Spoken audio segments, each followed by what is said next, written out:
And there it is right there. So that was Theodora Ifudu. So that was Theodora Ifudu. If you know when that song came out, then you'll be round about my age, you know. So that dates you right there. So that's the delectable tones, the dulcet tones of Theodora Ifudu.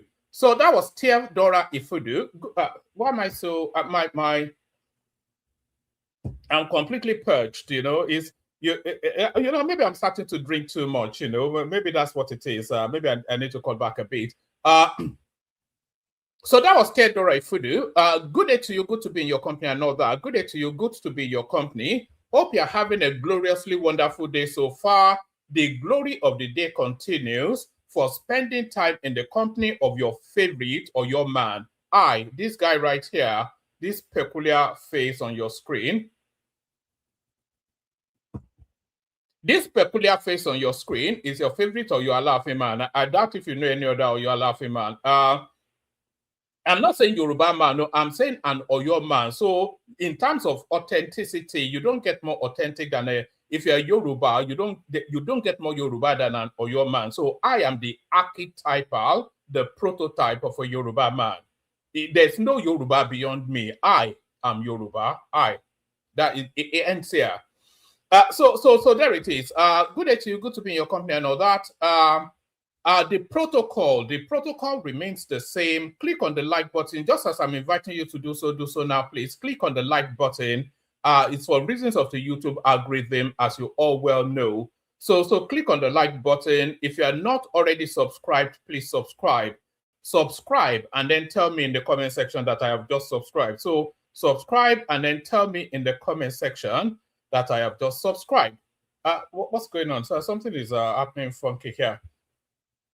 So yes, like and subscribe.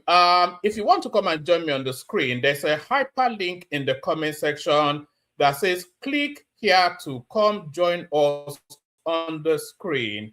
And then it says StreamYard. So if you do want to come and join us on the screen, that hyperlink in the comment section is your ticket to ride. So you've got a ticket to ride, and it's that hyperlink in the comment section. So click on that.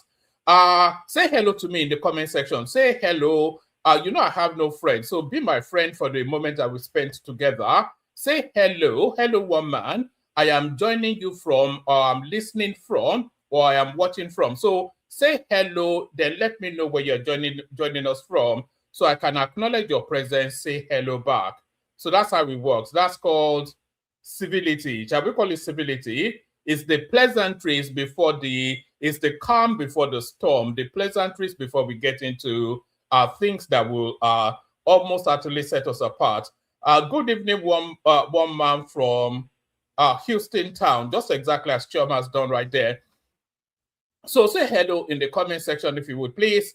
Share the links to the stream. So copy the URL. I wonder if people actually do that. I ask all the time.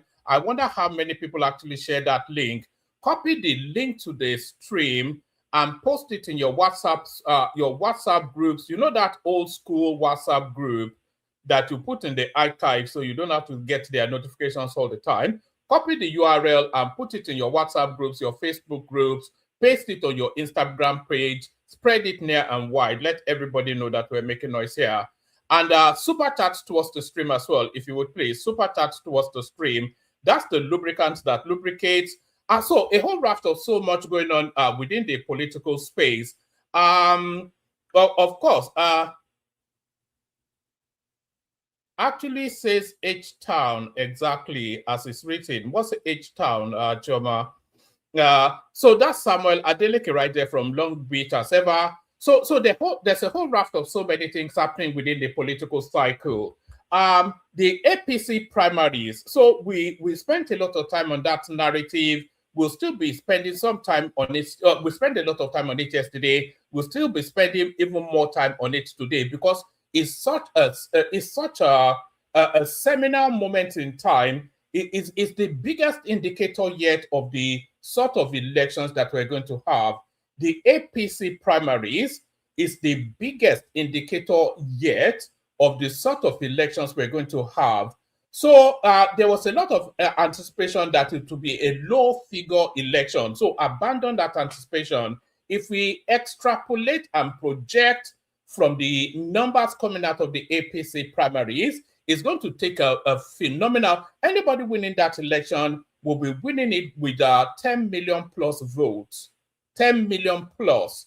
So that's the benchmark that's been set. So we get into that and discuss that. So all that is my elder brother, is my uncle, is my daddy that Peter Obi is using to jolly Atiku along.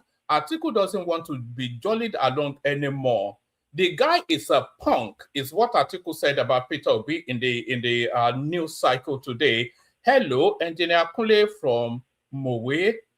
You are a good job, sir. That should be you are doing. No, where did you get your engineering degree? You are a good job. I'm a good job. I'm a human being, not a good job. You are doing a good job, is what you are intending to say. How can you be an engineer with your English being so poor? Hello, Engineer Kule from Mowe. You are a good job, sir. So we could say that's a typographical error, but keep it, sir. My guy, man, go return that engineering certificate to wherever it is that they gave you it from. So yes, where was I? So sorry, Okunle, I was only joking. No, don't mind me. I joke a lot on this space. Good to see you, Okunle. So yeah, yes, where was I? So all that my elder brother, my uncle, my daddy, my leader that Peter Obi uses to jolly Atiku along, Atiku doesn't want to be jollied along anymore. He has unsheathed his sword and is slashing in the direction of Peter Obi. So an online noisemaker is how Atiku has summed up Peter Obi. So we'll be looking into that.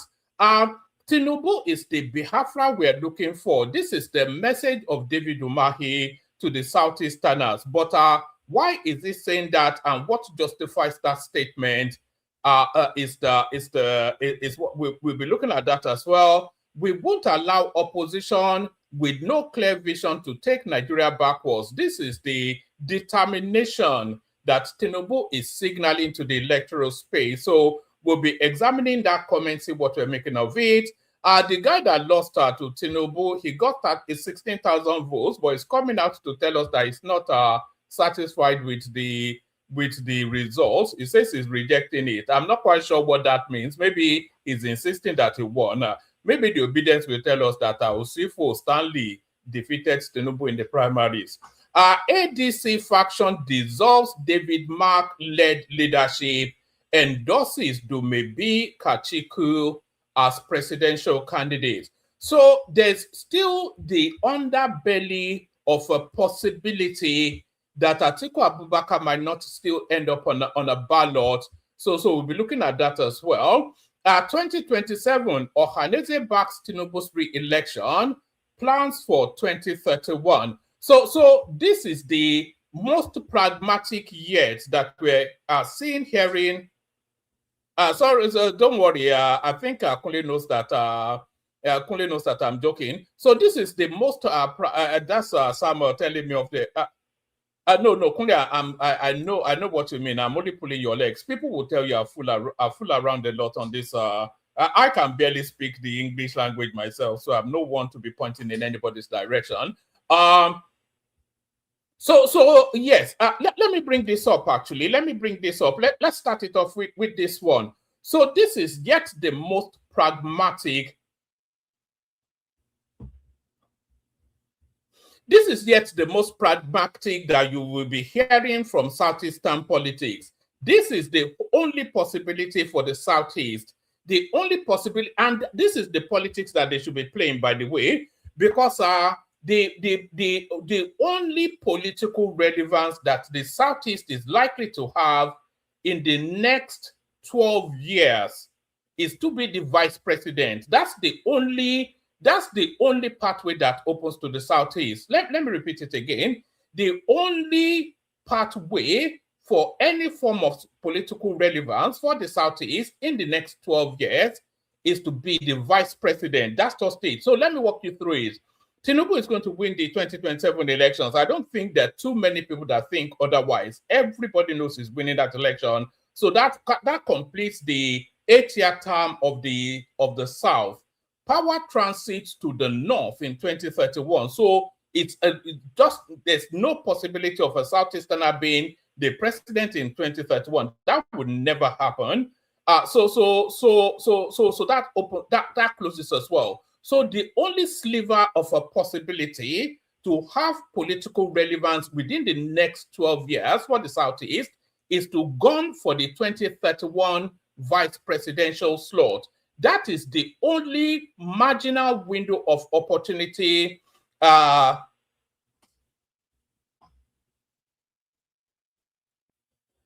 that is the only marginal window of opportunity that opens for the Southeast. So there is no other window apart from the sliver of an opportunity for a vice presidential slot in 2031. That is the only. Peter Obi is not going to. I don't think anybody is retarded enough to think Peter Obi is not going to be the president. You know that. So if Peter Obi is not going to be the president, then what political relevance remains for the Southeast? Peter Obi will not win 2027, and if he doesn't win 2027, he will not even run in 2031. So if he doesn't run in 2031, then that's another 8 years closed off. So that's 12 years. That's the next 12 years of the Nigerian political landscape is already accounted for. Tinubu completes his 8 years, power goes to the north. So which window opens for the Southeast? The only window that opens for the Southeast is the pragmatism that Ohanaeze Ndigbo is speaking to here. Ohanaeze backs Tinubu's re-election, plans for 2031 vice presidency. And when they're gunning for that, please let them just, after that 2027 election, let them just completely redirect the politics of the Southeast and move away from this ethnic jingle of this obedient something and move to a more neutralized space. Even Issa Pantami told you all that about what? Near 10 years ago now, that Issa Pantami told you that if the Southeast doesn't move to the center, they will continue to be on the outside looking in. Apex Igbo Socio-cultural organization Ohanaeze Ndigbo has backed the re-election of President Bola Tinubu in the 2027 presidential election. Ohanaeze said that after careful deliberation and objective assessment, the body affirmed that it is in the best collective interest of the Igbo nation to support the re-election bid of President Bola Ahmed Tinubu in 2027. It stated that the approach is aimed at securing the 2031 vice presidency under the All Progressive Congress APC and assuring that the Southeast region benefits fully from federal initiatives. So if they are gunning for that vice presidential slot under the APC, I don't think. You're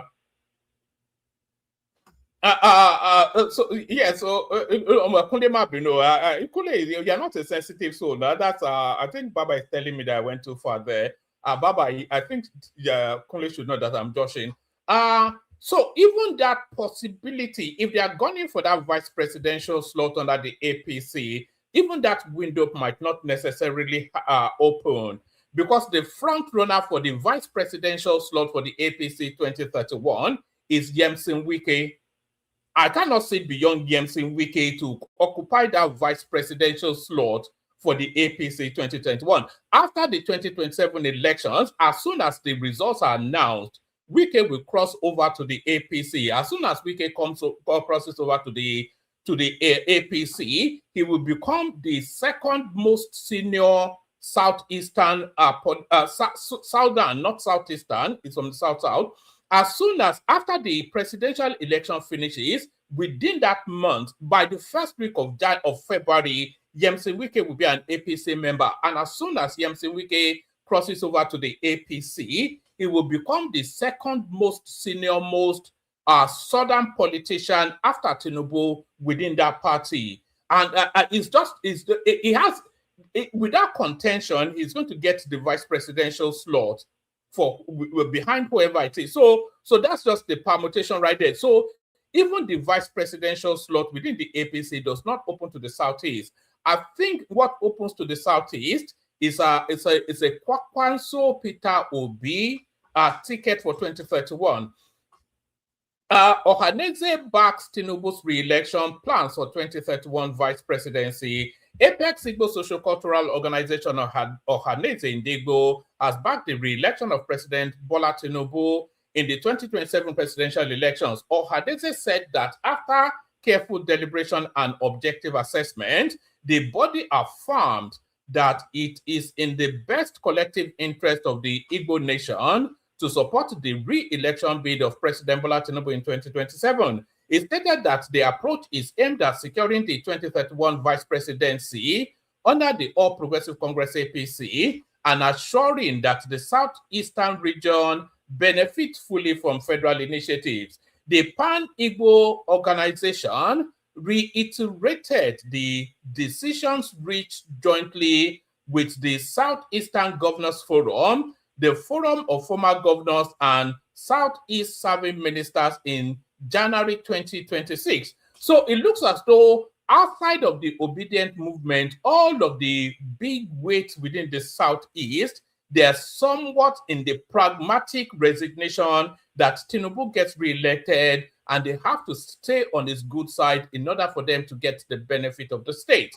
The Pan-Igbo organization reiterated the decision reached jointly with the Southeastern Governors Forum, the Forum of Former Governors, and Southeast Serving Ministers in January 2026. According to Ohanaeze Ndigbo, these decisions emphasized that no Igbo candidate, including Mr. Obi, should challenge President Tinubu in 2027. This was contained in a statement issued by the Deputy President General Mazi Okechukwu Izegozoro and Chief Thompson Umahi, a national spokesperson, and made available to journalists. This strategic restraint is intended to allow the federal government to complete ongoing infrastructural projects, create additional states in the Southeast, and implement policies that enhance economic development in the region. Ohanaeze extends his congratulations to President Bola Ahmed Tinubu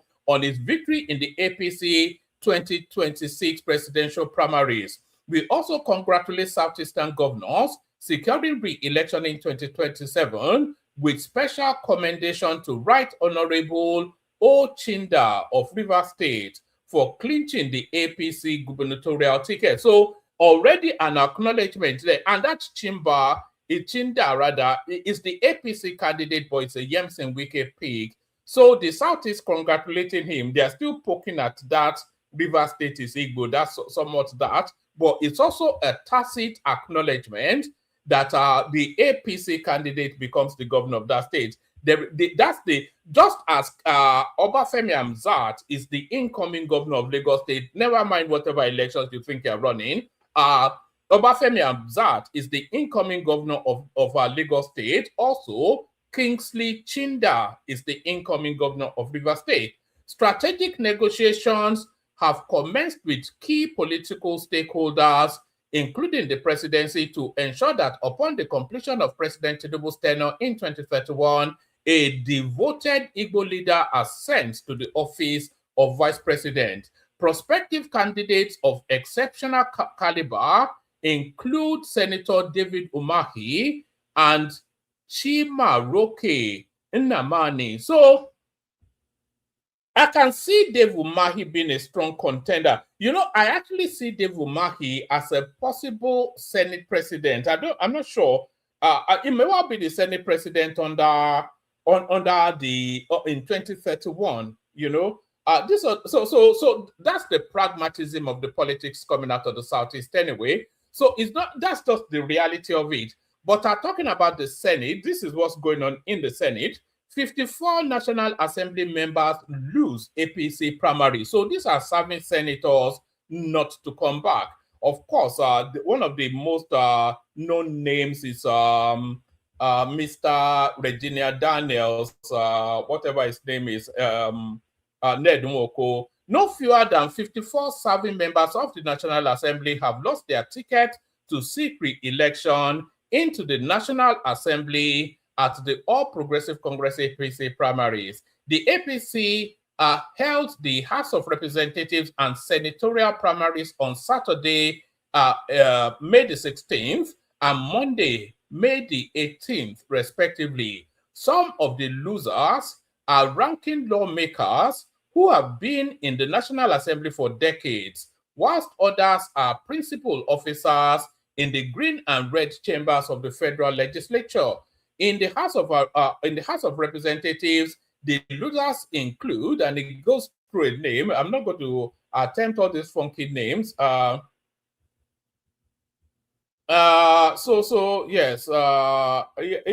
Well, a whole raft. You see this list I'm scrolling to. These are all people that lost their tickets. So, the losers in the Senate. Let's go through the Senate. The losers in the Senate are Ned Nwoko, Delta North, who was defeated by the immediate past governor of Delta State, Ifeanyi Okowa, Neda Emaswen Jibrin Issa, who represents Kogi East Senatorial District and is popularly known as Echocho, Senator Mohammed Danjuma Goje, who has represented Gombe Central District for 4 consecutive terms, and Senator Adeniyi Adebomire, Ondo Central. Also on the losers list are Senator Olajide something or the other from Ondo, Senator Gbengo Daniel. So that's a big name right there gone. So these are, of the names we're reading so far, Nedumoko, a big name, Mohammed Danjuma Goje, a big name, at least but in terms of name recognitions. Gbenga Daniel, of course, a former governor, a big name.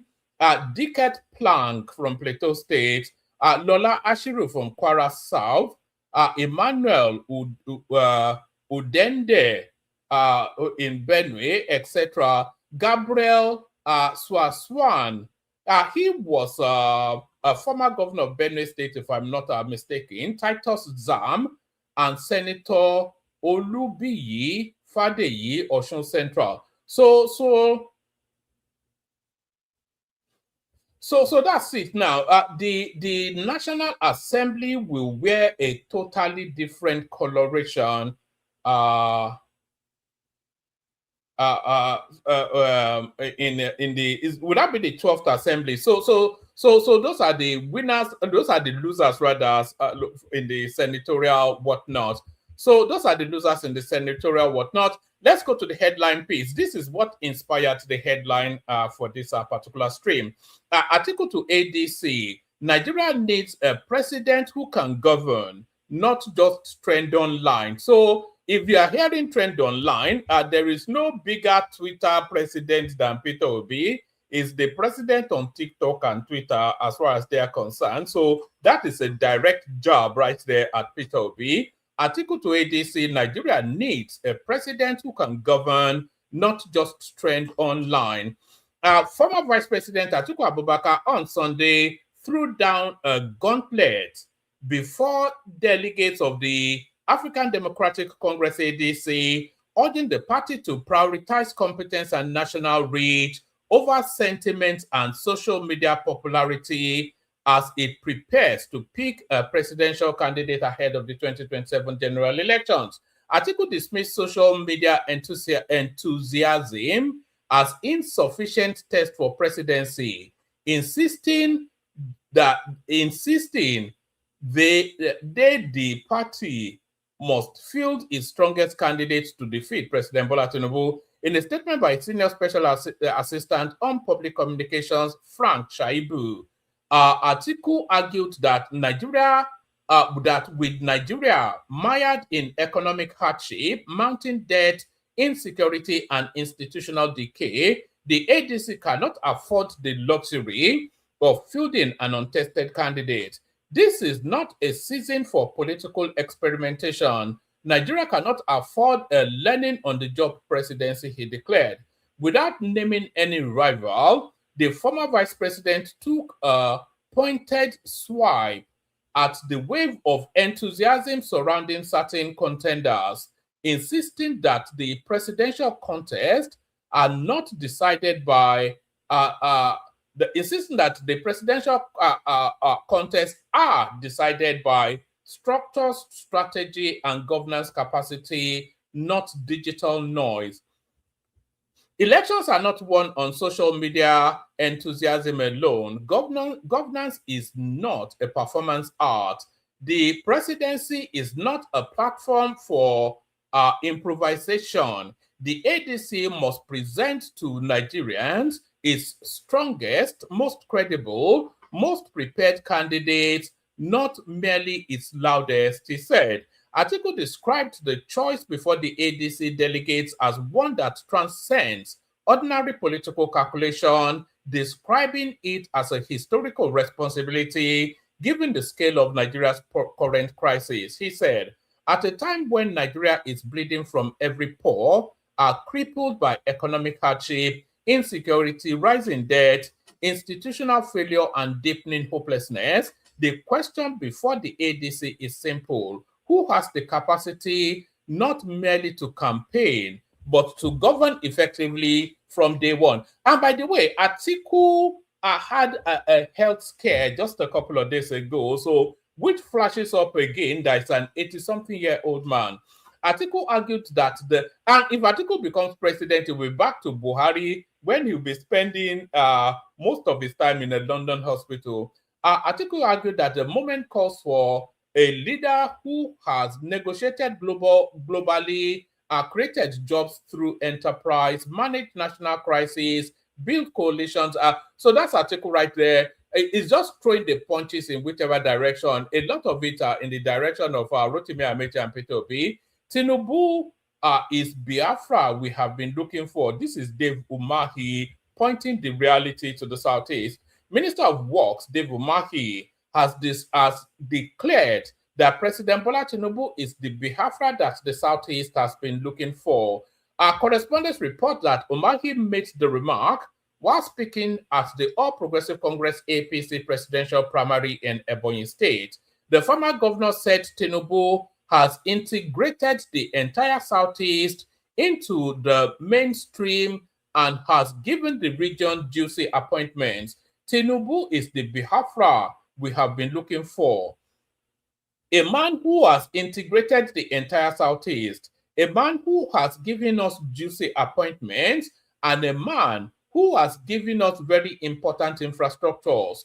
Bola Tinubu, on your mandate, we shall stand. So that's you know, in many ways, all of the marginalization that the Southeast, this is the first time that any major developmental, he created the Southeastern Development Commission, is building infrastructures all over the Southeast, is giving their sons and daughters the most important jobs within his administration. So I'm not quite sure what more Dave Umahi, if you could argue that Dave Umahi is handling the most important portfolio in Nigeria outside of our defense. That's the portfolio that gets the most budget, infrastructure and development. So he gets the biggest job, Dave Umahi. And you can argue that Bianca Ojukwu has one of the most important jobs in that administration. She's a foreign affairs minister, and on. So many Southeasterners within that administration. So Tinubu is the Biafra that the Southeast have been looking for.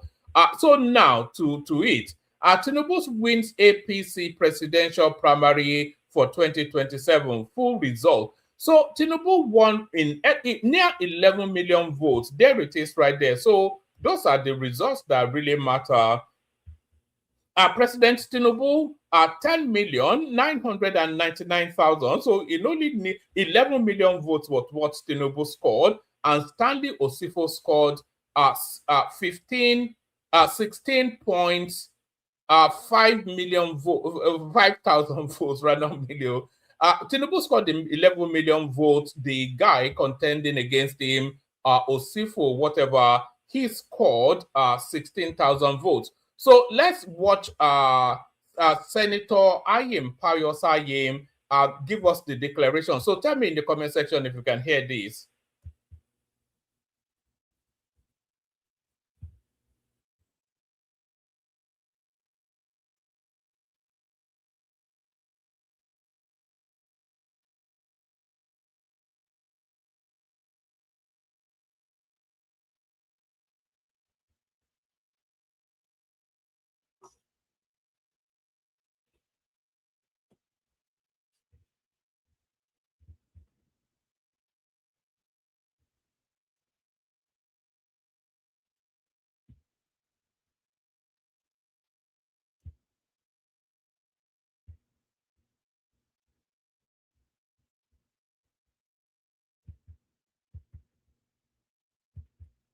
All right, people are saying they can't hear it in the comment section, so let me try and fix that. Let me just play you a little music. I'll try and fix that. Just hold on 1 second.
In the 2026 APC presidential primary election, particularly Senator Kenneth, Senator Right Honorable Yakubu Dogara, Senator Victor Ndomeba, Barrister Sanisi Musa SAN, and Her Excellency Titi Laole, forgive me, distinguished ladies and gentlemen. By the power conferred on the APC Presidential Primary Elections Committee 2026, under the Electoral Act, INEC guidelines, and the APC Constitution, I, Anyim Pius Anyi, Chairman of the Presidential Primary Election Committee, hereby certify that I am the returning officer for the presidential primary election held on the 23rd of May, 2026. I also confirm that the presidential primary elections of 2026 held as follows. The 36 states of the Federation were covered, 774 local governments in the country were covered, and 8,809 wards across the country also hosted and held the elections. Mr. President, I am also to confirm that there were 2 aspirants to the APC 2026 presidential primary elections, i.e. the incumbent president, President Asiwaju Bola Ahmed Tinubu GCFR, and Mr. Stanley Osifo. Mr. President, the election that had been computed, and I can say on behalf of the committee that the following were the records of the election. Mr. President, across the country, the total number of 12,643,306 registered voters were the registered voters in our party. Mr. President, for the purpose of this election, 11,069,000 756 voters were accredited. Mr. President, after the accreditation, 11,015,665 voters casted their votes. And after we computed the votes, I am delighted to announce on behalf of the committee that the aspirants received vote as follows. President Bola Ahmed Tinubu GCFR received a total number of 10,999,162 votes.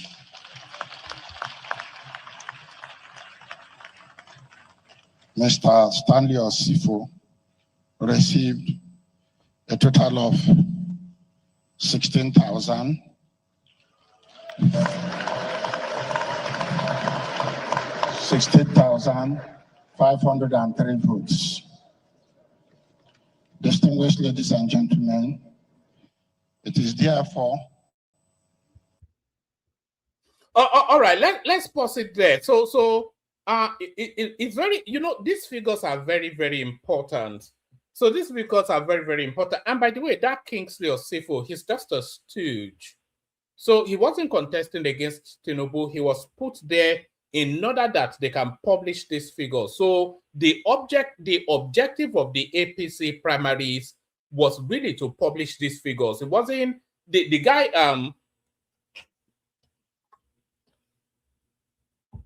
They might as well say John Doe. So the guy is John Doe for the purposes of the relevancy. It wasn't contesting against Tinubu. They bought the ticket for him. They paid him a bunch of money to put his name there.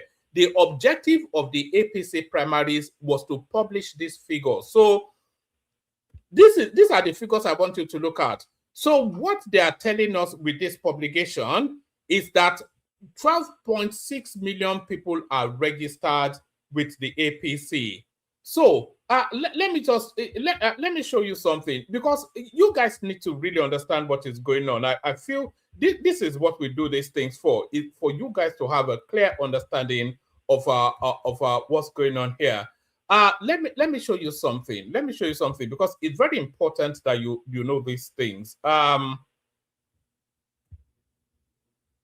So now, let me show you this. These are the figures from the last cycle of elections. Tinubu scored 8.8 million votes. Atiku scored 7 million votes, etc. Peter Obi scored 6 million votes.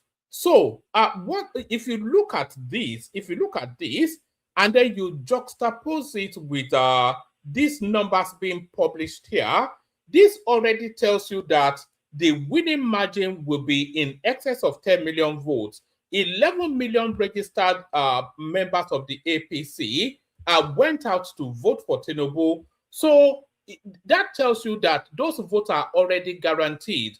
Come election day, maybe 10% of them may be persuaded, maybe another 5% will not come out.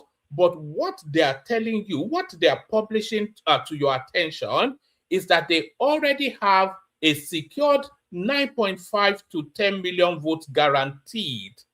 Guaranteed. So for anybody to beat Tinubu, they need to be scoring in the region of 15 million votes, etc., etc., because these are APC members. There are still a whole swarm of people, a whole population of people who are not registered members of the APC, but will vote for Tinubu on election day. In fact, the majority of the people that will vote for him are not card-carrying members of that party. But when they publish figures like this, to tell you that 11 near 12 million, 11, what's the figure again?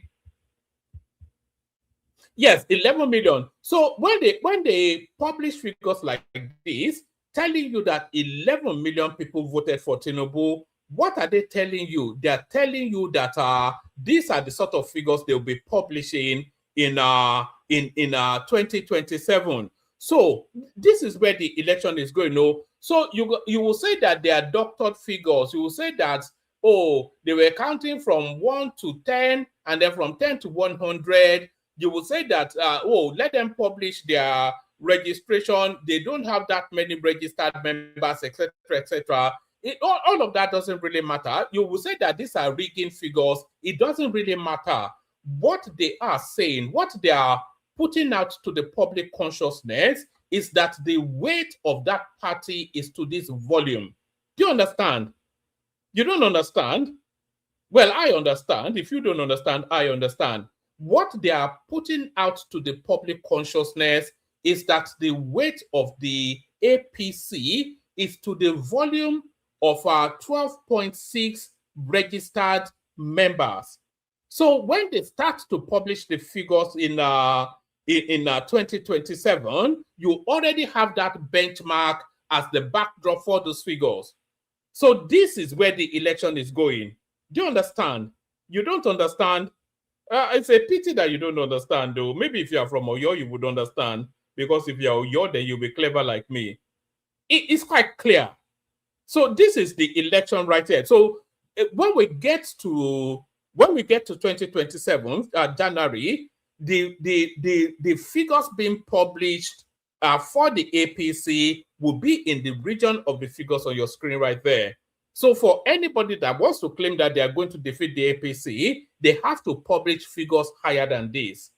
And they have to, that's why it's important. A lot of them are not running primaries. So we don't know, we can't test the tempo or temperature of their base.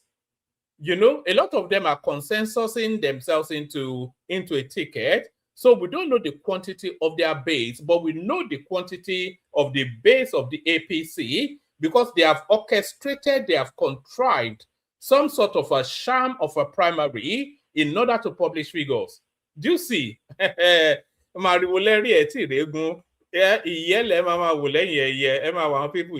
you don't know nothing. But let me show you this one, actually. Let me show you this one.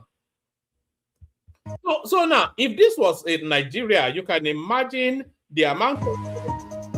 No, let me not play the music. If this was in Nigeria, you can imagine the sort of Tinubu music that you'll be hearing up and down. If this was Lekki, you'll be hearing Tinubu. So this is New York City. They are telling you it's the greatest city in the world. Look at the ramshackled people, ramshackled city. So that's New York. Imagine if that was Lekki. The whole of the internet would have burnt down with the usual suspects, the raw meat eaters gnashing at the teeth. So raw meat eaters gnashing at that's New York City, by the way. Let me show you the caption. I think there's a caption that goes with it. Let's see. What does the caption say? It says, nobody is insulting Donald Trump for the flooding in New York City. If this was Lagos, many people would have been giving hot takes about what they've got zero knowledge about. So that's somewhat of a placid, somewhat of a tame sort of a caption right there. Usually it's a lot more punchy. So here is Rotimi Amechi talking gibberish. So let's hear what nonsense the Sapele Water guy has to say.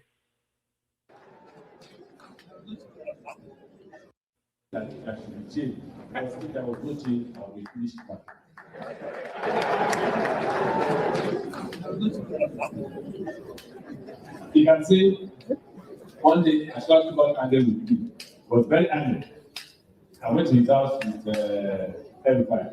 And I said, I met that with Rufai. I said, I started to resolve this. If you lose, I lose. Please let's not allow us to disagree. Let's do it first, then disagreement can come.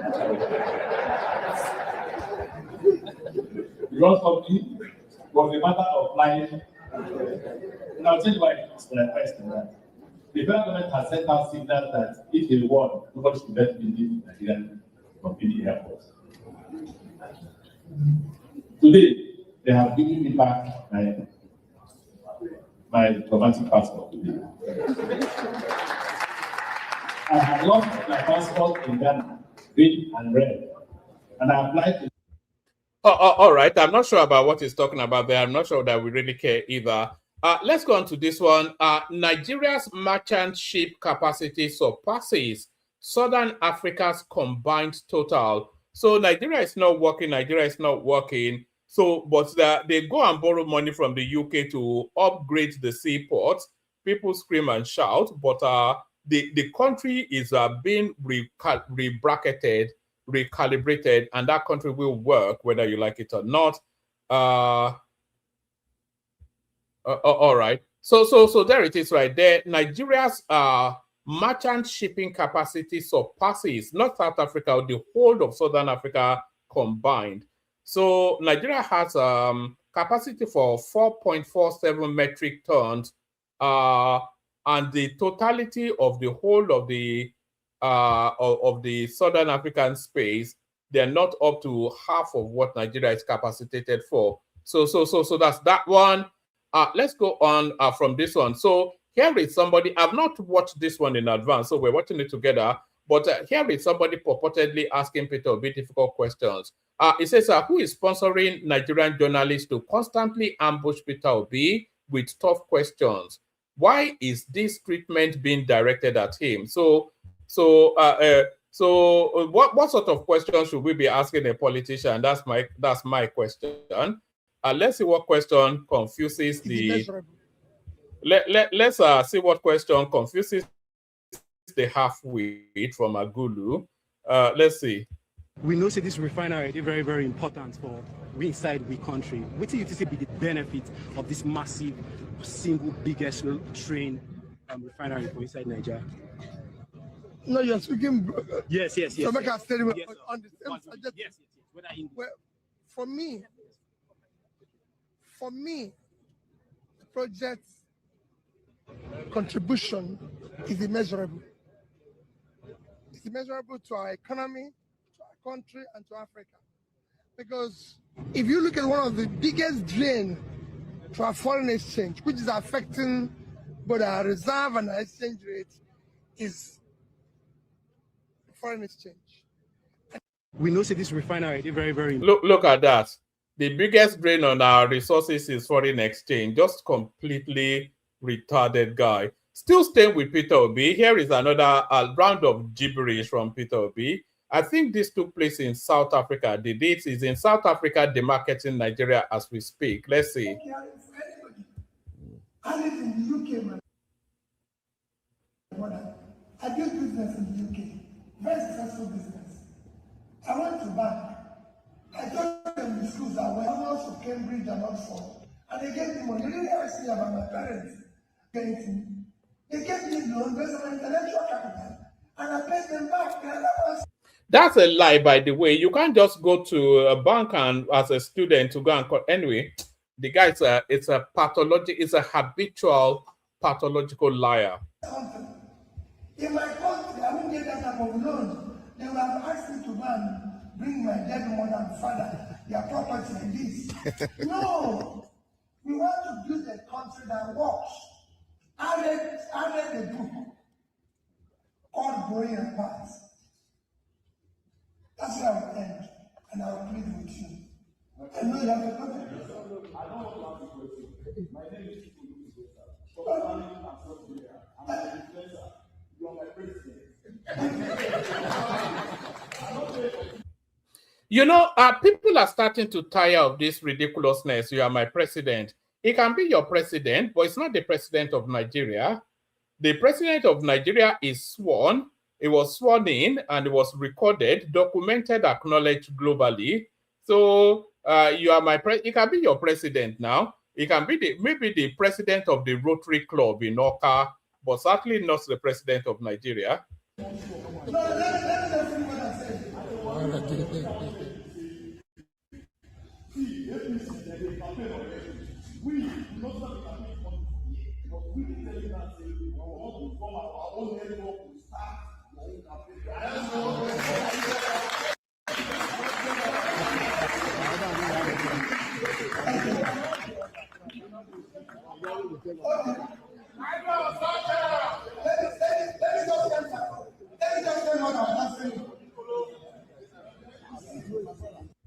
All right, so that's Peter Obi talking gibberish in South Africa right there. Another person talking gibberish. So, you know, Zita has often said that she would want to see a contest between. Oh no, that's not what I wanted to do. Zita has often said that she would love to see a contest, a straight fight between Peter Obi and Tinubu without Atiku in play. So she may well still get that her wish. Watch this. Thank you. Time is against us, and so beautiful things doesn't last, doesn't stay long. We just see it as a film and it will go. The power conferred on me as the electoral officer of the presidential primaries conducted under chairmanship. We arrive at a consensus candidate, and I want to present to you formally the candidate for the ADC for 2027 presidential election come 2027 as our presenter candidate, not nobody, but His Excellency, the father of this party, the leader of this party, the man who has made us to be here. I am very sure when we were talking in a meeting with him, he made comment and we say, no, God forbid. I am very sure with the way Nigeria is radiating, we know that we are going to present or produce the president-elect of this country come 2027. So I present to you warmly and heartily, Honorable Chief Umahi Atiku as the candidate for ADC presidential election come 2027.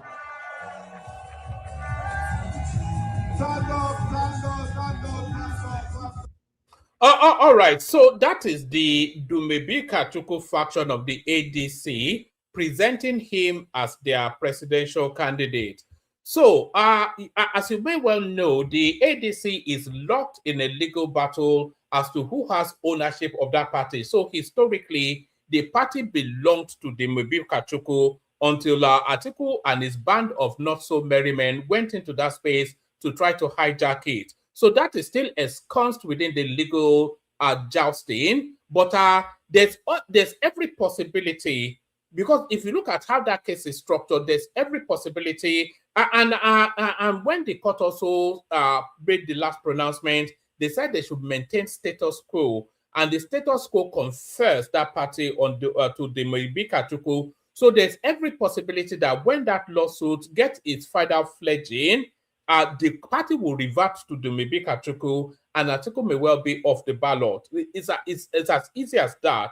And that is a distinct possibility unless they either come to some sort of political judgment or a political arrangement with the Umahi Atiku. So all of that is still in place. So this Zita's wish that she wants to see Tinubu and Peter Obi fight it out, she may well still get that wish. So that is the ADC right there, or a faction of the ADC presenting their presidential candidates. Let me just rattle you through a couple more headlines. ADC faction dissolves David Mark-led leadership, endorses Umahi Atiku as presidential candidate. So we just saw that play out now. Yes, I don't think this needs a readout anymore. Let's see. And this is the loser in the APC primaries. This is Kingsley Osifo. So there he is right there telling us he rejects the results. Tinubu, I am not okay with the outcome. Osifo rejects APC presidential primary results. So what forms the basis for that? The contender for the All Progressive Congress APC presidential ticket, Stanley Osifo, has said he is not satisfied with the outcome of the presidential primary. Correspondents report that Osifo spoke on Sunday shortly after President Bola Tinubu was declared the winner of the nationwide direct presidential primary held across 8,809 wards on Saturday. Tinubu polled 10.999 million votes to defeat Osifo, who scored 16,500 votes. However, Osifo said the defeat would not stop him from working for the success of the APC in the 2027 general elections. Speaking with journalists after the coalition and declaration of Bola Ahmed Tinubu, let's do it again.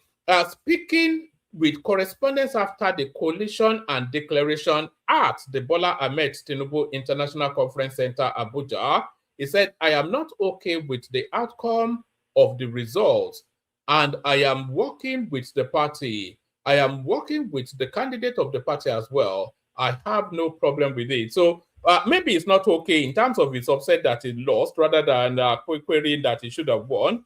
The businessman said his participation in the primary should not be seen as a personal challenge against Tinubu, but as part of internal democratic process of the ruling party. According to him, members of the APC remain part of one political family despite the contest. He said, "We are one party. We are members of the All Progressive Congress. We are one family. So we are not challenging ourselves. What we did was to have within ourselves who would become the candidate of the party. So where we are now, we have that already today." So Osifo also reacted to Tinubu's statement that he bore no grudge against him for the contest. The president had, after being declared the winner, extended an olive branch to his challenger and political opponent, saying he was open to dialogue and engagement. Responding, Osifo said the feeling was mutual, adding that no candidate could succeed alone without the support of party members. He said, "That is why we are working together. We are one party, so we must work together. Nobody is an island. Even if I had become the candidate today, I cannot work alone. I need a team." So offering an olive branch is something that everybody would want to support the president for. Osifo, who purchased the APC nomination form for 100 million, after a planned consensus arrangement collapsed, said his political future remains open. He noted that he was still young and had many more years ahead of him. He said, "I am a very young man. I have a lot of years ahead of me. So it is possible for things to happen." So this is him highlighting himself for opportunities to come. So now it's a player of some sort. Maybe he will get something juicy after the elections. 2027, we won't allow opposition with no clear vision to take Nigeria backward. So this is why I am also in this fight as well. I also will not allow all these backward people to regress us back. Atiku will take us back to the Buhari days.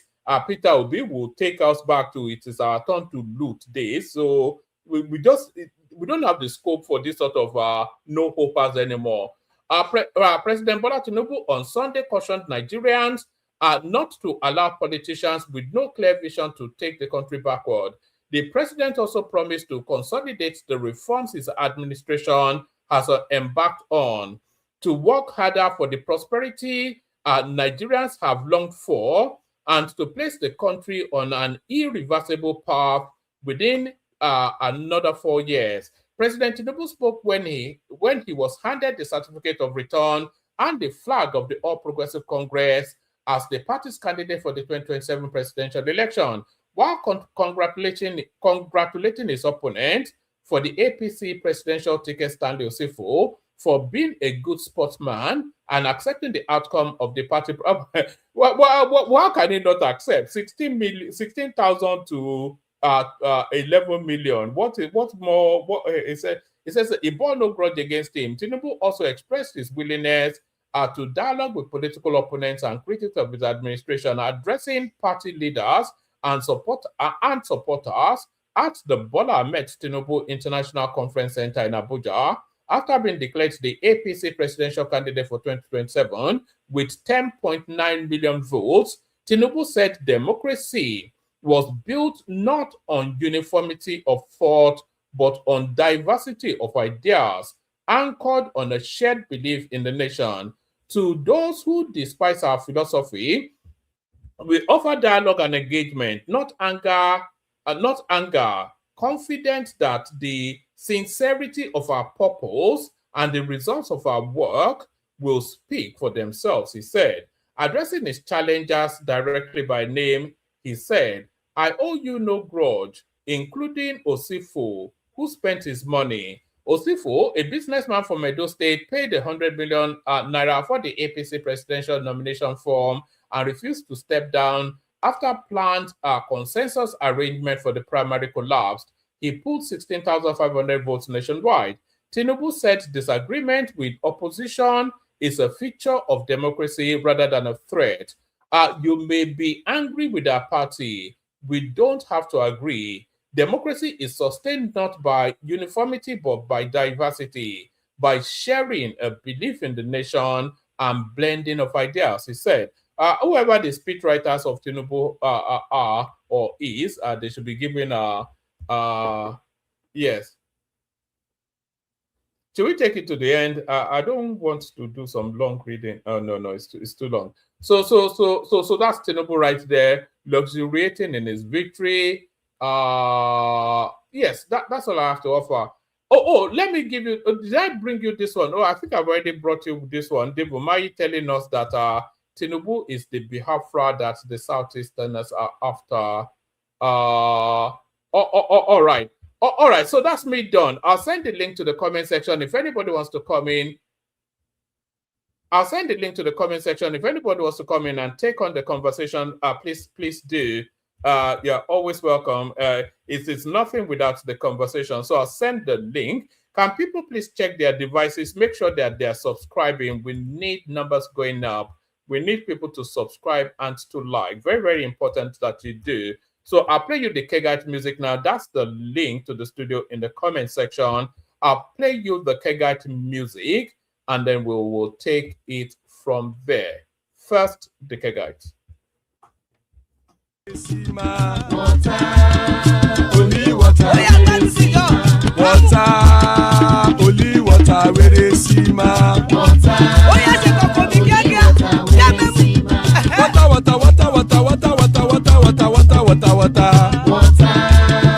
only water, where they see ma. Hapa o naido, hapa o naido, hapa you don't come o.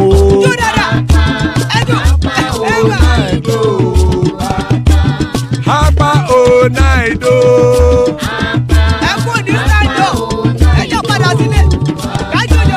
Oro kẹ̀kẹ́ ẹlẹ́mù yé o. Ilé sọ́dí kẹ̀kẹ́ ẹlẹ́mù rẹ o. Bobby master kẹ̀kẹ́ ẹlẹ́mù rẹ o. Chief Failati kẹ̀kẹ́ ẹlẹ́mù rẹ o. Eruku lẹ̀lẹ̀ ẹlẹ́mù dé. Eruku lẹ̀lẹ̀ ẹgbẹ́ ẹlẹ́mù dòdò jàre o. Eruku lẹ̀lẹ̀ Ghana ti dé ẹgbẹ́ bọ́dì o. Ọmọ ẹlẹ́yẹ ẹyẹ o ó dilé o. Odúyẹ̀lá ẹyẹ o ó dilé o. Petrosonama ẹyẹ o ó dilé o. Petrosodúnkẹ́ ẹyẹ rẹ̀ ó dilé o. Ẹlẹ́kọ̀ ọ̀run mú ìní o.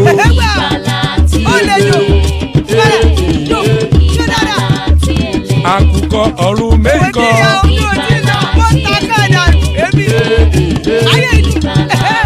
Ikú kò ní ríwà gbéṣe o.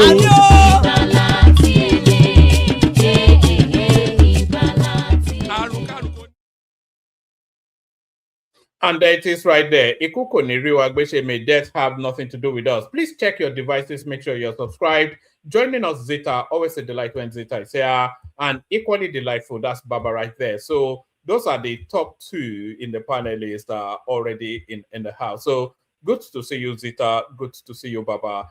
So whoever is ready can just go. But I'm leaving these figures on the screen deliberately because I feel that people need to have a good understanding of the figures that that the APC have just published. Do you understand why I'm making such a big deal out of this, Zita or Baba? Yes, in the absence of Zita, I think let me take the position, our position, because I met her here actually. A very fine evening from here, one man. I wish you a fruitful week ahead. And to the people in the commentariat, I salute you and wish you also a fruitful week ahead. Particularly our favorites, Chichi is here, and a host of others, particularly our new contributor there, Mr. Olawoyi. And to our esteemed viewers, I welcome you formally. I hope you've subscribed if you haven't done so, and click the like button in the process, and possibly share the program too. It's interesting, so we can acquire more friends through viewership. Yes, I understand the fact that these numbers have to be on board. I appreciate this president. Why? Because I think he have an understanding of the tenets of the presidential system we are practicing. Hence, he's running as if he's even in opposition. The tragedy of all of this is that the so-called opposition, they don't even know the system they are running in, or this presidential system Nigeria is operating.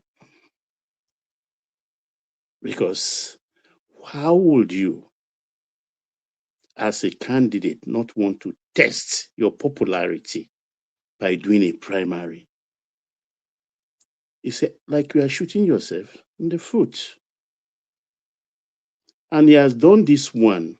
That is the president, like we say in Yoruba parlance, to Sherubawan. You understand? And one thing I find with the opposition is like something I read in books, particularly books on psychology, where you look yourself in the mirror and tell lies to yourself. And you know this lie will unravel in no time. They claimed NDC has 20 million people registered. When they were in ADC, it was, but they forget that. I mean, this is something time will, it's a lie time will wipe away, because the parties, they know what they submitted to INEC. INEC know the strength of every party. And here we are.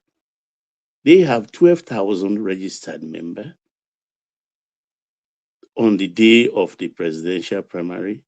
They have people who came off for accreditation, 11 million plus, and those who eventually voted are still 11 plus, just less than about 500,000 plus didn't turn up much later to line up and do the voting. And here we are, he scored almost 10.99 million, which is almost like 11 million actually. And what he's telling the electorate, what he's telling Nigerians, what he's telling the world, the political world, is that I have already banked 11 million votes of my party members. In the event of the presidential election, and he scored 18 million or thereabout, nobody can dispute it. Nobody anywhere can dispute it. So technically, he's setting them up. He's setting the opposition up, kind of anticipating their moves in case of litigation or otherwise, or dispute in courts. They've done their homework and they are sure-footed. And like Atiku said of his mates in the opposition, they are all just noisemakers. They are not serious. They went to Ibadan and tell us, oh, we're going to use only one candidate for the opposition to face APC in the presidential. Within 1 week, that fell off the pedestal upon which they placed it. They break away. And I think Atiku has not even recovered from Obi's and Obi Kwankwaso's exit. He has not recovered. They are still reeling. It's like he's yet to wake up. He's yet to wake up. And the earlier he wakes up, the better for him. Because they are handling this thing with levity. In the sense that the ADC faction, for instance, look at Dumebi, who has come out with his own convention and primary. We don't even know whether it's Atiku will be on board or it's going to be Dumebi. And they are not fighting it. They're just playing to the gallery. Talk, where people are actioning the process. Same thing for the Turaki PDP. I don't know why elders will be joking with things like this. Came up and, oh, Jonathan has bought tickets. Form. Jonathan has submitted his form, but we will not, We will not interview him. He's done this before, he's done that before. And Jonathan is not, we all know that Jonathan is not interested in running. So what is the purpose of those shenanigans? You are disturbing yourself. You are playing drama and clapping for yourself. These are fools at best. These are fools. And they want to rely on the one court case that has extended the distance. They have to be very careful. Because INEC said they are going to appeal that judgment. So if you now rely on that open check, the High Court ruling by Justice Umar has given you until end of August or September. Baba, can you imagine a scenario where Atiku is not on the ballot? Would that not just look like the machinations of government power being? What would that optics look like if they strike Atiku off the ballot? One man, politics and politicking is another form of warfare. I hate defeat. Abhor it myself. So if you are going into a contest, particularly with a proven politician like Tinubu, you must be very ready.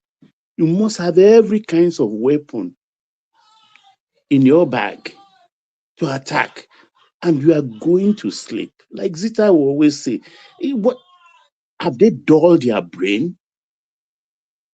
Because if you fall for the Justice Umar's judgment, and you lure yourself to sleep, and they gain in appeal, INEC gains in appeal and say, no, INEC is right. So what do you want to do? Now you failed to meet up INEC's calendar. So what happened? You want to now whip people up with sentiments, or they are going to rig the election. What is called rigging? Rigging comes in several forms. Even in the United States, where they are doing gerrymandering, where they are doing delineation of boundaries, redistributing counties. It's a form of rigging. And if you even have to rig, you have to have the resources to rig. You don't just rig anyhow. You rig where you are popular. You rig where you are popular. This man is setting them up big time. Look at Lagos figures, for instance. Sorry, yesterday it was Amzat's figure I mentioned, 657 1,000 Amzat scored. But Tinubu scored 800 and something thousand, almost 300 above Amzat's score in the primary. So if he turns up in the presidential, that's APC presidential scored 1.2, 1.3 million, you want to dispute that? You can't dispute it. They have their register. But Baba, that's exactly my point. That yeah, I understand. Yes. Baba. They don't. This is. I think they are just joking with their supporters. They are playing on the emotions of their supporters, and I think they have intelligent people amongst them. I don't know where Professor Patutomi is today, whether he's even ADC or NDC, I don't know, and a host of others whom I expect. But Obi himself has submitted himself to activists. He has submitted himself to activists who don't know jack about politics. And he needs to wake up, because no amount of noise making can save them from big defeats. We've said it here about 1 year ago that it's going to be landslide. And they are worrying their blood temperature. They're driving it up. When they shifted to ADC, we will not hear a word. All we hear persistently, unequivocally, is, oh, Atiku will step down for Obi. Atiku, they put it in your face confidently. Atiku will step down for Obi. Now, Atiku has not stepped down. They've moved to NDC. We still they just dropped that like nothing. They forget about that. Now they will win. They have 20 million registered. Story for the gods. 20 million registered. A party of yesterday. But how is that even possible? What's the logistics of that? Before I don't know. You see, that's why I say they are looking into the mirror and deceiving themselves. Oh, see me, you fine man. Ah, look my nose. Meanwhile, your nose is as flat and thick like that of a prize fighter. And you're just praising yourself to high heaven. An ugly person is an ugly person. If you know fine, you know fine. They see themselves as fine. It's a strange attitude to me. That's why when Zita comes says maybe they've been charged. I don't know. Rather than roll up your sleeves and work hard. What do you think election is? You think it's a joke? You've even had an example of an election in 2023. Wouldn't that have been a spur for you? You are making the same mistake all over again. Why? Why? Why are you making the same mistakes all over again? And when you eventually lost, there is nothing. I mean, they have to wake up. All these things they live on social media. Do you know the World Bank? The World Bank shut their comment section in their website against Nigerians. World Bank shut it down because they were there in their frenzy, like piranha fishes, and talking, don't give Tinubu any more loan. Don't do this, don't do that. There are the corruption in the country and everything, and they don't stop when they start. The same thing they did to University of Chicago, they shut down. The same thing they did to Time Magazine. Time Magazine shut down. They forget their notoriety is smelling to heaven, crossing oceans too, and people are noticing.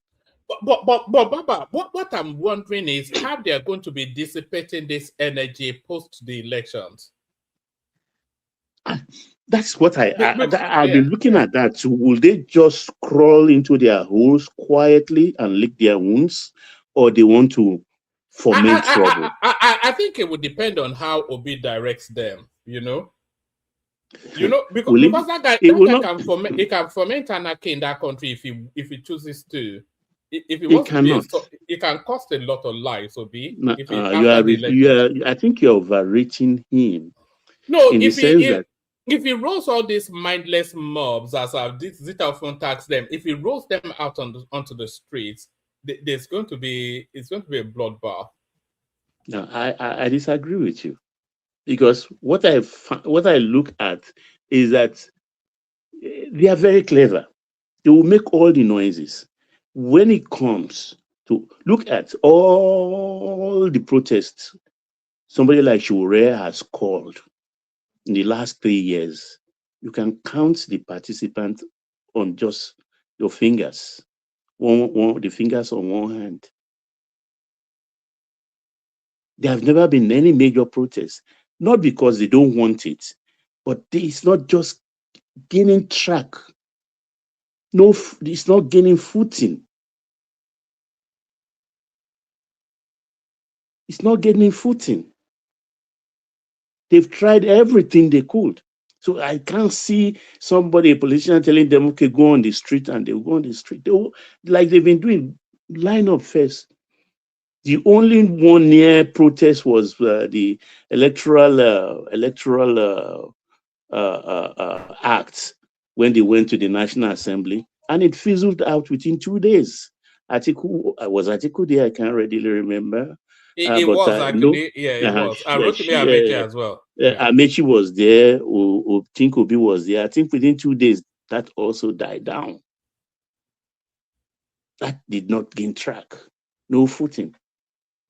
So, do you know Obi's biggest strategy, Baba? I'm going to try and find that clip. Obi's biggest strategy is to try to hack into the INEC server. And he has a team of internet IT people in Canada that made him that promise in the last cycle. You remember how heavily the INEC server was? So it was they showed us briefcase containing technical materials now. Yes, and I suspect that they've already embedded people within that INEC structure, the obedience space. Their only strategy is to try and hack the INEC server. Well, this is not a Buhari or a Jonathan in power. You understand? Tinubu is not just in administration. He's also in power. He's not in head of government. He's also look who just came in, Baba. Folly, who is that? Folly. Do you remember? So Reza, right hand. Bawo. He's still in Ekiti or Ondo. I can't remember which is which now. He comes to Lagos often. I salute you. You're welcome. Good evening, sir. Yeah, good evening, my brother. So nobody will follow him. Nobody will listen to anybody. All of them that they've taken their whatever pound, they've used it to trend. They're making their money either on TikTok, on Twitter, or Facebook. They are all doing well. They are using the Obi name and the Obi. They are riding the Obi wave and everything, and that's enough satisfaction for them. They will not go to streets to die for anybody. I think Nigeria have passed that. What happened during NSAS has taught them a lesson. Those who lost their children, they are still licking their wounds today. A lot of children disappeared and stuff like that.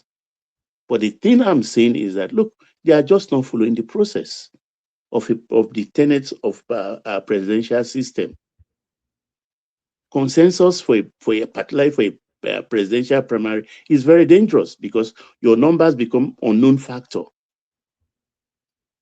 And if you think you are dodging to do primary because you don't want the numbers of your registered voters to be known, then you are deceiving yourself. You can't tomorrow come out and say you scored 20 million. How do you prove that? When what you submitted to INEC as registered party members, just 2 million, 3 million. So how can 3 million registered party even an open election, translate into 2 million, 20 million votes. It's about numbers. It's about arithmetic. So they have to get that straight into their head. They are playing. Election is about 7 months away. Baba, what are you making about this? My theory that Stanley Osifo was just a stooge. It was just a ruse. It was just a stooge to enable them publish these figures.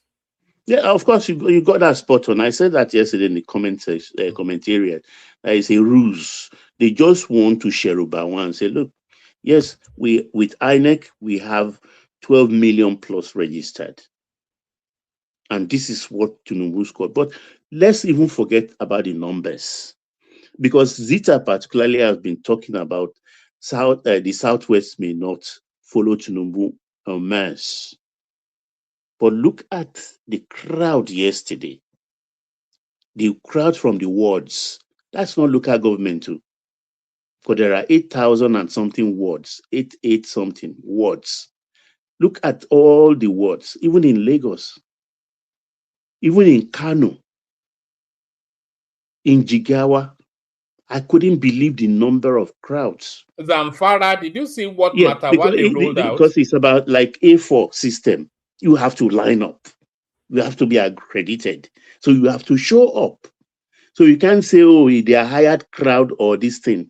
You have to show up. And that's a lot of money to hire 11 million people. No, I want to humor them by using their words. You understand? It's unbelievable. Particularly when I saw the crowd in Kano, one of the words they showed in Kano.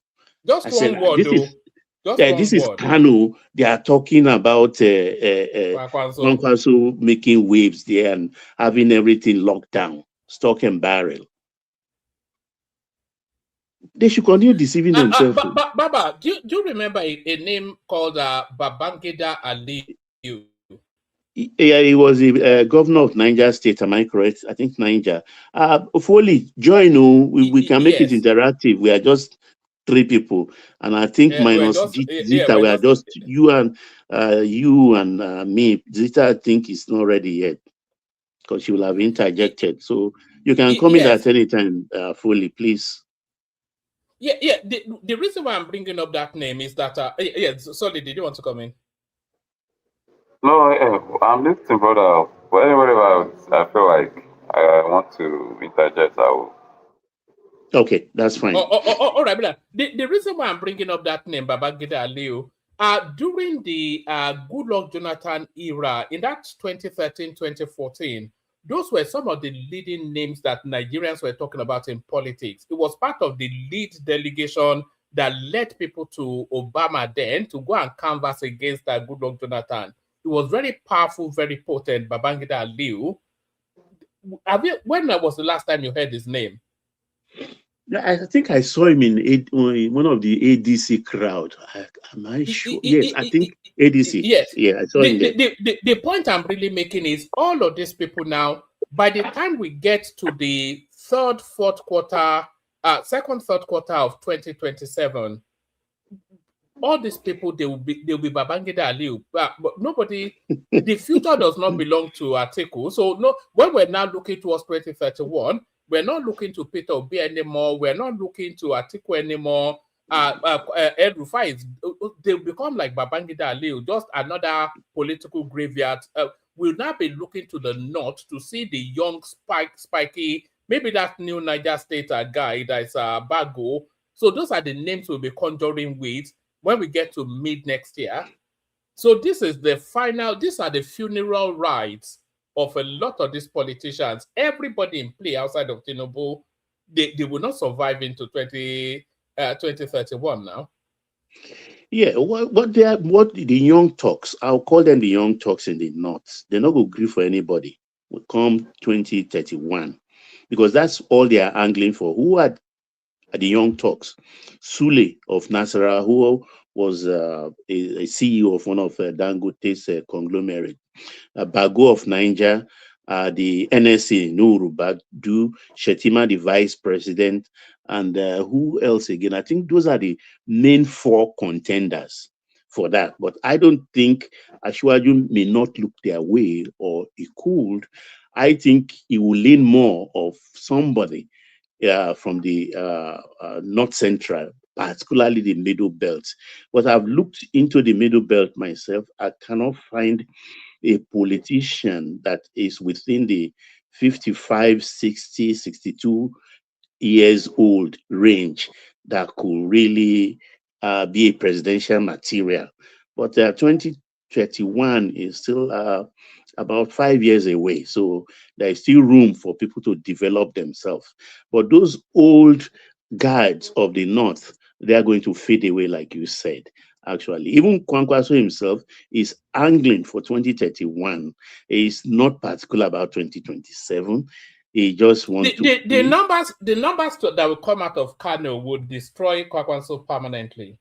It may, and of course, like what Samuel, the guy in LA, I don't see him getting 500,000 votes, and if he doesn't score, if he doesn't pass that threshold of 500,000, then it's destroyed.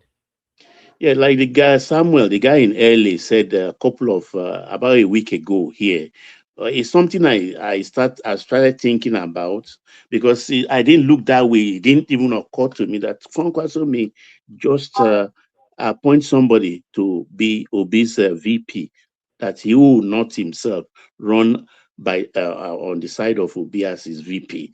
But they need that name now. The obedience needs the Kwakwanso name.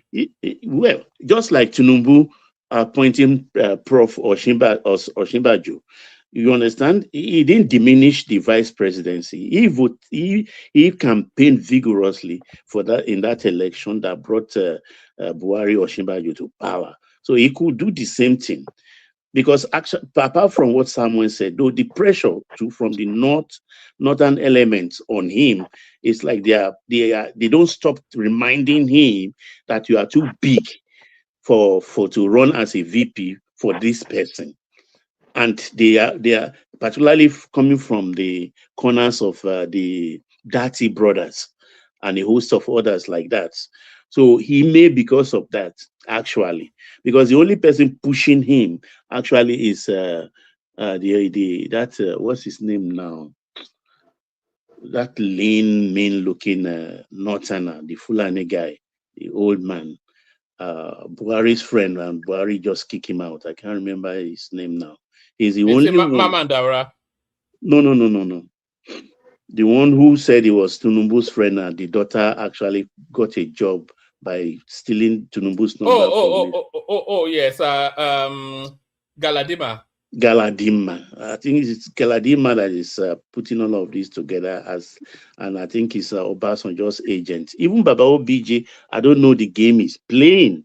That's why the obedience are suspecting him too, because his bright eye boy is in PRP already now as a presidential hopeful. For you, and I want to add something as well. Yes, please go ahead.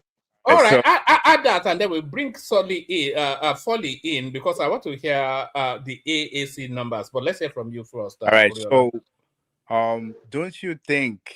So, a couple of questions. Don't you think this guy is trying to create a standard, which is needed anyways? He's creating a standard, and this is how I'm saying it.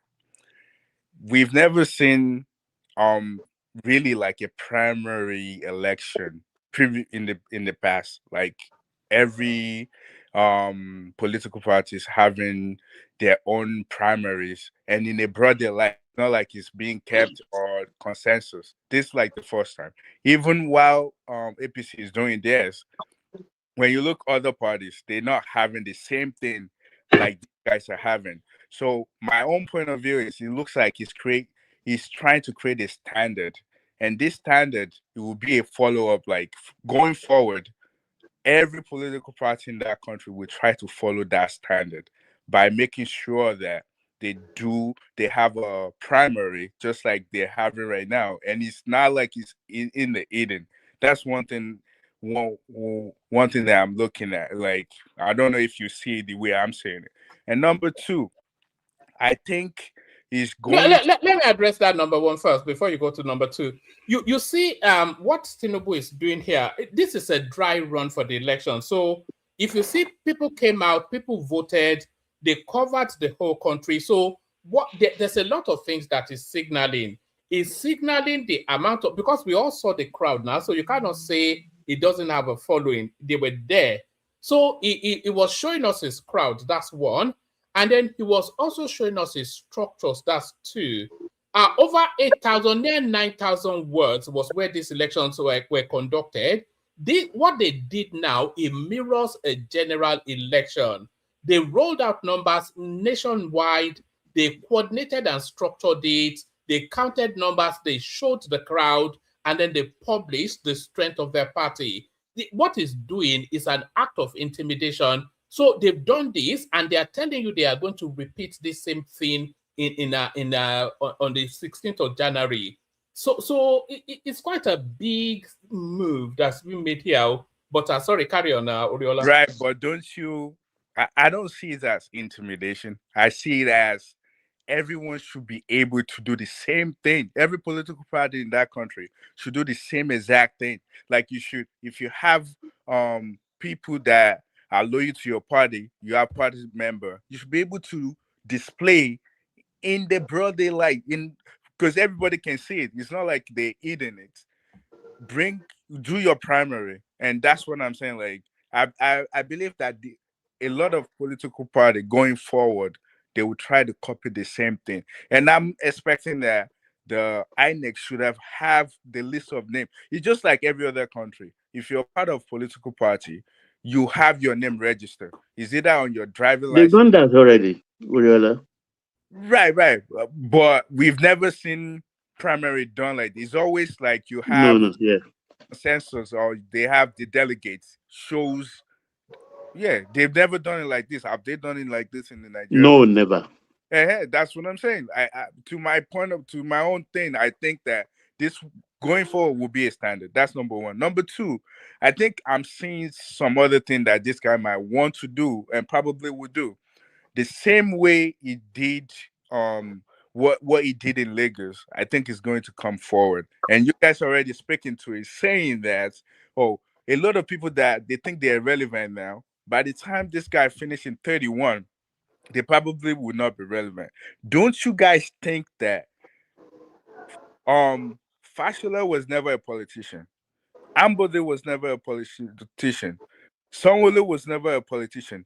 Don't you guys see that the same thing might mirror in the presidential space coming 2031? Don't you see? No, I see that, Oriola.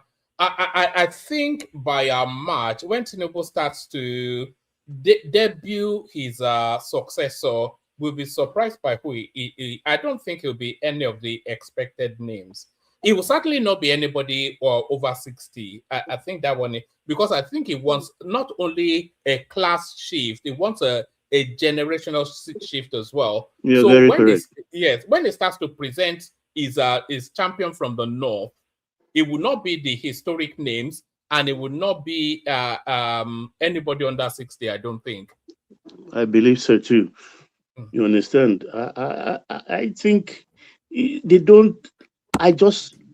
Many things. Look at, for instance, they all were like gladding when India was slowing the process of what is it, accrediting or taking the papers of the designated ambassador. So, and that they were a lot like, nobody would take anything from him. But I was surprised, apart from France, Britain, and other Western powers, even Donald Trump accepted retired Colonel Are as the ambassador to Washington.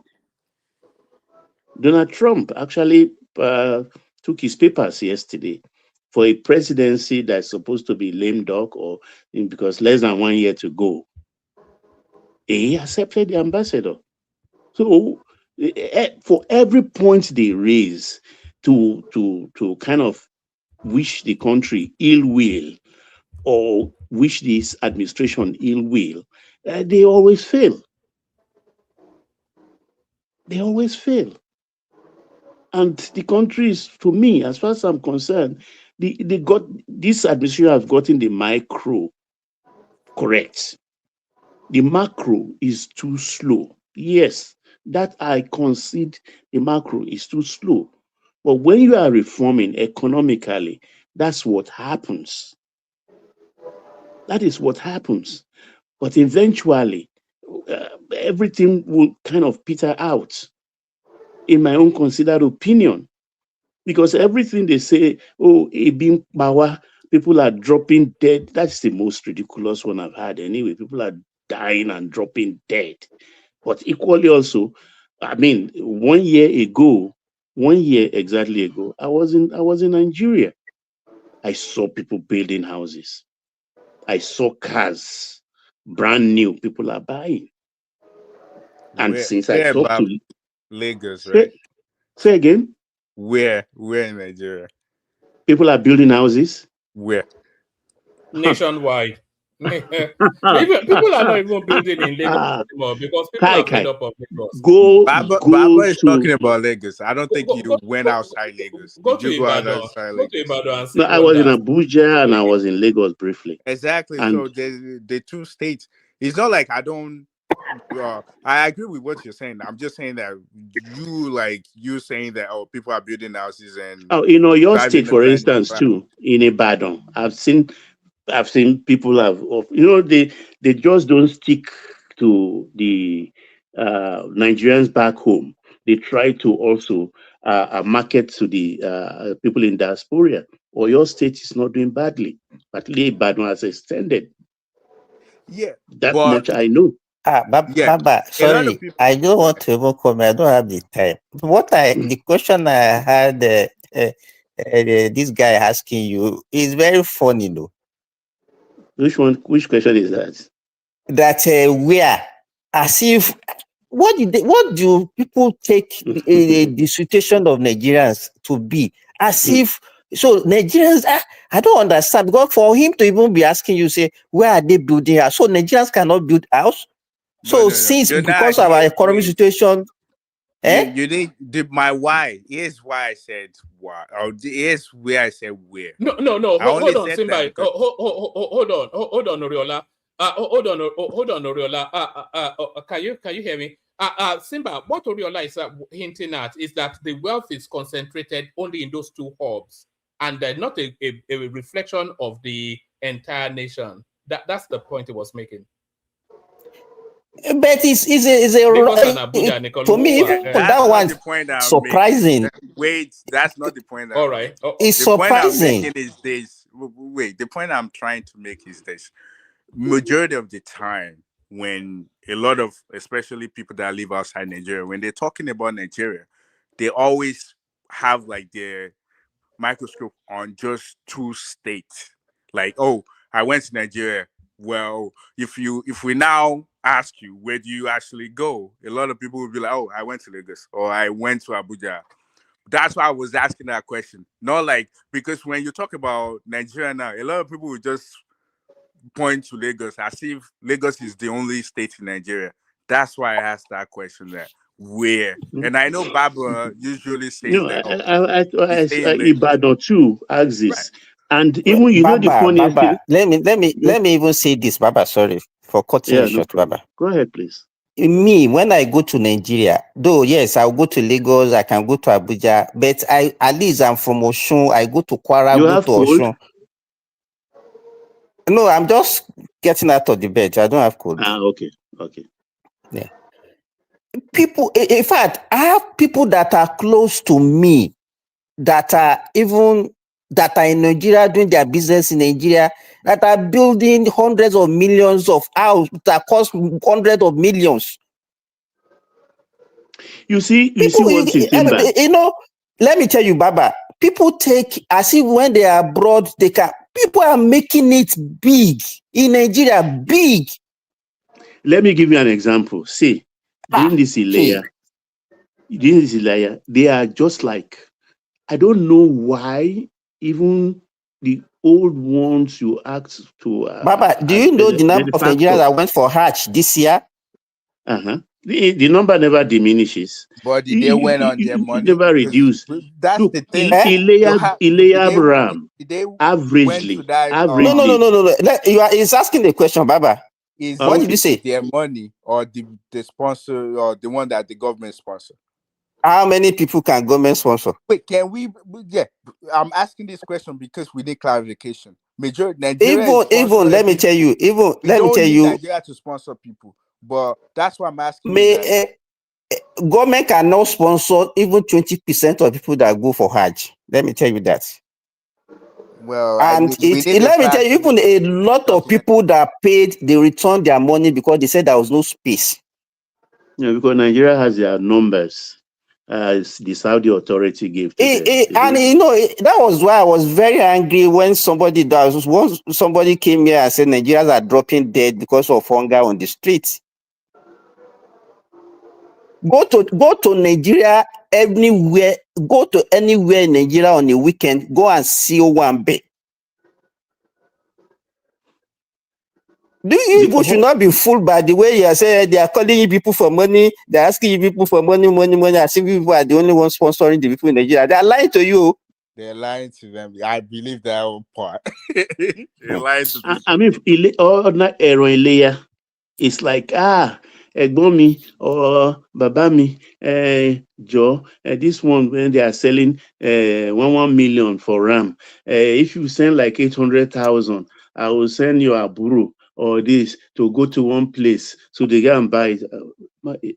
Alaja, am I worried? There are farms. It was my sister that gave me the number and I called them. Average size ram or da or kuru, 600, 650. 600, 650. Large one. And when they started receiving it, I will just say, whatever amount you call it. Baba, if you a day to a layer, if you go to any of these markets, you will not see any ram to buy.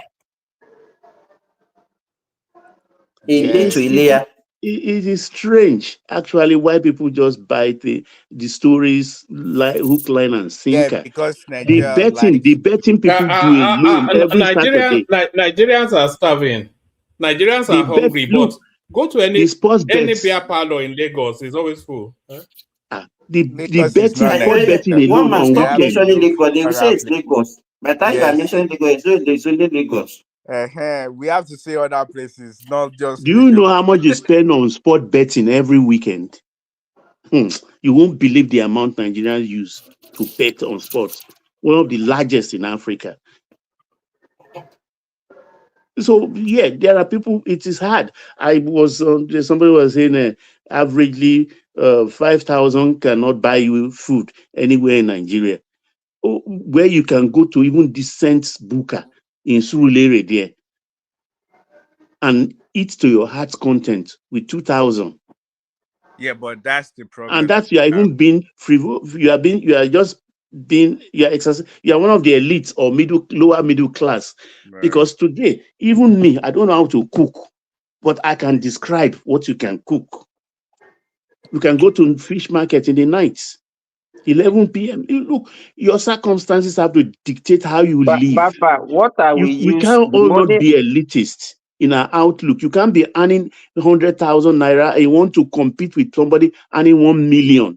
He is above you in education and everything. Cut your cloth according to your size. How did they say? Act your wage now. Act your wage.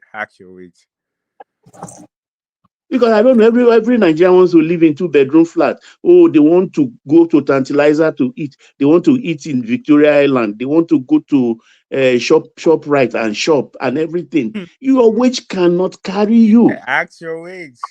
Yeah, but the thing is, I don't understand when they said, "Oh, people are not eating, they're not feeding, they don't have money." I don't understand that. I always say this. Nigerian problem, even you saying, "Oh, the macro is good, but the micro is not good," whatever.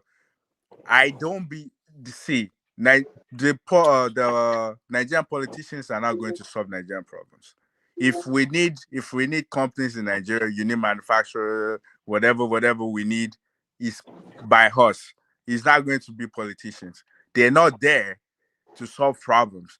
They're there to put policy in place for whatever solution the country has. So if you're expecting them to be the one building manufacturing line, solving electricity and doing all of this, we're just lying to ourselves.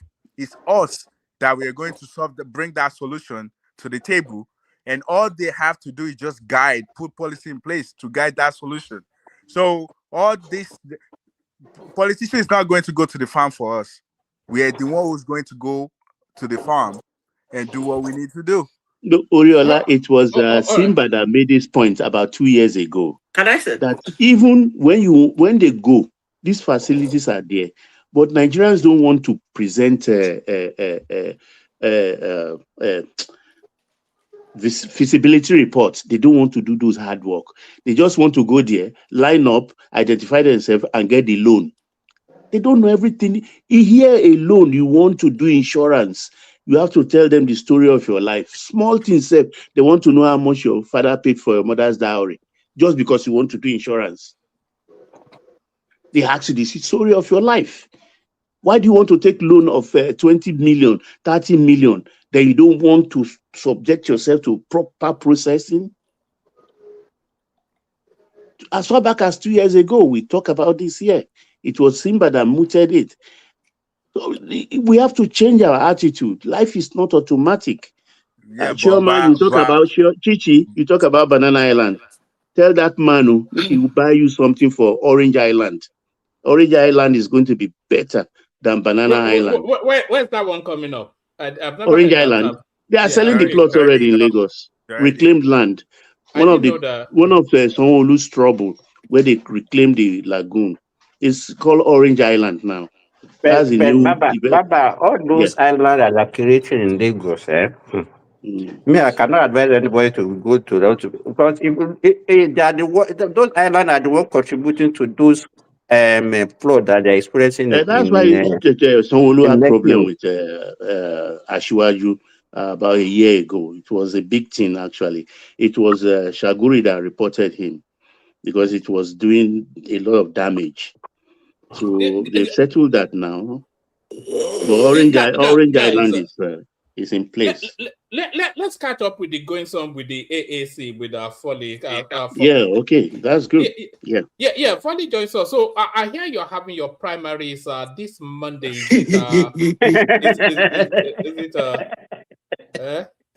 Zita, you are very mean. Why they laugh? Folly, I read somewhere that you're having your primaries. Who are the contestants and what's the strength of your registration? Consensus candidate. The way you're asking the question, you don't want him to talk. You are not being friendly without your question. No, now I said they're having their primaries. This thing you put on the page, what does that mean? These are the figures from the AAC primaries, the APC primaries. And I was wanting people to digest it, that they're telling us Tinubu got 11 million votes from his party primaries. So I was inviting people that these are the sort of figures. I was saying that they deliberately published these figures in order to tell you the sort of elections that we're going to be having in 2027.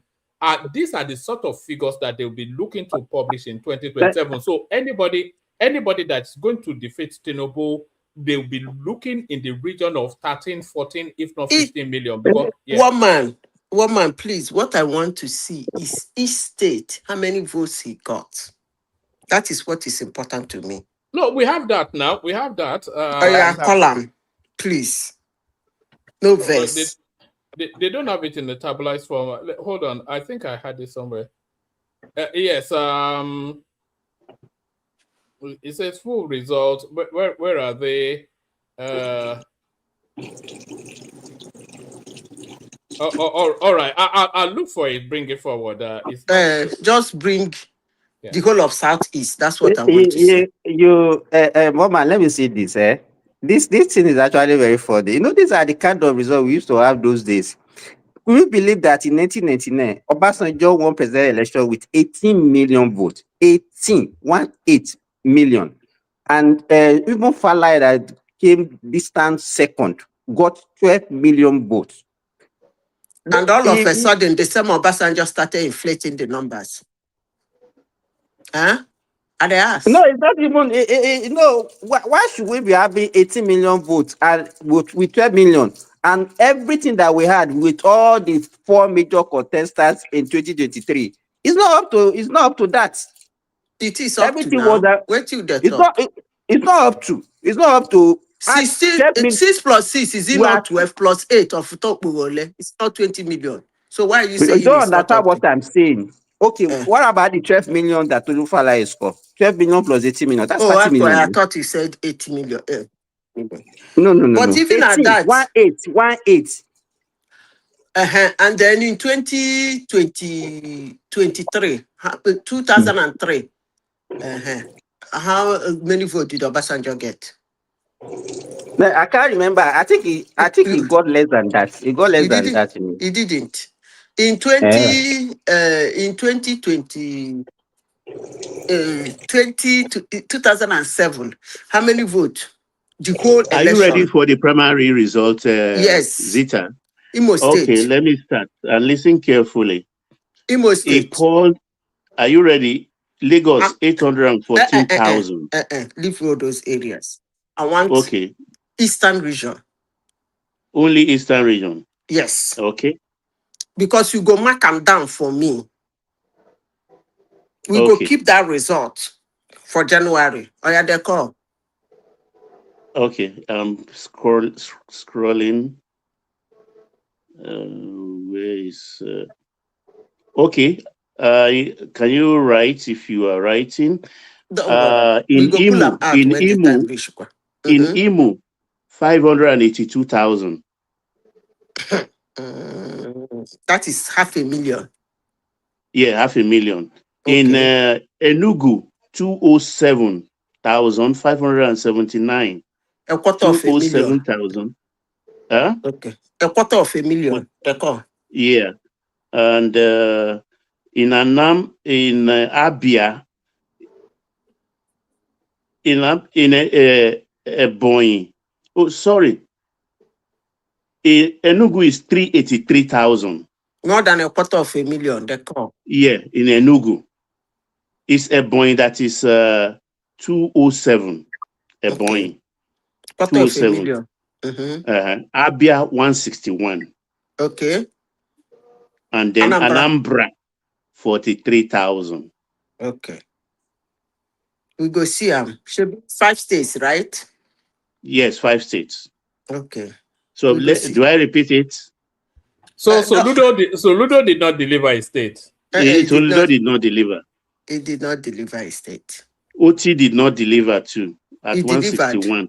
Though he delivered better because in Oyo State, they only got registered voters at 153,000 in Oyo State. So if Abia is 161, not, no, 160, that 161 is not due to OT. It's due to Kalu and Ojizo Kalu. I mean, the deputy speaker and Ojizo Kalu. Benjamin Kalu. But these are registered voters anyway. They are not registered voters. They are party members. That is party members, sorry, party votes. That's party registered member. So you go to add like in the general election. Make I talk my own no. After you double them now for the general election. Even if they know the double them, you go to add like 300K to those votes. Or 200K to those votes. On what tried anyway, Nemo? 582,000. No, even let me tell you, if they didn't even had anything to those votes, is enough to win the election. Even if they don't have one to it, if he gets all this number from each state, and in Delta he got 407. In Delta, 407,000. Okay, call South. Zita, this is what I've been trying to highlight to people, that these figures, I think, I was saying to Baba that I think they published these figures to intimidate the opposition. I don't think they ran any primaries. I think I think they used the primaries as a ruse to publish these figures. And then these figures, so they may be real, they may be fake, they are doctored or not doctored, but what they are telling you right here is that they have 12.6 million people registered in their party. Wait, Wait, there is a place of interest for me. Oh yeah, Baba, please call South. Okay, South Delta, 407,000. Ooh. Akwa Ibom, 389,000. Mm-hmm. Rivers, 280,000. Mm-hmm. In Rivers, and Bayelsa, 227,000. The whole Bayelsa. 227,000. That's a lot of vote from Bayelsa. Then Cross River. Cross River. Where is Cross River? No, I don't have it. Okay. Oyako Southwest. Okay, Southwest. All right. Sorry, Baba. Sorry, Baba. Before you call the Southwest, let me bail out. Hand over to Chioma. I'll thank everyone. See you tomorrow. Okay. Thank you. Bye-bye. Chioma, can I continue? Shayoma, can I continue? She baby, can I continue? Yes, ma'am. Yeah. Yes, fine. Shami, can I continue? No, I think Wait, Chioma, listen, I'm sorry. I think Chioma is the other room. She's in the other room.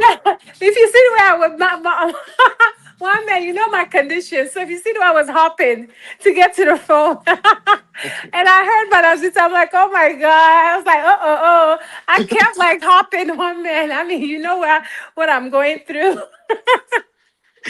But I'm here, so yeah, you can go ahead, ma. Sorry, Okay. Babcock Southwest. Southwest, Lagos, 814,000. It go happen, no, the call. Ogun, 322,000. Mm-hmm. Ondo, 181,000. Mm-hmm. Oyo, 142,000. Mm-hmm. Oshun, 100,000. Mm-hmm. Ekiti, 85,000. They see Oshun? Oshun, 100,000. Okay. Call Middle Belt. Middle Belt. That is North Central. You really mean Amu. I mean, I know why I'm saying this. Make you they read and make people they hear. No verse here. Okay. Middle Belt. Kwara. 310,000. Baba, that one, Baba, before you proceed, I guarantee you that he will get more than that in general election in Kwara. No, no worry. I know why I tell him, say, make him call him. Just don't worry. Make him finish calling. I go talk with him. You will see the performance. Look, just call the remaining middle belt and you see the figures. Niger, what is Niger? Wait, I don't call Kwara. So Nasarawa, 285,000. Plateau, 241,000. Kogi, 197,000. Niger, 175,000. And Benue, 374,000. Okay, make we go northeast. Northeast, yes. Bauchi, Taraba, all those ones. Okay. Dadamawa, Borno. Okay, just call all the northeast. Let me call northwest. Northwest okay. First.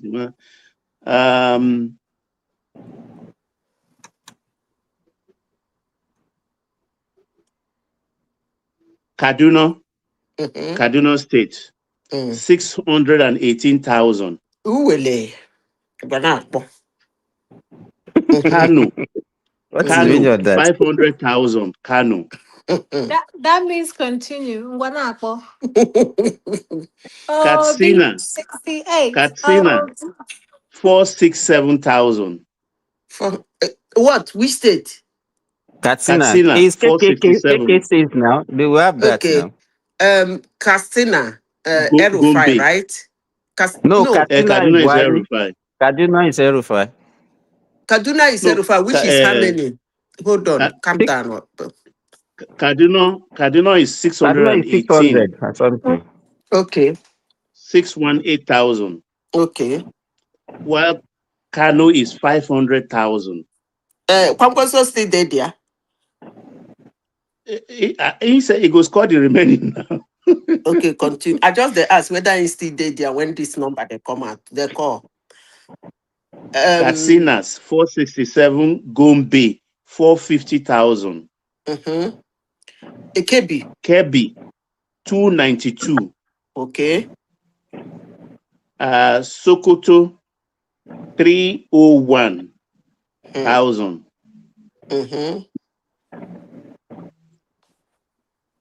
Zamfara 321,000.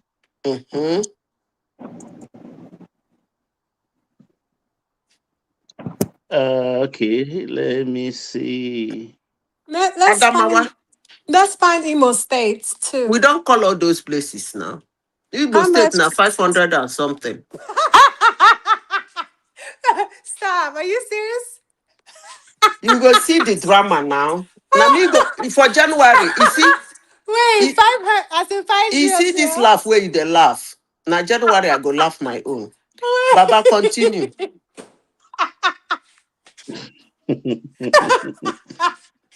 No, they are registered though. They use INEC. Is INEC. Don't worry about okay, let me go for don't the mind north, Chichi. right? They go see. It's only Wait, Governor Hope Uzodinma and his family that voted for okay, see, Baba, you see, say for 2023, they teach them what they call, you know, in the university, that's what they call Institute of Fundamental Studies, where you have to do it's like GAD. You do English, you do social studies, philosophy, anthropology All to add to your combined. course. In teach them Institute of Fundamental Studies, preambles to politics. They don't understand. 2027, this year, he's going to teach them what is called Politics 101 intensified. Continue. And that's all I have actually. I don't have that. You don't have Adamawa. No, I'm not northeast. I don't have northeast. Okay. Do you have Anambra, sir, please? Yeah. Oh, 43,000. You don't score at all there. Is that how many? How much? 43,000 in Anambra. That means Soludo no deliver. So now, wait, Imo State is how much again?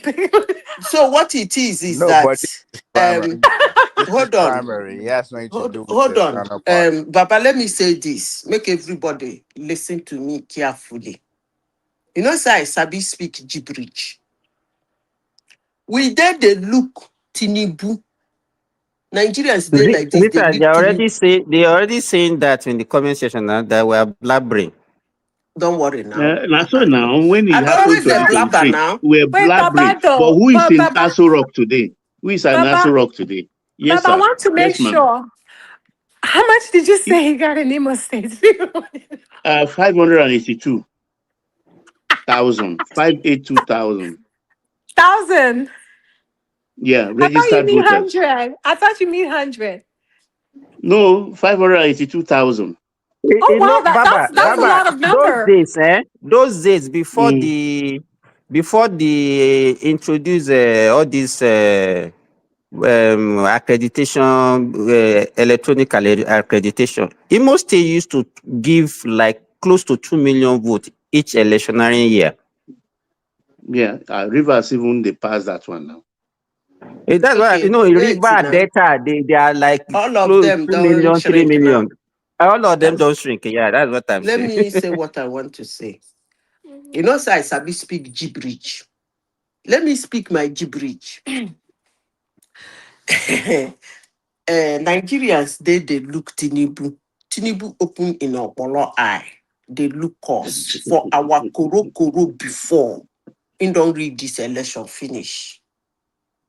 The No, election they is play. over. They don't know what trap they It don't put is themselves. over. We they look us straight in the eyes and knock off this election. Now, why did I say this? Simba, I don't know whether you met me earlier in 2023 when a lot of people come here. We talk about a lot of innuendos and gibberish and garbage and blah blah. We used to blab here before the result came. There is something I said about Tinubu, and I'm going to repeat it here again because it's something I did a study in when I was in Richard J. Daley College in Chicago.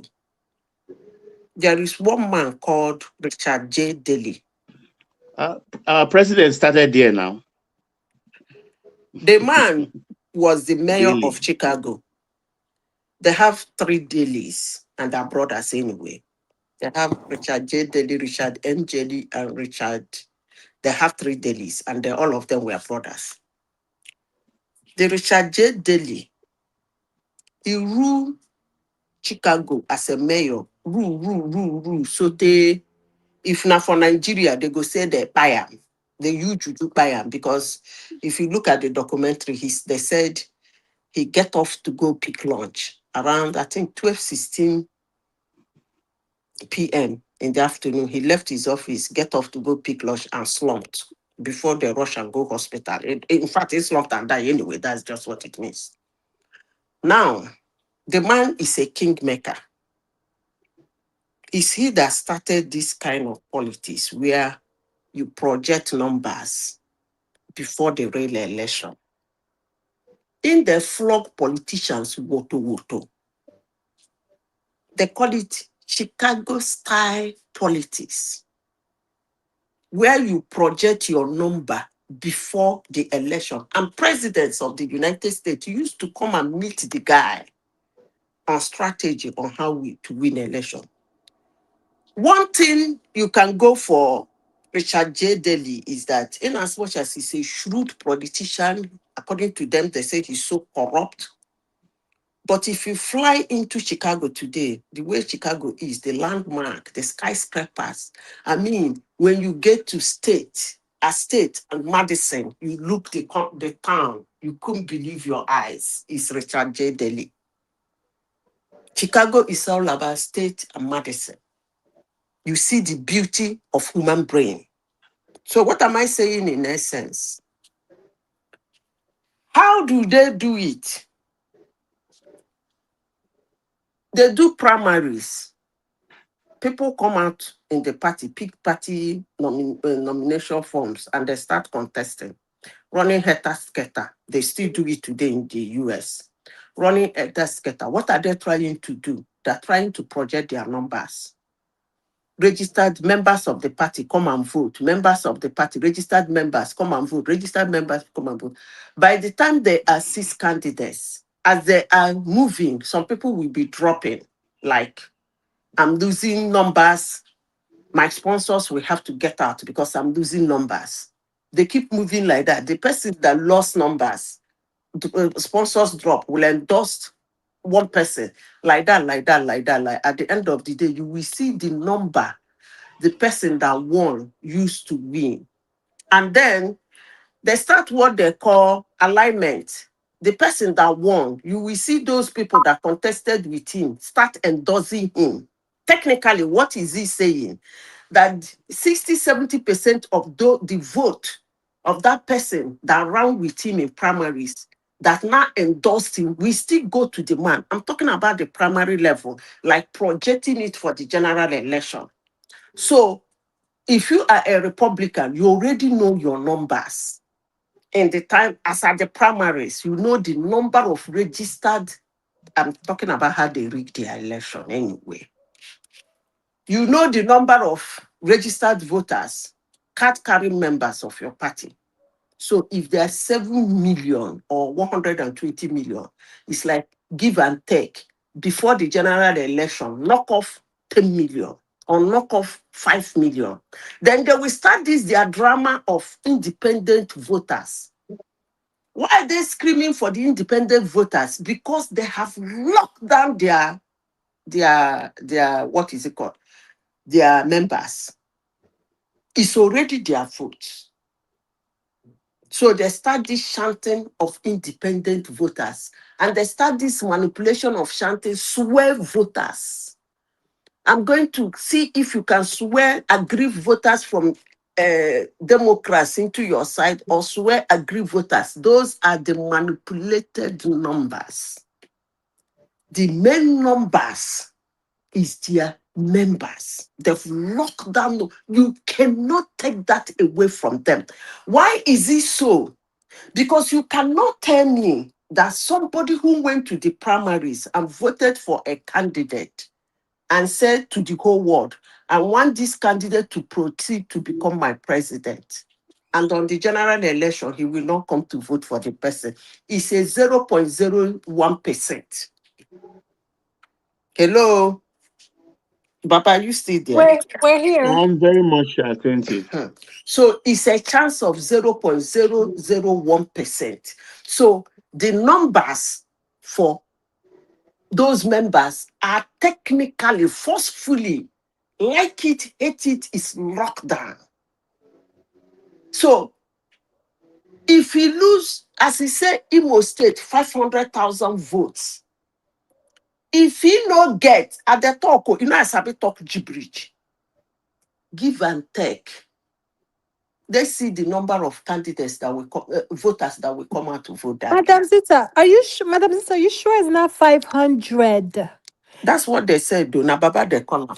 1,000, K. Who dash him 1,000 in Imo They are State? registered now. You can't dispute it. It's with INEC. Where are you People like from? 580 something thousand. 1,000. This level of In rigging now, Imo. wow. Who and who? But he got all his local government now. Chichi, where you did when he won all the 27 or 29 local government in Imo? Chichi, let me tell That's you. not believable. Listen, in Imo State, Okigwe That's is where I the was born, oh. Okay, wait, good. wait. In Imo State, Okigwe is the largest in terms of numbers, but they do not vote. In the election, that number doesn't come out. The people that bring us, this is what I know, because my dad was a politician. I don't want to call my son name. If I call Book my too son much there. name. Civil servant, top. In Uguta, which is the heart of politics in Imo State, they carry the highest number of votes. If you go to Uzotemba result now, go to Uguta local government and don't go to It's local the biggest. government, is the biggest. Why? We behave like the Northerners. We are politically savvy in Uguta. So that day, everybody is going to come out to vote. Whether they like you, the person they like. I'm not saying they usually vote the governor, but that is the, will I call it, battleground for every governor in Imo State. You go come there campaign like 5 times or 10 times. Because they are the ones that are coming out to. It's not that this is the largest local government. No, who is coming to come out to vote? In Imo State, it's Uguta local government. So if Uguta local government can give a governor over 200,000 votes, so what the heck are you talking about? Uguta local government alone delivers close to 200,000 votes every election. If you doubt, To who? if you To doubt Obi? me, listen to me. If a governor, a candidate convinced them, he might get up to close to 200,000 votes from them to vote for him, and which is a knockout. The moment you win Uguta in Imo State as a governor, there is every chances you are running home with that election. So for Hope Ndozimba, who is from that area, to open his eyes in broad daylight and say he registered 500,000 for APC, is going to be wahala. I know why I said this. Because Hope Ndozimba is a grassroots politician. in the row street with those boys. So if you laugh finish, no wahala. Wait, but he didn't register them. These are the people that registered to the party. It's not the governor that That registered. means you didn't understand all these things I'm saying. I didn't understand what you're saying because everything you're saying is not totally correct. What I'm saying Okay. is the I party just members. don't We are understand looking how at the party they members, got a whole not the people that 500,000. Who just. gave them 500,000? Yeah, but they register. It's not like we Just came some things from don't make nowhere. sense. I don't. Exactly. If you If are we a don't But agree, the Is governor, it guy wants ghosts? all the hold 27 on, local Ghost voters? government now. hold See, on. he won Ghost 27 voters. local government One voice, during his please. gubernatorial election. He won everything. Let me say this. If you are a governor of a state and you are willing to deliver your state to whosoever you want to deliver it, you ginger the registration. You prepare, excuse me, you prepare the registration. And you will make sure you are able to get as much members as possible for that party you want to deliver. That's how it works. Now, this new electoral law that made the primaries, in those days, they used to do that, they are nonsense delegates. That Atiku will sit down and give them how many $1,000. This time around, it is the members of the party we vote in their, is it in their local government, right? Where did they vote, Baba? Everybody What? votes at your wards. They call at Thank their you. word. 889,000 wards. Okay, so you will go to your ward just like in general election, but the difference is that you can only vote on that party primary, and you must be a card carrying member, not just a voter. That is the difference. Which A makes it registered card carrying carrying member. member. Registered. Yes, because you are coming to vote with your party card. You are coming to vote with your party card. No, So you didn't see them. All of them, they displayed it now. You must, that's, in fact, that is your voter's card. So what am I saying in essence for those who did not understand me? What APC is trying to look in short, make I know they call APC, make I call Tinubu. You know the funny thing, Zita. If they can have that number, whether it was even concocted or not, at least they have that number registered in each of the states. At least the vote is less than the registered member in that state. That's what it means. Yes, now that's what Uh-huh. Kunzedumba is trying to tell you. Voters in my state, not member of APC, voters in my state might be up to 1 million. More. Exactly, more Yes. than that. Exactly. Now, he has locked down 500,000. So what he's going to struggle now is either add or remove a little. But that 500,000 is not going to disappear. Let me say this again, because do you know why I'm taking my time to say this, my gibberish and nonsense and garbage people say I speak? I do not really want a situation whereby people will not understand this. And when the result come out, they will start abusing and insulting and demeaning our institutions. I'm just telling you that this election is over, but you don't see it. That is Wait, can I how can I in ask you United States, that's why can I I say ask he's you something using real quick? Chicago style politics. That's why in the United States, before the result come out, they start telling you who is projected to win. Is this kind of a thing? There are already lockdown numbers and they're scrambling. They are scrambling. The two candidates will be scrambling, and you will see them saying something like, let's see how much he can boost his numbers before that day, but this person is leading. You think they're joking. By the time the result comes out, you go see that person where they say go win. But how come Kamala didn't win when they projected her to be leading with Who? popular votes? Kamala. Nobody projected Kamala to win. No. I don't know where you got that one from. CNN. No, really? I No, don't know. that was during CNN campaign. never projected her to win. No. I don't know where you got that one from. Nobody projected Kamala. All that we are saying is let them see whether she can close the gap. I don't know Yeah, where she you heard played that one. catch up throughout. Oh, okay. And she did never catch up throughout. I was surprised when some people thought she will win because the mathematics has already been done. Number one, their members were not happy. They did not do primaries for her. So they could not cash that lockdown vote. They don't know what it is. So they are already in a mess.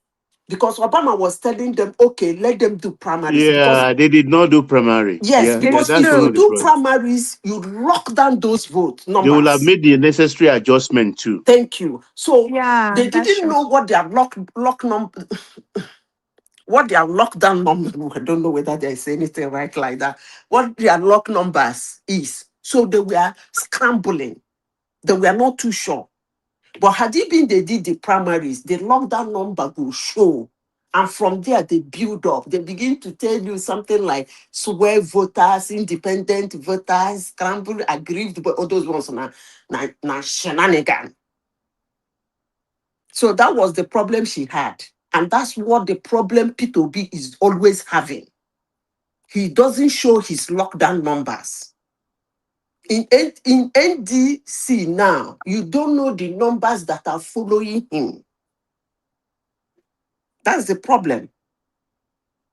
If you don't do that primaries, you cannot give him the ticket. That thing does not really show power. You need to show those numbers. And when you show those numbers, your party members will respect you. You see those people on Saturday lining up in a long line, waiting for to vote for Tinubu. If you like, say they give them 10,000. If you like, say they give them 1 million. That one now your thorough. Yeah, I saw they were giving them only 100 naira in the north. Deal Those with women. it. All I can tell you is deal with it. No, they're But the ones complaining. the thing is that you saw them with their membership card, and that's what matters. So they are showing you they are members of APC, and that is scary. If 500,000 is members of APC in Imo State, Shoma, your laugh doesn't make sense. I'm telling you. No, I was laughing because I was thinking it's 500. You know, only to hear 1,000. I said, It's who got 500,000. 500,000. Wow. I didn't know it reached to that level, honestly.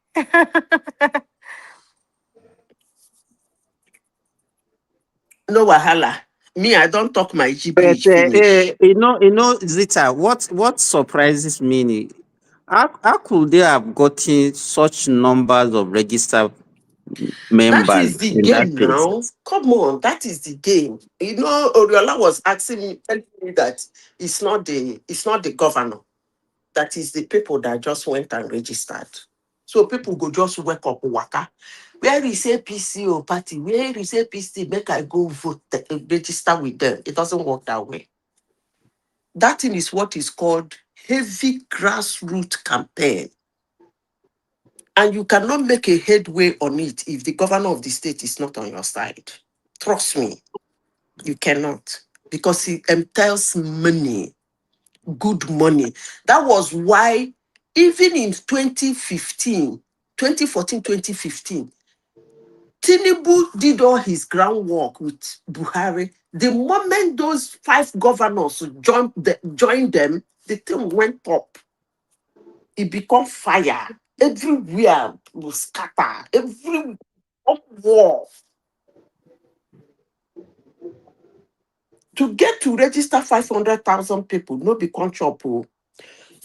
But if anybody sit down in one man platform and say, I'm talking gibberish, that come January, that Imo State cannot give Tinubu up to 2,000 votes, I wish But you luck. let's face it, primary is expensive. It's expensive. I can understand why this is running away from primary and want a Baba, consensus. but one thing that we also need to learn from this primary, it shows that the APC into everywhere and they are is a grassroots party.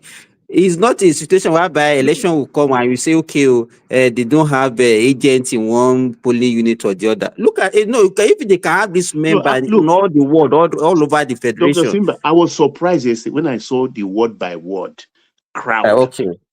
I So, couldn't believe it. people don't analyze. The only thing, as we are talking now, instead of them to bring superior argument, the only thing they be doing that They by were saying people are abusing. stupid. You But are stupid. You Simba, are I'm a I'm failure. You looking are for this. the video evidence for the one for Imo State It's all because it's all there on Twitter. Go to Twitter, you see it. Wait, I can You Step have I see by to the look step, crowd. for word it by word. and can I make Yes. say sure something real quick? make sure it's not AI because I don't know No, how go to to use Google. that. Just say Imo Wait, No, let State me say this. do you know primary. Even what? Do you know what? even up to Even 50 go votes will to surprise wait, me. 50, just 50 will Choma. surprise me. Choma. Yeah. Go to even all the even Nigerian news channels like Arise, like TVC. They showed all those things. They have correspondents that actually went and view all those places. They Yeah, send I have their to go and find correspondents out. to each state. So even you can go to YouTube, you see it there. They're I there. have to. I have to because and I hope it's not AI. One old video that manipulated No, because just I'm go telling you to to go Google. to all for those. for for him to Uh, get even 50 people to line up for him is a shock. But Honestly. what I, So but you want 500,000. 27 local That's governments. why I was laughing. The 500, but to say No. 500,000, The who local dashed government, him? the 27 local government on one. How many voters do you think are in those 27 local governments? It doesn't He matter. won None of them will outright. vote for He did him. not yield one local government to another party. So, He Baba, did not. And when you registered with your BVN, it's like your what we are what you are I NIN. saying, don't think you Baba. understand, Baba. I don't What even you are think even saying is 50 making people. Choma to be depressed, though. Choma If is I don't is think already even getting 50 depressed. people, even 50 people will not vote for APC. That's what I'm wondering. but Is Hope but the governor Uzodinma, is his whole APC family now. members, they're that large? The government is not. Well, The how does government is this even APC. make sense? Who's the governor of the state? They had to vote for the governor of the state anyways. So there's no way 50 people will vote him to be the governor. So they His have family members. You see, Don't mind Choma. Everything I is rigged remember these that days, same Hope. Wait now, Choma. I remember what people are saying when Hope was contesting second time. Hey, he's not going to win. He's not even going to get one vote. He's not going to. When the result came out, all of them shut up. All these things are rigged. You know that now. Let's stop Forget pretending. rigging is part of election. Go and sit down. Chioma, let me Yes, tell ma'am. you, let me tell Uh-huh. you, every election is rigged. anywhere in the world, All over the world, they rig it's the shape election. and form that is different. Now, it depends on how you rig it.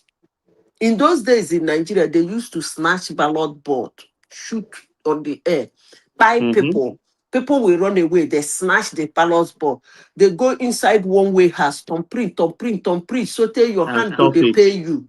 They pack them. Call result, they still the print. Call result, they still the print. They go pack them, come. They not even count Obasanjo's and save. time, they were They go announcing write results while number, people were still voting. 3 million, 4 million. But as the years passed, that's the way they were rigging it that time. It was so obvious. But some countries, they have a way they rig it. Even countries like Venezuela, that their electoral system is seemingly tight, they still they rig out. Yeah, There's nowhere in the can you world they tell don't us the rig it. country that actually rigged? Because I don't believe this. I think you guys are just coming up with something from your end Uriola, and wait, thinking that we Uriola, should agree to that. Uriola. We don't In the agree. I don't US, agree with that. wait now, wait, All right, go Uriola. ahead. Tell us which country are rigging. Did in the US, for instance, what's Where in the gerrymandering? US is rigging? Eh? Where in the Wait, US they are rigging? listen, make I answer you now. You ask question. What do Yeah, they I'm use? listening. What do they use gerrymandering for? What do they use redistricting for? Baba, how you? The first thing is he should find the meaning of the word rigging. When you understand the word rigging, then you will know that every election In is the rigged. last election, we're here, vote post office voting, the post voting. We were here when they were taking them out of post office box and throwing them away and burning them. Didn't you see the clips, Zita?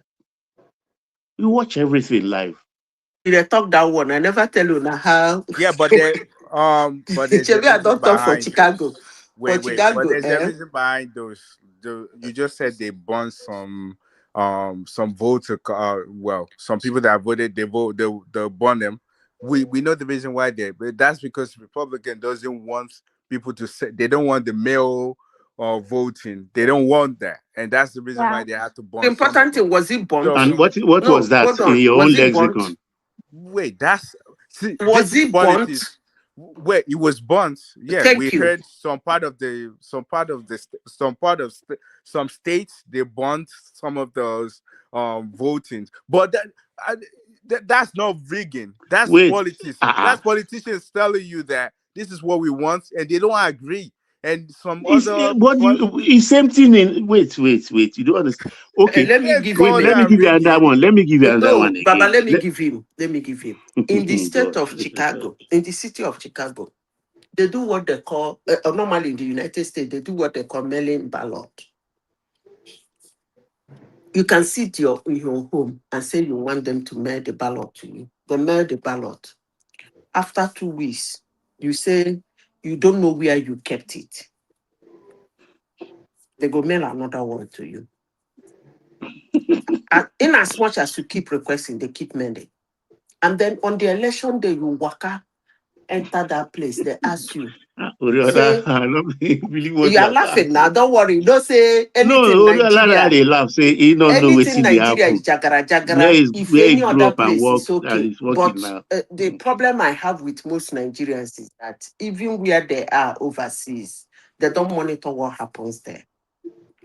If you Even monitor, voters you will intimidation. you are you talking will to a wrong understand person. that it's Actually, same old, same old. I try to listen to you to kind of like Oriola, please, can I tell me finish? exactly where you're Please, going, can I because finish? well, Oriola, you can I just came finish, at Hold me please? right on, now, though. guys. You just came at Excuse me Oriola, me. telling me please, can I that. Hello, finish? Oriella. Hold on. Everyone, please like the broadcast, subscribe, share, and we will like a super chat, at least $100. Starting point. Thank So you. on the election day, you waka go the polling unit. They ask you, show your identity, you show. You collect mailing ballot, you say yes, you collect them, but you don't know where you keep them. They say enter, go vote. What will you call that, Baba? Ask That Uriola. means you I actually voted want like to 4 even tell him times. about voters intimidation so that he will know that it's pile and pile and pile of everything. It's just part of it. You understand? It's part of it. Maybe what Anyway, Oriola was is that taking the is only topic rigging. you people have today? Maybe the only thing that is understood by inflating figures. Don't you know that even voters suppression is also a form of rigging? That you look at where your opponent is strong and you suppress vote in that area.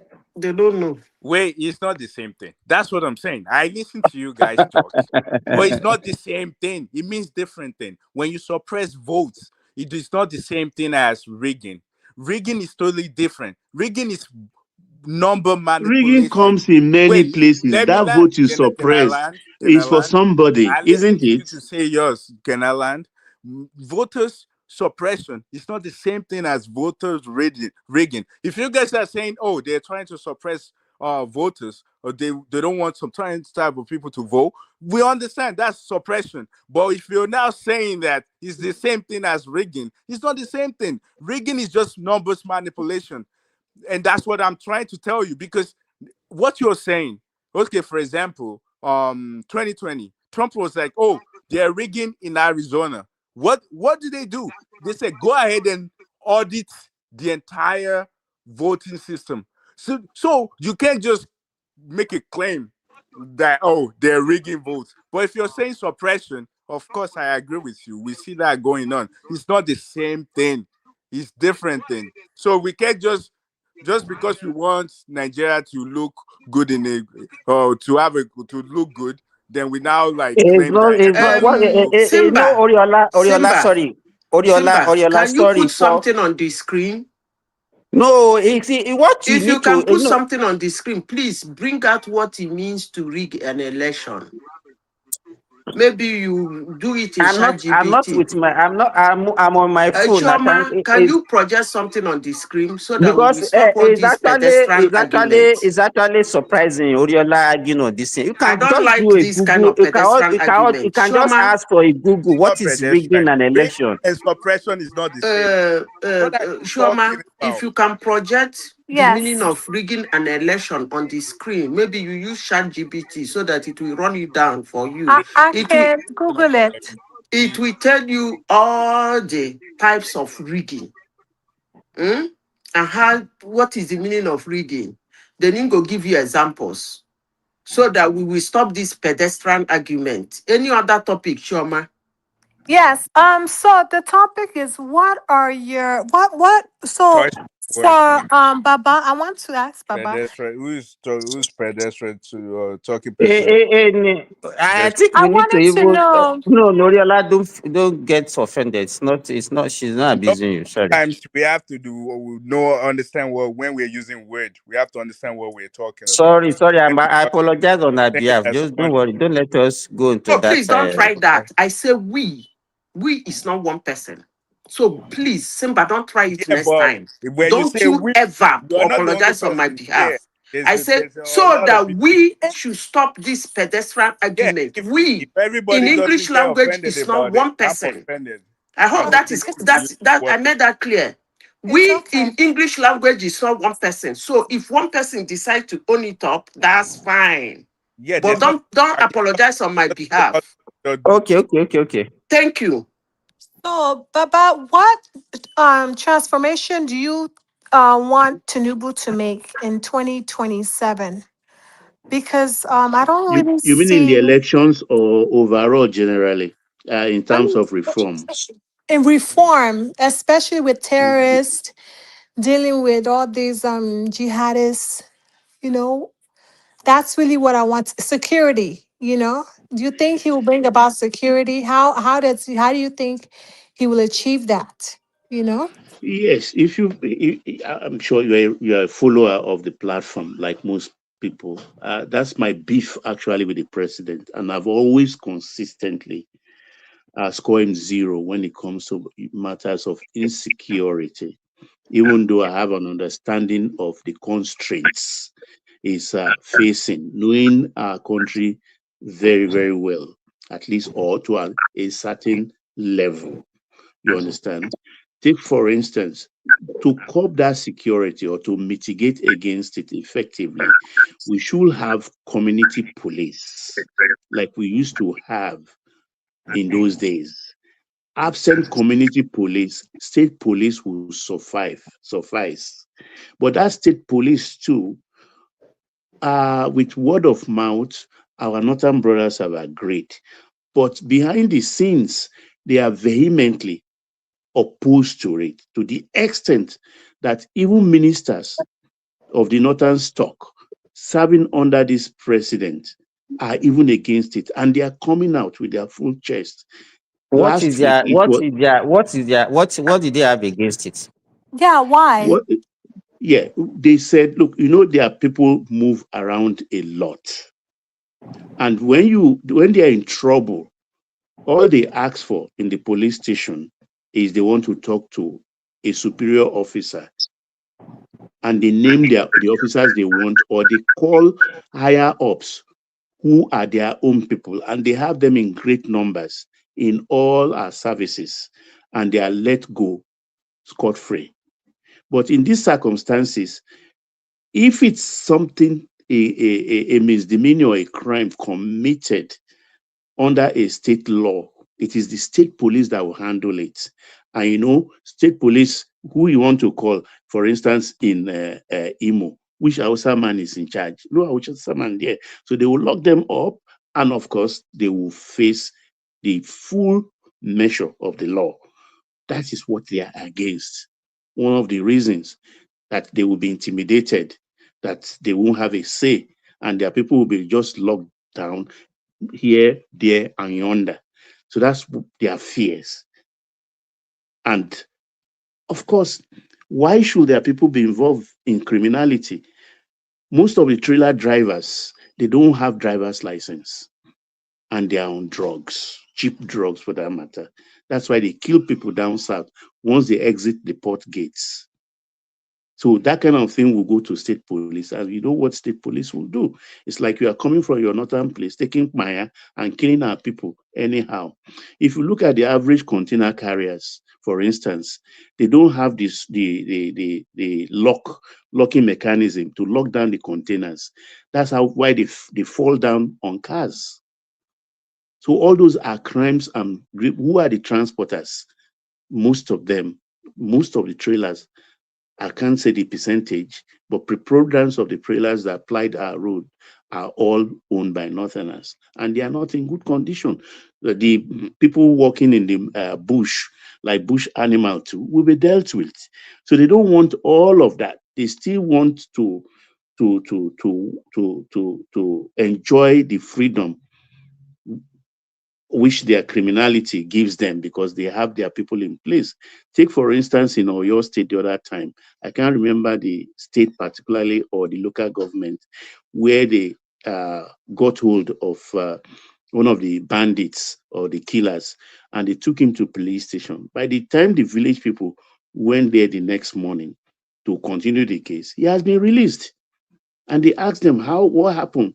They received a call from Abuja. Abuja said they should bring him. That was the end of the case. So these are the kind of things we've been facing. But because of the election that is coming, and for which I'm angry also with the president, he is handling these things with kid gloves, leading to the election, because it could actually backfire against him if he tried to enforce these things. But also is a subject of constitutional reform. So every state have to sign on to it. So maybe he's waiting for a second term to be able to do that, because by then he has nothing to fear anymore. He's not coming back for the third term. So apart from that, in terms of reform and everything, the things you have in your state. We have, take for instance, the Niger Delta, for instance. Presently, they give them 13% first. We call it derivation. I think if we are not going to reform in the format of people controlling their resources in their state, then they should increase that into 25 or 27%. So that whatever we get in first, 27% out of it should go to Niger Delta, where they take the oil from. Then the rest of the country, let us share what is remaining. That 13% is too much. And I think it's one of the things the president also is looking into. And several things, because that's the way of peace in our country. That is the way of peace. Though the example we are seeing now is not encouraging, in the sense that so much money is being given to the states at the moment. And some states are so irresponsible, they are not using it well. There are states that are doing well, particularly in the west, southern part of the country. But in the north, do you know they still pay the old minimum wage of 30,000? Where in the south, states like Imo, they are paying 100,000 minimum wage. Edo is paying, I think, 85. Lagos is paying, I think, 75 or so, and so on and so forth. But they are still paying 30,000, and they get FAC allocation every month. So why can't they take care of their people? Yeah, but so that is why even I'm looking at, if everybody controls their resources or have more money through economic reform, the states that will do well will do well. Those that will not do well will not do well. And we know where those states are. Wait, so these are the things we... Did Yes, sir. complain that did the northern states, did their people complain that their salary is low? Did they complain? They did not. No, they don't know better. They don't know better. Let me just put it that way. They don't know better. You say? And I think some states, because of the total number of their civil servants, is not as much compared to some other states in the south. But some well-known states like Bauchi, you dare not do something like that because they are more educated and but in some small rural states, maybe Samvara or Kebbi or whatever, they might still be cheating them because of that minimum wage. So Baba is right, but I think me personally, I always support resource control totally, because that is the recipe for peace in Nigeria. Because the way it stands now is like everybody should go to Abuja to collect money. So I think the way we are doing now, it really supports laziness. Well, what you have to do as a money bag, or you have money, is to look for one godfather or one person that is very important. Then just choose you, and then you are home and dry. You are governor of a state. But if you are going there to find money by yourself, to pay your civil servant, to develop your state, go and write it down. Anybody that's going to be a governor in Nigeria, it's a hell of a work, because the money will not be coming from Abuja anymore. Instead, you are going to be paying 10 or 15% or 20% back to what you get from your state back to the federal government. So you will now see the real people. I'm not saying those politicians are not real, but what I'm just trying to say is it's not going to be a lazy job anymore. And I think the issue of insecurity, we should continue to devote power to the state, because 90% of Nigerian people live in the states. Only how many people live in Abuja compared to when we want to talk about state by state? So if we can do resource control and also devolution of power and the decentralization, I think everybody will be fine. And you will now discover that the so-called north, that each time is insecurity, immediately there will be relative peace, because it's now you against your people. If you continue to keep fight people in your own states. So the issue of insecurity, unfortunately, because we practice constitutional democracy, there are some things you want to take, but there are some actions you want to take, but because of political reason, you won't be able to take it, because at the end of the day, you need their votes. So that is one of the drawbacks of this kind of democracy we practice in Nigeria. So, Simba, why is it that they're moving towards the southwest? It's not about moving. The reason why some of them are moving towards southwest, I will tell you. First and foremost, there is too much firepower on them from in the northwest and north. They were just spying them. Let me tell you something that you guys don't know. Since this man came in, they have spied over 16,000 terrorists. But they won't let you know, because if they let you know, Nigeria will be shouting human rights, right. So they are doing it. So that is why they are running away from their enclave. And this set of people, some of them, they are bandits. So they hide under this terrorism as well. And some of our local collaborators are also there. It's not that they'll just come to your domain and then they start doing this. They also have local collaborators in our midst, even from the so-called Yoruba people or the so-called Igbo people. You see some people that work hand in hand with them. A market woman was narrating a story. He said when they first noticed that something is wrong is that once in a week or twice in 2 weeks, there are some people come to the market and they will buy bread of 400,000 and buy beans. Each time they came, they always buy something as large as like that, but they didn't report to the authority. If to say it's a country with good intelligence, how can somebody be buying beans, just buy beans and take it away, 400,000? It does not used to happen like that. They just notice it. Now everybody is coming out with their story. So that means, and they also arrested 6 people, and those 6 people they arrested, they are the one conniving with these bandits or terrorists. They are giving them information. They are also giving them information how to how to maneuver their way in that forest park in Oyo. So that means there are local collaborators with these people. They already picked 6 people. And the condition these people are given is that they want they want to meet the governor of the state. That if they are paying their money, the governor of the state should bring it. Because they had a lot of young people, like 1 to 2 years old kids among them, and so many students. So They already, you so they don't already, yeah, anything to do with politics. yeah, yes, exactly.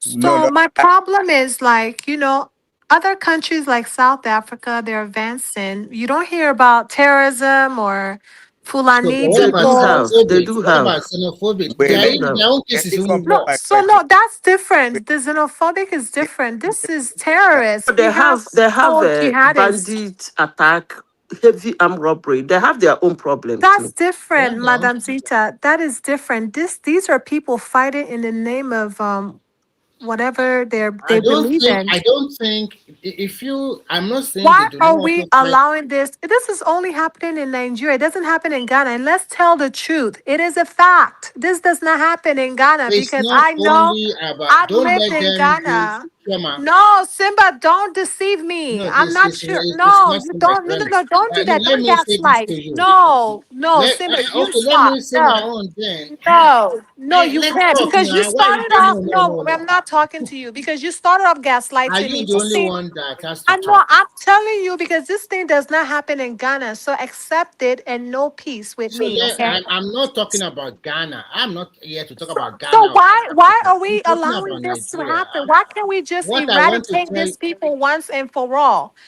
what I It's want their to tell, nuisance. what I want to say is very simple. It's quite glaring that some people are using religious ideology, but it's far more than that.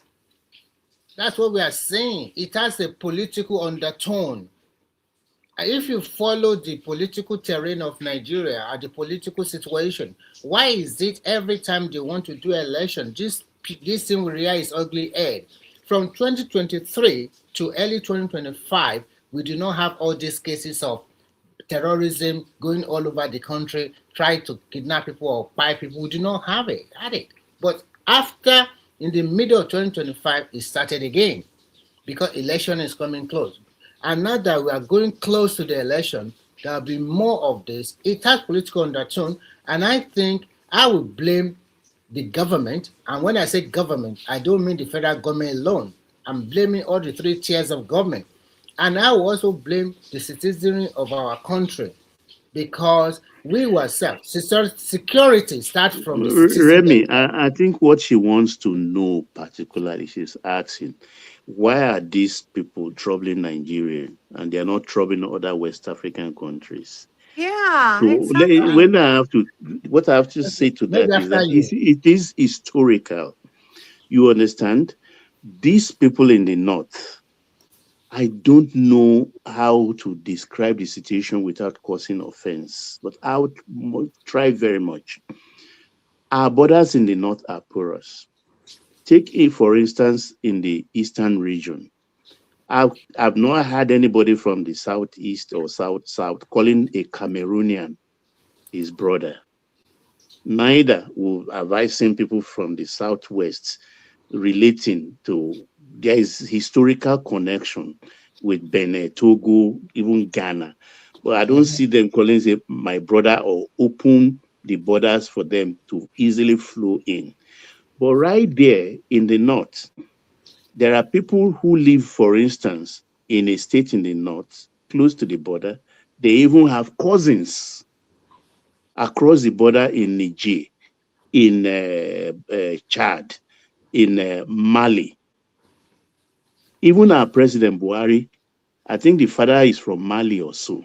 That's why Shibike Amechi made use our money to take a train track down to Marada or So Maradi, whatever they Baba, call it. don't No, you think? let her have some perspective of history in all of this.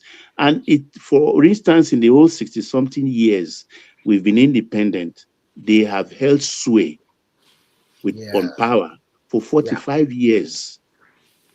For 45 years. In Ghana, for instance, you talk about until the year when Kufuor came in, I think in 2003 or so in Ghana, was when they even started to acknowledge Muslim holidays. During Rawlings' time, they don't give them holidays. So they didn't give them chance from the word get-go. They don't reckon with them. They are not, who knows them? But here, the British at independence gave them power. And they ruled us intermittently for 45 years. Exactly. For 45 years. So taking that power from them is not going to be easy. Mm-hmm. It's not going to be easy. It's just 3 years now. Look at how they are crying like a goat being taken to slaughter. So we gave them the chance. Our colonialists gave them the chance. So it's not going to be easy. It has to be a real fight. Real fight. Mm-hmm. And I think, in addition to what you said, I think thank you, Baba. Thank you so much. In addition to what you said, the major problem is also that Northwest, because they want to remain one way or the other to influence the political situation in Nigeria. They want to have the control. Everybody that goes there, they want to be in control. But unfortunately, this man is not listening to them. And he also have a way to break them. And that is why you are seeing a lot of... But let me say this. In as much as they are part of Nigeria, yes, everybody should have equal access to power.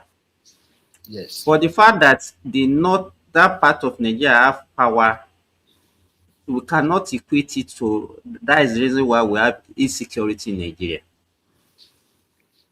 In even some other country, Senegal, in fact, most West African countries are dominated by Muslim. So why are we not having it in those places?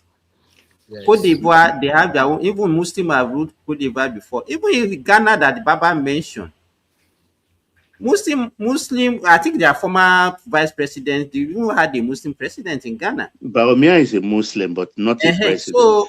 So I don't know why. I don't think that is the reason. I think the major problem that we have in Nigeria is that we have a lot of governed areas. Extremists. No, Simba. Look, Simba. Wait. I'm sorry to interject you. Most of these people they have allegiance with the country of their father or where they are born. Atiku, for instance, was born in Cameroon. Buhari was born in Mali. So almost all of them that have ruled us, Abacha has connection with Niger. So the thing here is, even in Baba Obasanjo, in one of his recent interview, said he remember when Shehu Musa Yaradua describe a situation where a woman is cooking in Niger, in a village in Niger, and will send the daughter. When he tastes the soup is not sweet. The daughter should run across the border quickly and buy salt from across the border. That is in Nigeria. So that's how they are. They go to school. Let me finish my point. Do you remember in 79 when they deported Alhaji Shugaba? Mm-hmm. The politician, I think in I've forgotten the state now. Shugaba or something like that. Shugaba was even deported. They said he wants to be president of Nigeria. You are not a Nigerian. They deported him. He went to court before he was returned back to the country. So they are mixed. Baba, there is no country that you go to, especially let us even stay with our West Africa country, that you will not see. In fact, I can use Ghana for example. I know a lot of people from Burkina Faso that are not Ghanaians today. Yeah, of course, they know, but they know them. You understand? So we have people that cross. We don't have the Europeans that demarcated us. There's no way we don't have the highway that we have in Ghana. Are they not in Togo? They were in Togo also now. They have airway in Togo. The airways are in Togo now. The airways are in Togo. They You even understand? want. So there's no country that you not have people that share boundary, that they, and then they have the same cultural, they speak the same language, and they I will said belong to same of different countries. Southeast with Cameroon, and I said same with the Southwest and the Benin Republic and Togo. But we I are not think taking to maybe the because extreme with which they take it. let me tell you, I don't think there's any country that they will go to, especially the way they are doing kidnapping people for money in Nigeria, that they will get that kind of money that they're getting in Nigeria. And then I think, as you said, they have a lot of collaborators, because Nigerians, we don't have that We like patriotism. money too much. Say it. It's not even, Nigerians are not even patriotic to their country, so they can do anything to actually get for money. As you said, Nigeria can do anything for money. The other West African countries, they suffer more than Nigerians. You cannot tell me that the level of poverty in Cameroon, in Chad, in Togo, in all those things are less than what we experience in Nigeria. In fact, they are Even eat poorer than nonsense. us. They eat But rubbish. they are more patriotic to their country. So that's the problem. I think Because what me I just think is nobody will come to your country that there is no way. The popular Yoruba adage that "Onigbo gidi oba lanu."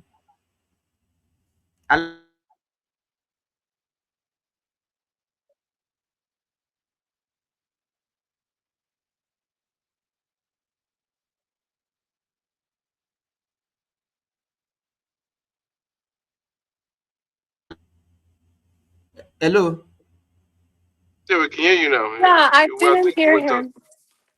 him. I think somebody just muted me. I was speaking. I said it's because Nigerians are not patriotic. There is no insecurity in Nigeria that Nigerians are not aware of. We cannot be claiming that most people that are doing it are outsiders.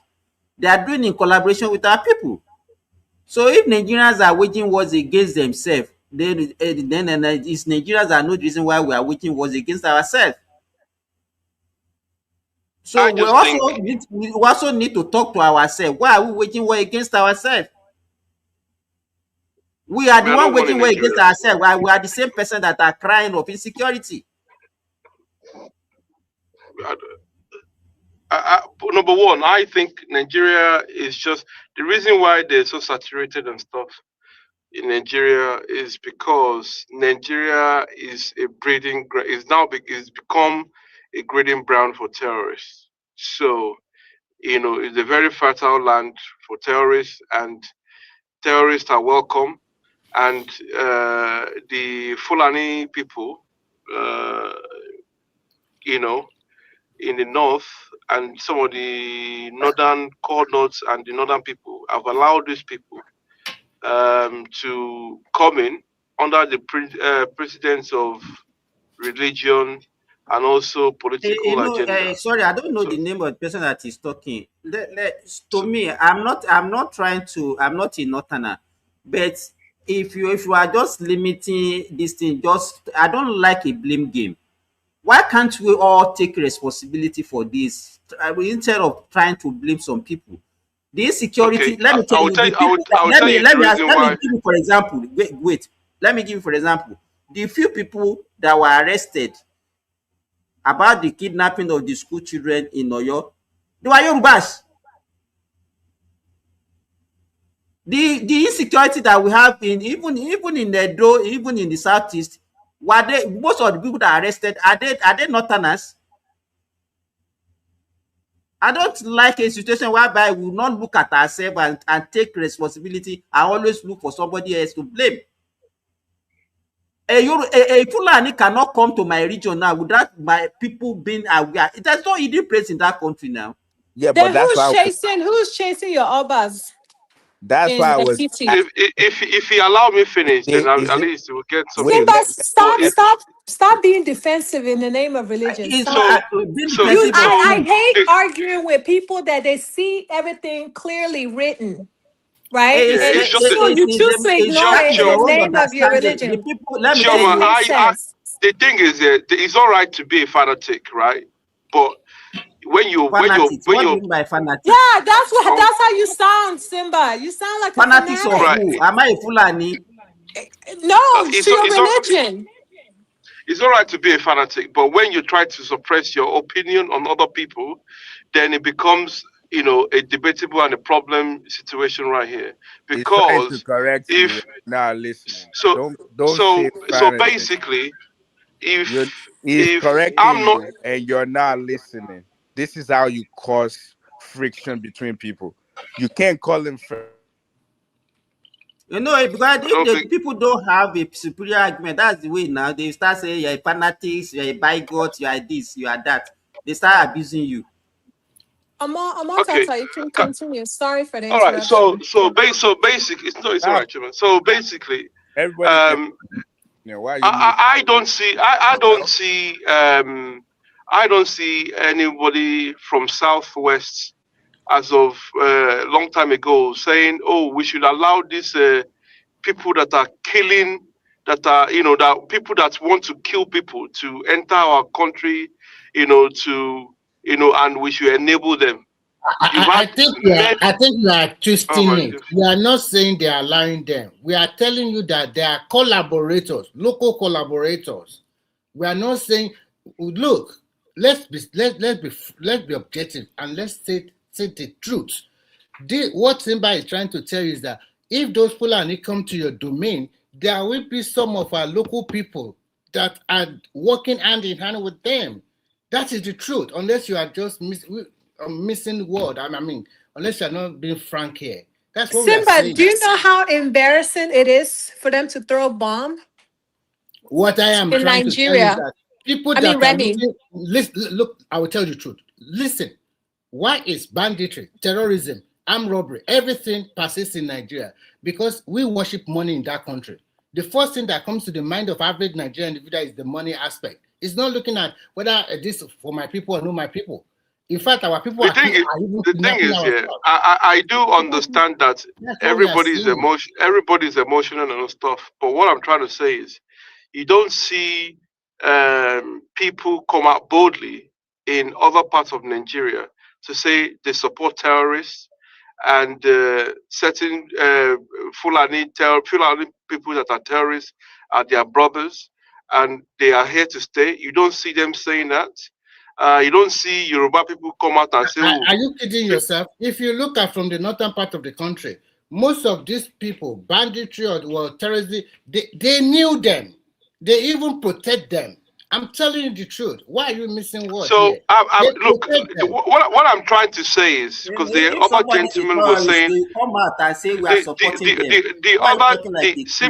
okay, I think it was Simba that was trying to say that we should all take responsibility, and I refuse to agree with that because I'm not going to be, part of the people that will take responsibility for other people's agenda and being a fanatic because they worship one religion or the other. I Thank just think you. God bless you, I, Omotata. you're welcome. I just think if you are a person of faith, you should bloody keep your faith to yourself. Now, if you're gonna have an agenda and then you're gonna go around massacring people and collaborating with other people, right, in to perpetrate your evil and all that stuff, then you're a terrorist because what has been happening in Nigeria and you have someone like Gumi, and if you compare Gumi, if you have someone like Gumi coming out to patronize these people, and nobody in Nigeria from Igbo or Yoruba or South can dare come out and be, representative to I terrorists think like someone like Gumi. So you would again. even sorry, hold on a second, Remy. Someone like Igbo right now that's in 4 years ago was only saying, look, this guy came from Germany, bordering. He came from Germany, established his farm, and we all know how hard we work, people work abroad and establish his businesses and stuff. And you have these Fulani terrorist marauders, brought the cattle and then they ate his crops and he went to complain. And the next thing you know, he's been butchered. And then that got attention of a lot of people. And, he came out and he spoke about it. And, from there, he joined the struggle. And then, next thing you have a Fulani man he likes the terrorists. It was embedded with the terrorist people, the Fulani people. And then he took a battalion, 500 battalion people to go into his house and kill this guy. Whereas you have someone like Gumi, walking around and just saying stuff, and is getting, guided by the Nigerian army and the police, and it looks like he's unstoppable.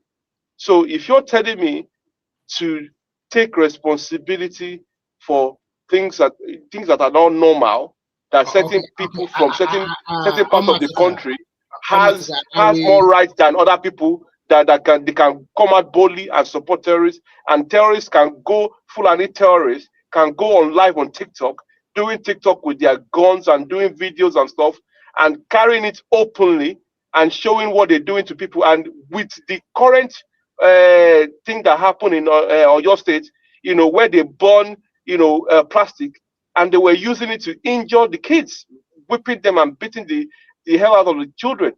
You're not going to tell me to take responsibility for that. I will come this way. Life is very precious. When you are still living, you will say whatever nonsense or whatever you want to. I'm not referring to you. I'm talking about people generally. If you are still living, you have opportunity to continue to say whatever you want to say. You have opportunity to still stay with your family. When you talk about taking responsibility, you can also do what we call self-defense. If they pie you, you are gone. That is over. Everybody knows the truth in Nigeria. There are so many ungoverned spaces. We don't have enough police to even protect the so-called more than 200 million people. We have a lot of Nigerians that are unpatriotic. We have a lot of problem in that country. The North does not like the South. The South does not like the North. The Christian does not like the Muslim. The Muslim does not like the Christian. So many, it's like a layers and layers of trouble upon So one why another did you just at go the your same separate time. ways? So what we are trying to say is this: in terms of what happened in Oyo State, because the government already failed at the local level already, and even the state governor of Oyo State is collecting a whooping 1 billion naira security vote every month, and you are telling me you cannot protect life and people in your own state. And when they accuse you, everybody will be saying, it is the federal government control police. Come on, man, you collect 1 billion. What are you using the money to do? You cannot even recruit a lot of people that will guard the forest or whatever, since you know that these people are already in Kwara and Oyo is next to Kwara. You are not doing nothing. And at the end of the day, everybody wants to shift the blame. I'm not saying that the president is not to be blamed too, but as a governor, you collect huge amount of money. Calculate 1 billion for 1 year. That's 12 whooping billion naira, for God's sake. And when you go to the state, I think they collect more than that. It's more than 1 billion. Taking responsibility have to start from you. Defend yourself. Can I say something? That's what I think that is what is to me. That's my own opinion about that. So what Simba was saying kind of makes sense to me in a way.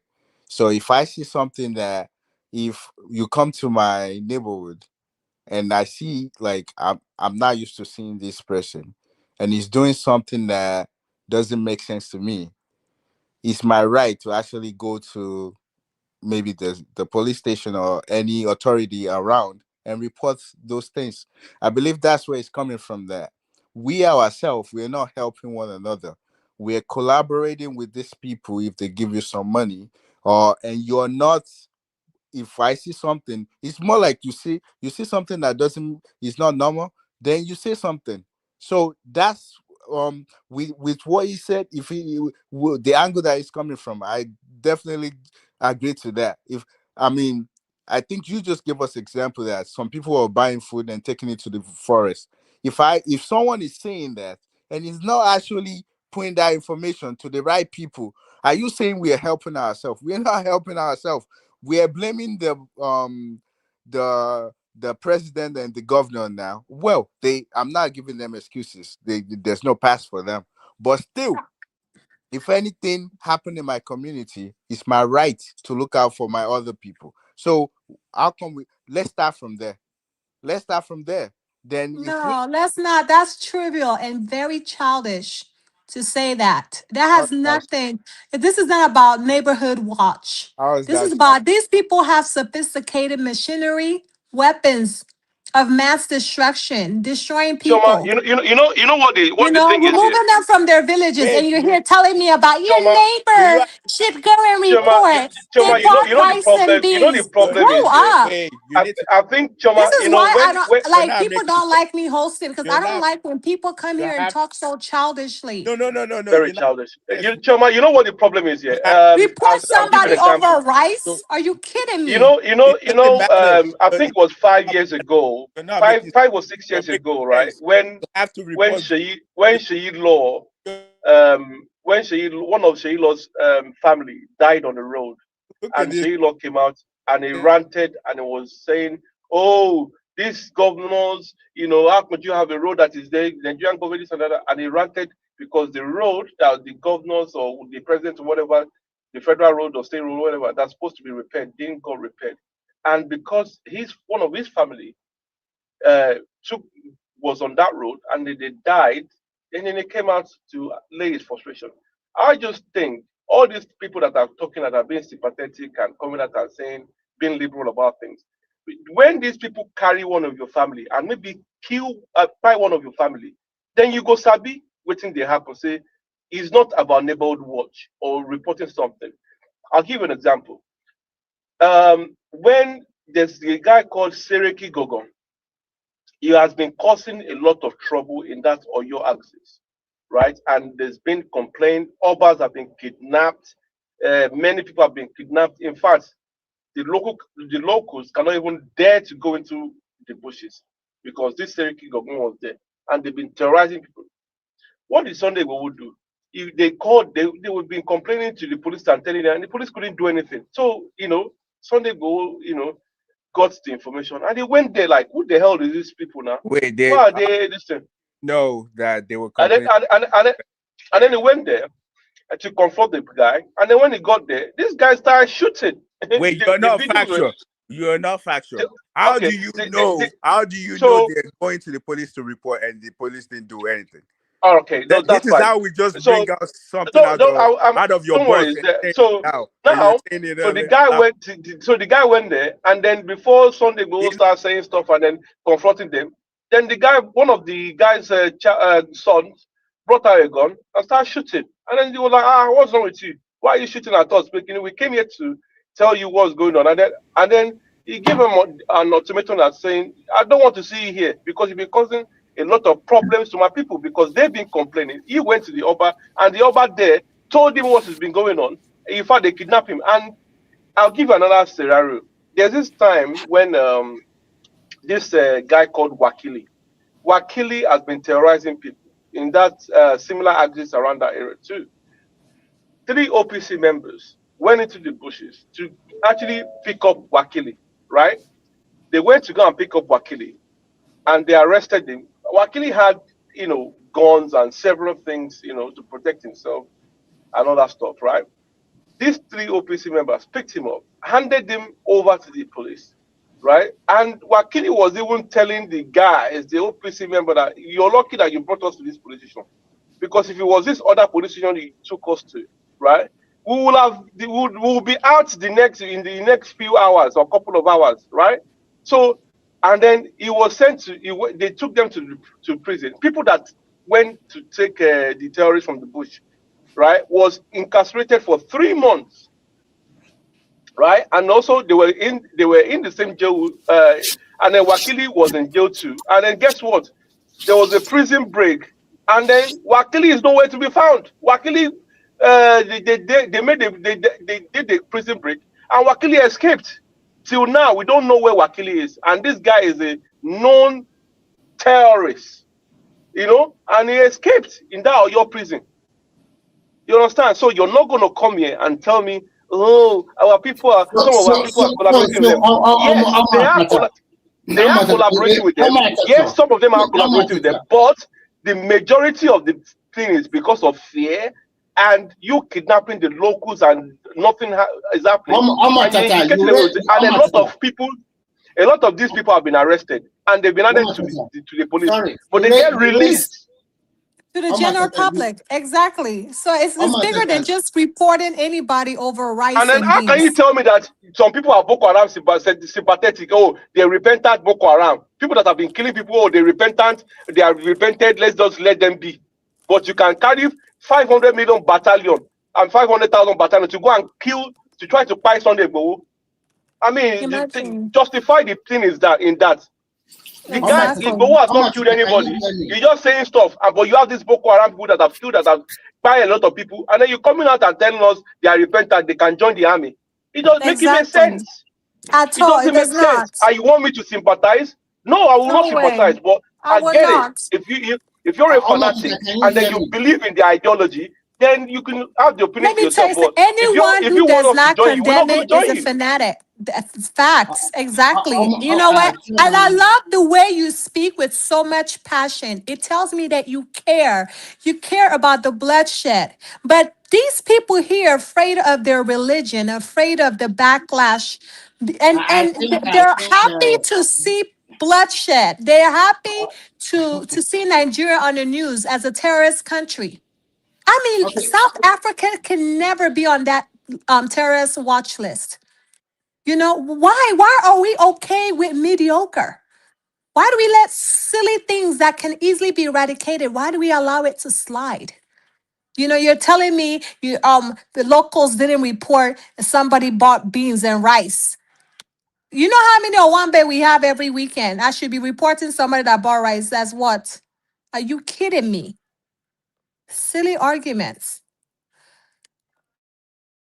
Who's next? No, you can't talk that way. That is too low on your side. You can. No, it's not low. No. Let me say my own. We are all in this platform, and we should respect one another. You can't be talking about how did I disrespect you? Take it back. Yeah, you have to take it back. That is not good. Take what back? You cannot say people are doing silly argument. What are you talking about? That is rubbish from your mouth. You just say your own opinion, and then you let other people state their opinion. You are not here to be insulting or abusing other people. When you say somebody should report, no. A local should be reporting someone for buying rice. Your Are last you kidding statement, me? That's a joke. You should take it back. Why should you be insulting people? For what reason? Insulting who? Did I call your name? You mentioned. I am the one that mentioned that the local market people they discovered this trend. And you say Cecilia argument. Are you not referring to? They discovered that people are buying rice and beans in bulk, Abi. Sometimes just let it slide. As if we don't have waiting space. Remy, is it paining you that can speak up for something right, and you're just there in the name of religion, hiding your mouth? Anyway, who wants to go next? I just think the thing is, this is what I think. It's just I know everybody is all tension high and stuff, but this has been going for once. For me, years. I've never been to the north, and I don't think I will ever go there. Right? Because there's a lot of people that come to Yoruba land. We have them in our midst, and you could tell how everybody are. So I don't have to go to the north to know what's going on. We read the papers, we see videos, and we see how people behave, right? So if that is their lifestyle over there, they like things like that, insecurity and unrest and blah, blah, blah, blah, then go ahead and thrive in your region and do whatever you want to do. But when you're coming into other people's region and then you are in the forests, and then you're kidnapping, and then you're killing people, and then you're doing this, and then before you know, you go to one village, and then you kill people there. You go there. By the time people are aware about what's going on, you're already gone. And the next minute, there's Nigerian army, not too far from the incidents, and then so many things like that. So there's a lot of native intelligence and local intelligence that have been going on, and they've been reported. And the police, when these people are arrested, they come back again. Wakali is a very good example. Telling those the OPC guys that, oh, if it was this place that you took us, this police station would have been out. You know, that's coming from a terrorist. And these are the same terrorists that Gumi, these are the same terrorists that Gumi is supporting. That they are our brothers. They're not my own brother. You know, neither do I know them. That is not my culture. You understand? So if if that's their own culture, then so be it. So why can't we have somebody, you know, from our own side that comes out like Gumi and speaking like Gumi? We can't, because the Nigerian government will not allow that.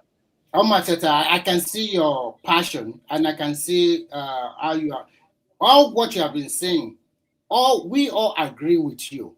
But what we are trying to say is that don't agree with them. I'm sure you don't agree. Wait. Let me say something. Why put me in the backstage, man? This is a conversation. You don't have to agree with whatever. Wait, Remy, give me a minute. You don't have to agree with what I'm saying.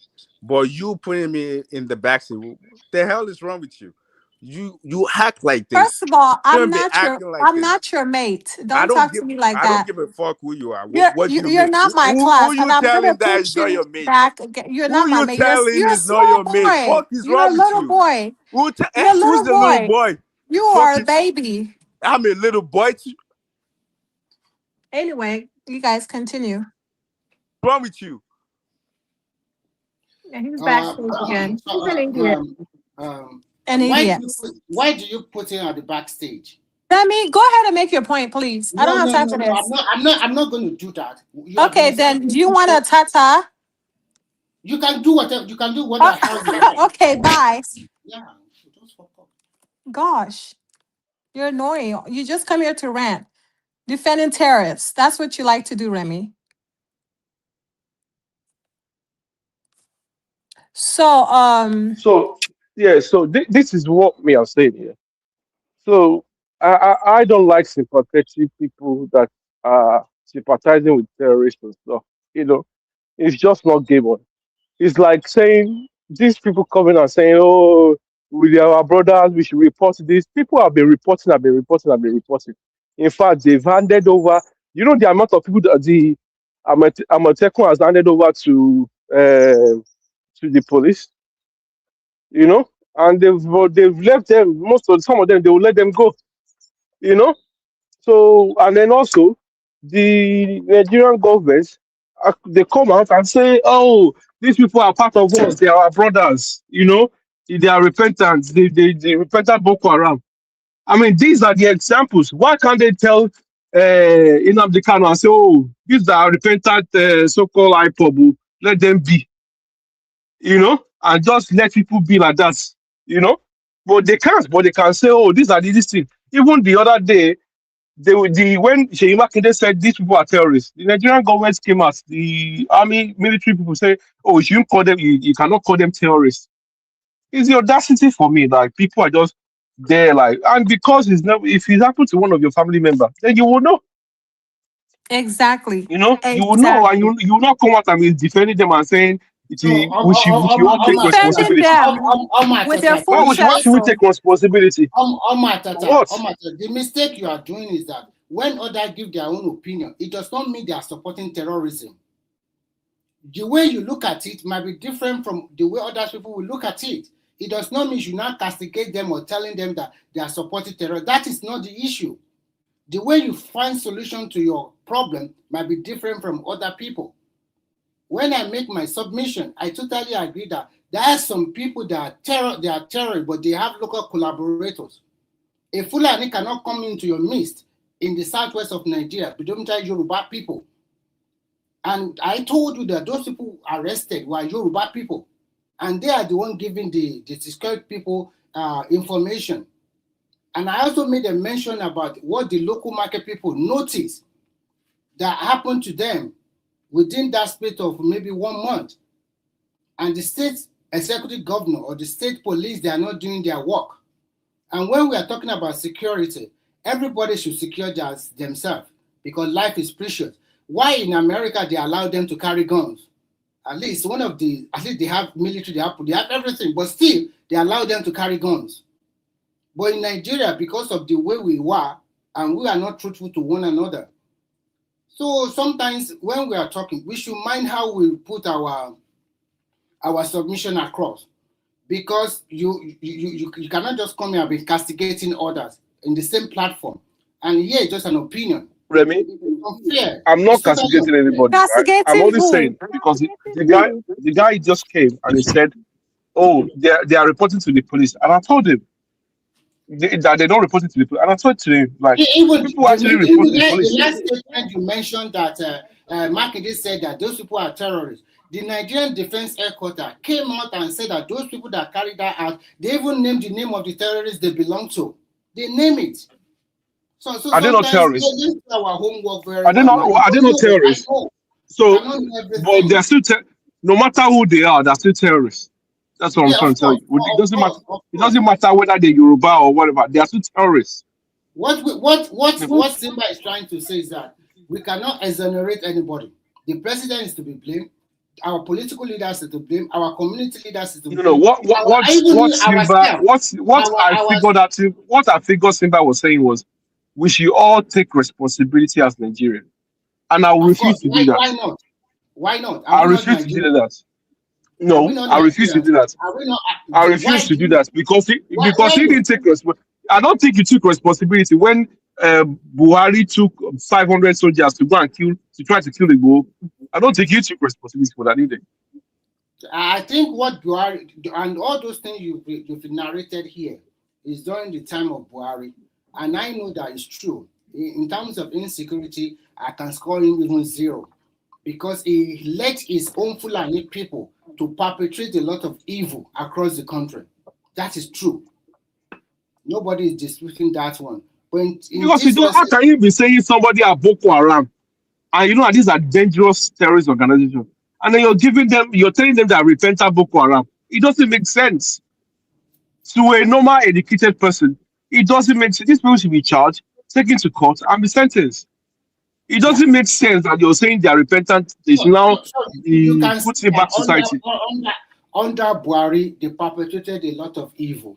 In fact, is that not 1 or 2 or 3 months ago, they sentenced over 100 terrorists their case has been on with the High Court for more than 8 years or something like that. They just sentenced them, some of them to life imprisonment, some of them to 20 years imprisonment. Another thing I want to say here is this: even if they are giving them death penalty, most of Nigerian governors will not sign that warrant because they will tell it's against their religion, whether you're a Christian or a Muslim. So we agree with that. That's fine. But don't bring them back into society. That's what we're saying. Yeah. So you are right. But what to me, what Simba is trying to say is that citizens should also be responsible for their own defense. When you know that in Nigeria, we don't have enough resources to go around to protect the citizen. And once you also know that even your neighbor, the person living beside you, can be a terrorist or can be somebody that will... Remy, what you just said now, right now, that the citizens should also defend. Look, Jackson did it. Jackson defended himself against a Fulani terrorist. And guess what they tried to do? They gave him a death penalty. Do you know that they gave him a death penalty? If not for the intervention of the Americans and the church, the Christian people, he would have been sentenced. He would have been killed. But because they gave him a death penalty. How could you give someone a death penalty that was defending himself? The way I will see this thing is this: now that we all know that the federal government does not have enough manpower, whether in terms of machine or even human power to confront this menace, I think it's high time that every region should canvass for maybe state police or state vigilante just to mind your forest on governed spaces. And I like what the president did. He already give the go ahead. Let's see whether his local power will also be helpful.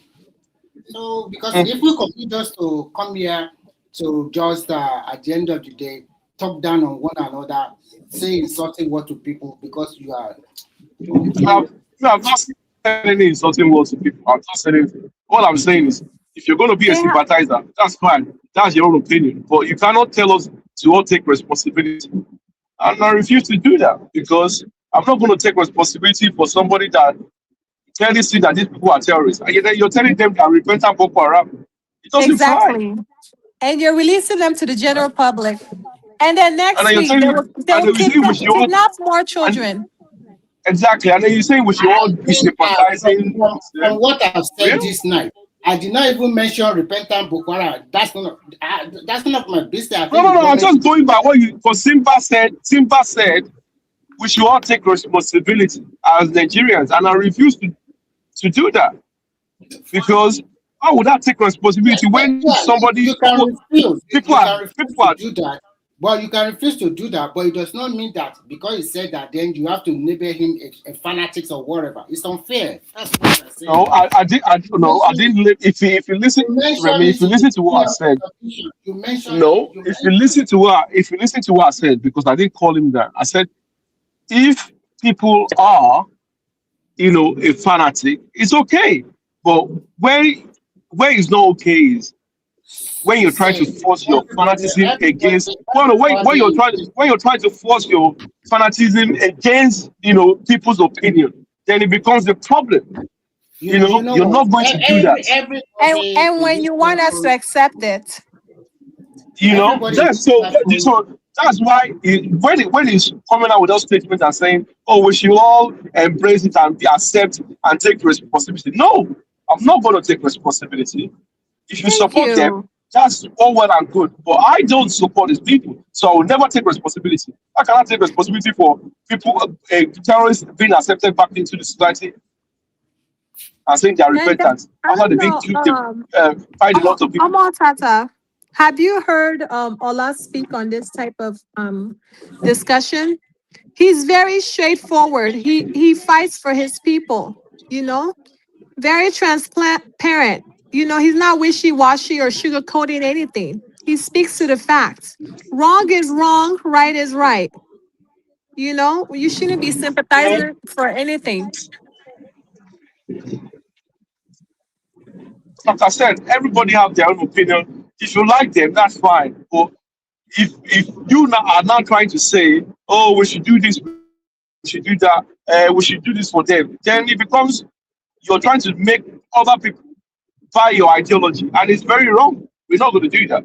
And then when people stand up, and then it becomes, "Oh, you're very insulting and stuff." No, it's just saying, "No, we're not going to do that." It's the same thing as if I go into people's country. Yes, you have criminals. We do have criminals that come in and say, "Oh, if you want to do this, I will give you this money, or I would buy this cow. I can come and help you out with your cows, as the Fulani guy and all those things." Yes, we know those are that is people do that. But what I'm saying is, when officials are coming out and saying these people are not terrorists, they are our brothers, and we can clearly see what they are doing all over the country, then it becomes a problem. And Gumi is a problem, and that's the thing. Gumi is a big problem,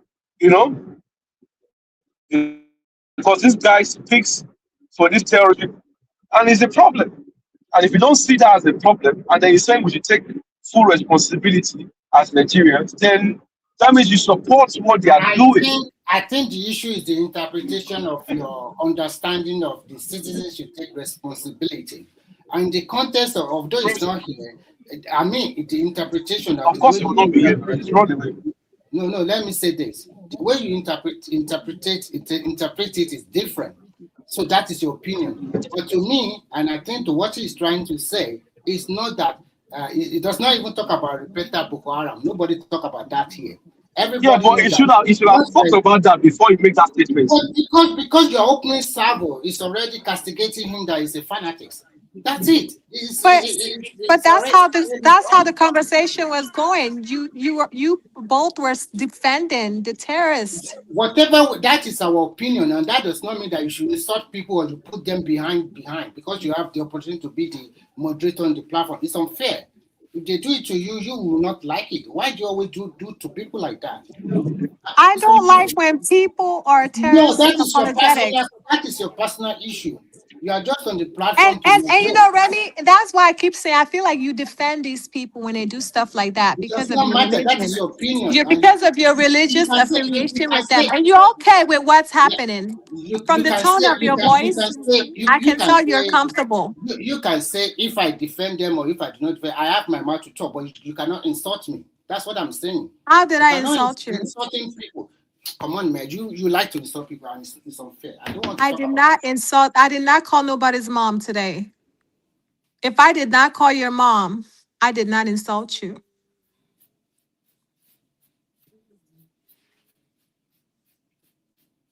But all I'm saying is, the thing is here, if when people come out and before and talk, you should always think about all angles before you make your talks, because by the time next person speaks, they'll bring out other things that you've not even thought of, and that's exactly what I think happened. If Simba did not, he did not even think about those repentant Boko Haram that was put back in the army, and that was some were freed and other stuff, and given a lot of money and equipment to start their life over, right? He didn't thought about that. He just came out and said we should take responsibility. But assuming he had came out and thought about those other ones as look, yes, the government have made a blunder. They've done this, they've done this, they've done that. Yes, we should all we might all not be sympathetic, but we should all be concerned. Then we'll agree. But don't just say we should all take responsibility. Imagine, Take as if we're the responsibility ones for that what? purchased the weapons for them. And that's what I said. If you like these people because you can relate to them, that's fine. But when you're trying to tell us to do something that's we don't agree with, then it becomes a problem. Is you're forcing your own beliefs and opinion on others, and that one is debatable, and it raises concern and alarm.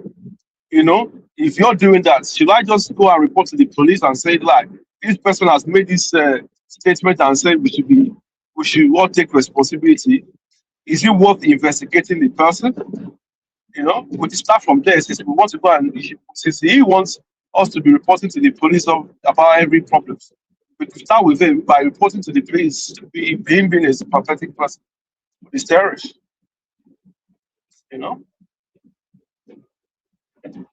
These people have caused damage and havoc.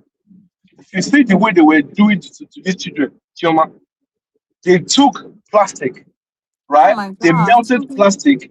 They took. I don't really want to share the video because sharing it is like you're promoting it. They took plastic I saw it and online. I've seen they worse. melted the plastic, and they were dropping the resolute on the children. Oh my children. Oh my God. And as they were dropping the residue on the children, they were beating the children as well. Why are they Very beating? Why disgusting. were they doing all these things? And then you're saying we should take responsibility for This terrorists? is so barbaric, I don't care And if we're here Yoruba people making are among them excuses or in the name whatever, of then they should be religion, prosecuted. useless Yeah. religion. Some If people get on my if nerves. local people are there with them perpetrating the evil, they should be prosecuted.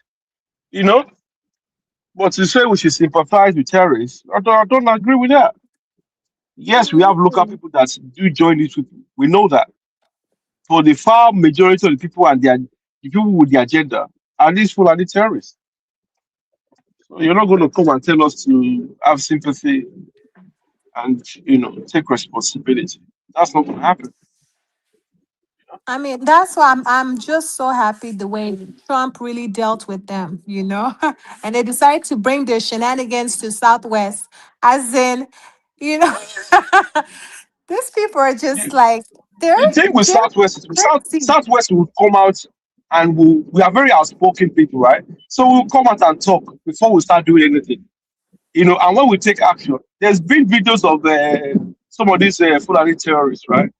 That they've entered some certain part in Ondo State, and they've all fell down and they fell asleep.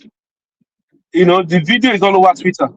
Oh They my. fell down and fell asleep, and I don't know what happened to them after that, but what we saw is they were all laid down on the ground. This was done without even touching them. So just like I said, they might be thinking they're getting away with a lot of, this, but when Yoruba people stand up, they will not. They will stand up to the truth. The video what's you are happening. talking about, Matt, I've seen the video, but still, I think you are just interpreting Simba's people taking responsibility in a rather negative way. It does not mean that taking responsibility means you have to defend yourself. It's part of responsibility, is it not? As an individual, as a citizen of a country, he is not there talking about whether there is repentant or no repentant Boko Haram. It is you. But if you say that, it is you that. Let me finish. You will talk. I will not take too much time. It is you that continue to expand it the way you like it. All this thing that is happening in Yoruba land or all over Nigeria, do you think people are happy about it? Even the so-called two religions, do you think the way they handle Nigeria, do you think people are really happy about it in both angles? If I have my way, I will cancel all the religion because they are the drawback to that country, a big drawback to that country. Some is using force. The other way is using subtle blackmail. Both of them are not good for that country. Both religions are not good. If you want a country that have developed, you will see that religion is totally relegated, totally. You will not see everybody going to church on Monday or Tuesday or Wednesday. You will not see anybody shouting Allah all over the road. No, you won't see them like that. They relegate religion totally to the background. But in our country, there is this pull and push of both religion for the heart of that country. It's quite unfortunate. And when you see people committing crime, do you think we are here to support them? No, it's totally wrong. Remy, let me address this so-called matata. I think if you don't have the capacity to understand what I'm saying, then you should not be twisting whatever I'm talking about. Because I think you lack the capacity to understand my own argument.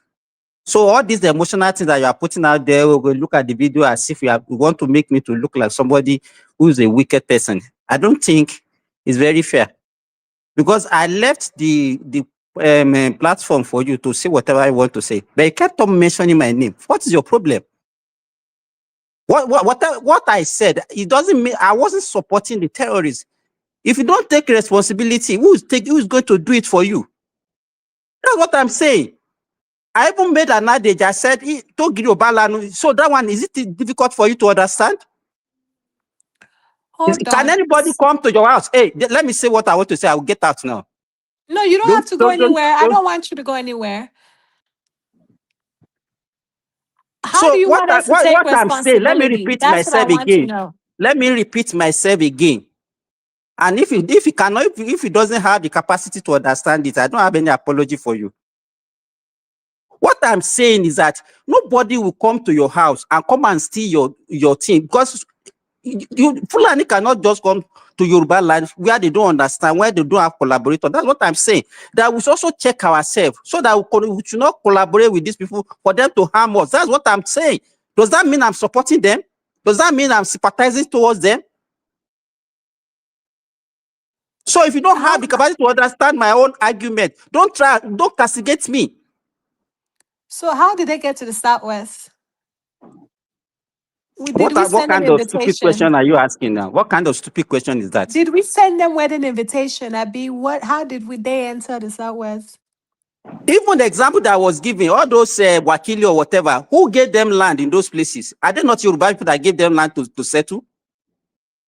Did they came and just settle down in those places? People gave them land to settle in those places.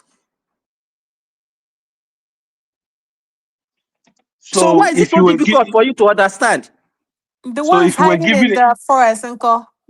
No, the thing is, Choma, I do understand English is not our first language, and we could say stuff without, obviously not meaning what we actually said, right? I do understand that.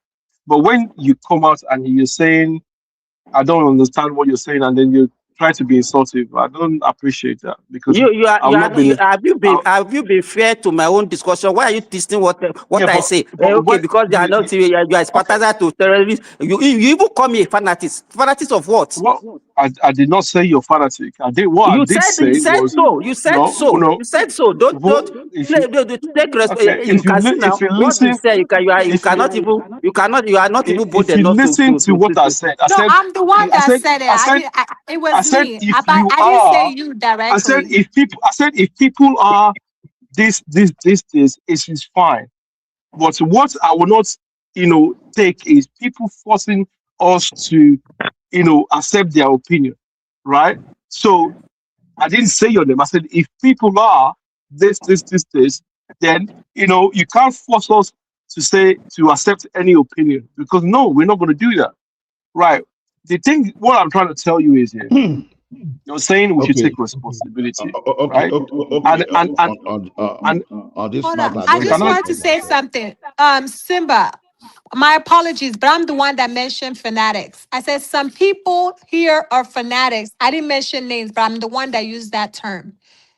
So don't be offended, but that's just how I felt, Okay, Simba. There might So be no.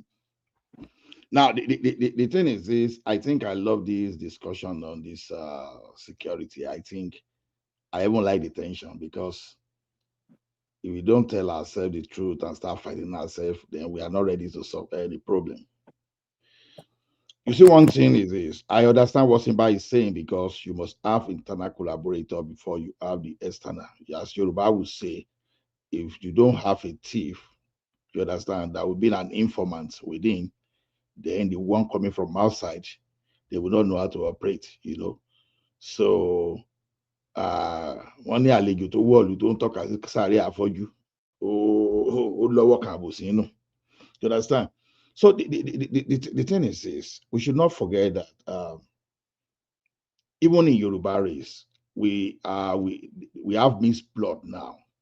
That when these people came to our community to settle, some of them, they've settled within our community for like century. So it's not, so even when you go to area like Oyo, you see some people there, they answer Yoruba name, but they have Fulani lineage, So you see, these people, they be bearing full Yoruba name, they are not bearing, some of them will not even bear many Islamic name or whatever, pure Yoruba name, but they are Fulani, this thing. I think the major problem there is the government that where they put politics and everything, where they are supposed to focus on insecurity, they focus majorly on politics, what they are going to get later, you understand? So because no matter how I know that, I understand the impact of people, you are policing themselves, looking at what's strengthening within their community and reporting. Yes, we know that for sure. But it is now, we are in a situation whereby even if people see what is happening, even if they report to the government, the people there, they don't take actions. You understand? I keep saying Iba Gani Adams has been shouting since 2015. Oh, there are new foreign Fulani camp coming into Southwest, blah, blah, blah, blah, blah, blah. Some people say, shut up. Just because they are taking contract, a patrol line contract from you, and your this thing, you are not going to this thing. They are asking the pay. Those are the kind of attitude we have to the point that these people, they've already infiltrated us. But I say without apology that I focus more on the larger percentage when it comes to statistics. Yes, I know that we have internal collaborator, but I would rather focus on where do we have the magnitude of this thing? Who are the major culprits? Baba was saying something the other time that, okay, now, Yoruba people, even they have relations across the border, we are not so unpatriotic that we don't even know our boundary. That all of a sudden, because we have family in Cotonou, Republic of Benin. Anytime something is now happening within that border, we start shouting, "Oh, it's our brother!" If you are cooking in a part of Nigeria, they be spending. No, we don't do that.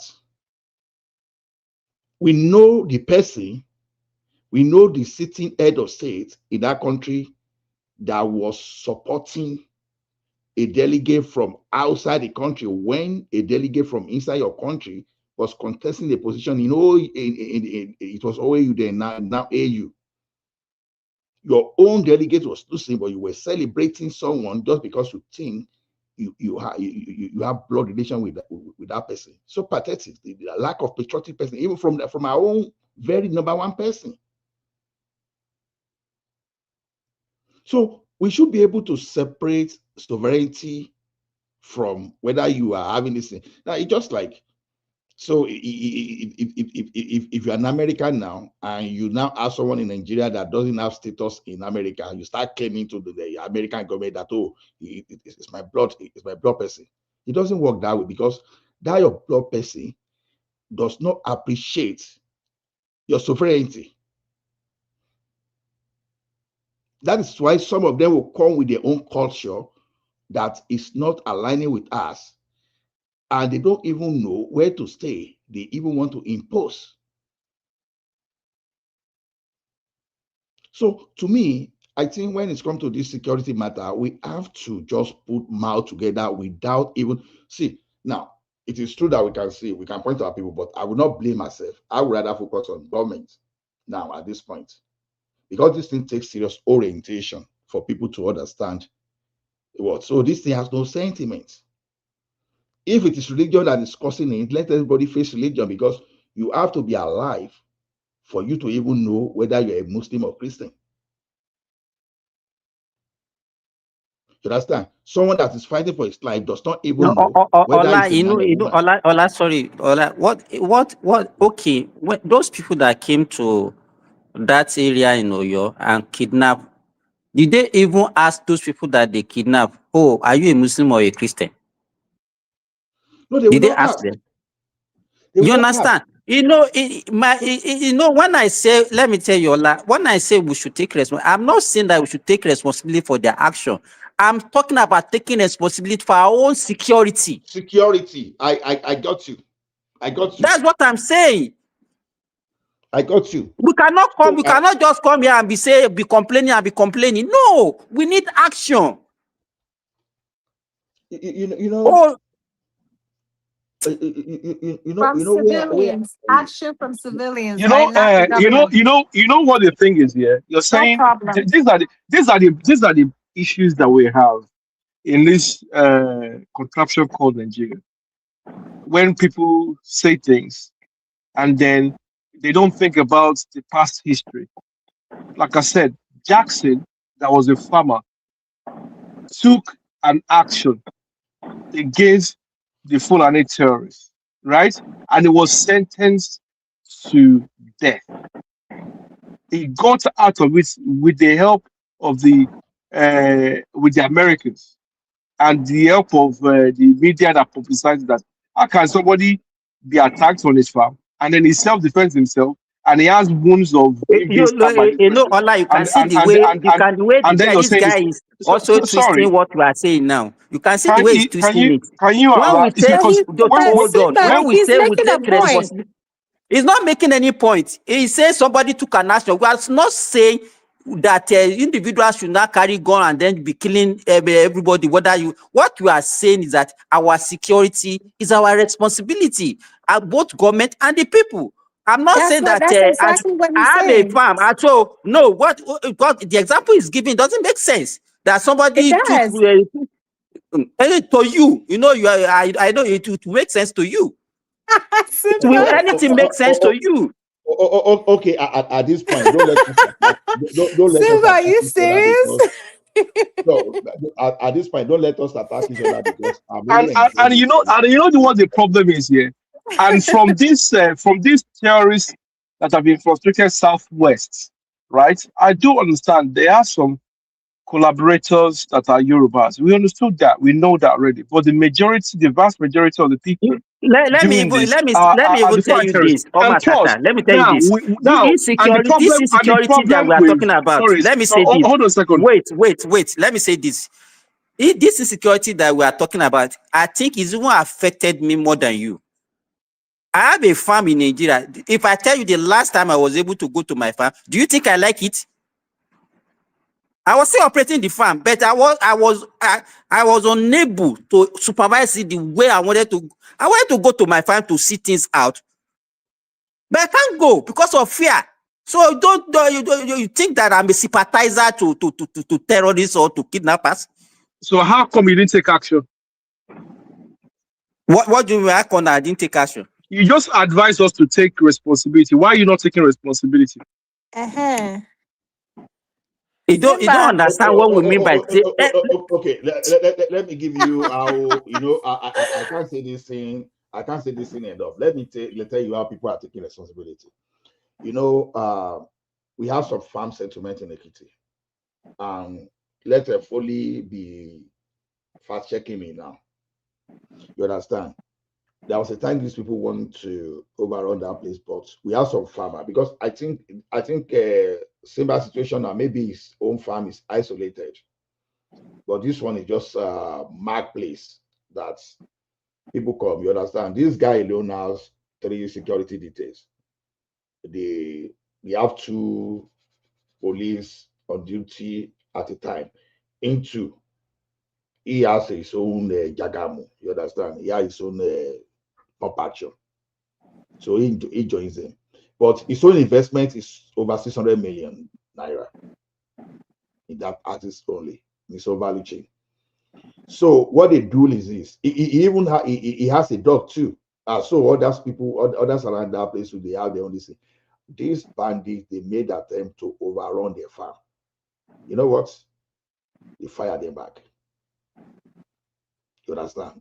I think they will need the level of ISIS to even try. Even the ISIS, I don't even think they will have interest in such kind of play, because that resistance was too much for them to even withstand. So that's one of the ways to take responsibilities. And another way for people to take responsibilities is, I keep advising people, I keep encouraging people rather, join the National Association of Hunters. If you are in Nigeria, it's not too much for you to join that National Association of Hunters, so that let them train you on how to handle firearms. Let them see whether they can process your own pump action for you. What I encourage people to do, I even heard Igbo saying that his security outfit has been approved by the government. Yeah, he was saying the other time. Yes. And they're already in the forest already. Okay, hold on now. And some group of bastards, sorry for using that foul language, that call themselves human rights people, and not well-do people, that they are lame duck. They find it convenient to come out and oppose what Sunday Igbo is about to do. You were there on the internet. All you could do was to blow grammar. Probably they are assessing some kind of foreign aid. Koiki responded to that organization, and he did a brilliant job on that. You understand? So who are those group of bastards? People are losing their lives, and all you can do is to find a way to stop Sunday, but when you do not even have alternative in place. All this nonsense actually we are talking about, who's Meitiala? Who are those vigilantes? You know, look at our brother in Oyo that was claiming that he bought a helicopter, not knowing that the thing was not even on ground. Exactly. So the thing now is this: that Sunday go home, you understand, is what everybody should give support. It's not like we keep saying, let us keep exposing all these governors. It doesn't take anything away from them from seeing Otumba Gani Adams. Please. I say Otumba Iba Gani Adams. Please come to our rescue. Let us give you this contract for 1 year. You are getting security votes. But all you'll be doing, okay, just imagine, Simba, except the data I got is wrong. Or your state security votes in a month is more than what it is getting in a year. Oyo State is the one getting the largest security vote in Southwest, and yet Amotekun of Ondo State is the one securing our Southwest. If Amotekun of Ondo State branch has been so, you know, has been so, how do I say it? You understand? Has been so maybe useless. They don't want to do anything. They will have overrun Southwest because they're the only one multi-resistant. I can't even understand what But Ola, even this one now, look at my own state in Osun. Even look at the neighboring state of Ogun. Okay, now it happens in Oyo now. What efforts are the governors in our state now making? You understand? To prevent this thing being spread to their own state. We are not hearing anything from them. Because they are all working for your mandate. They don't have that guts. You know, when Buhari was there, it was only Aketi.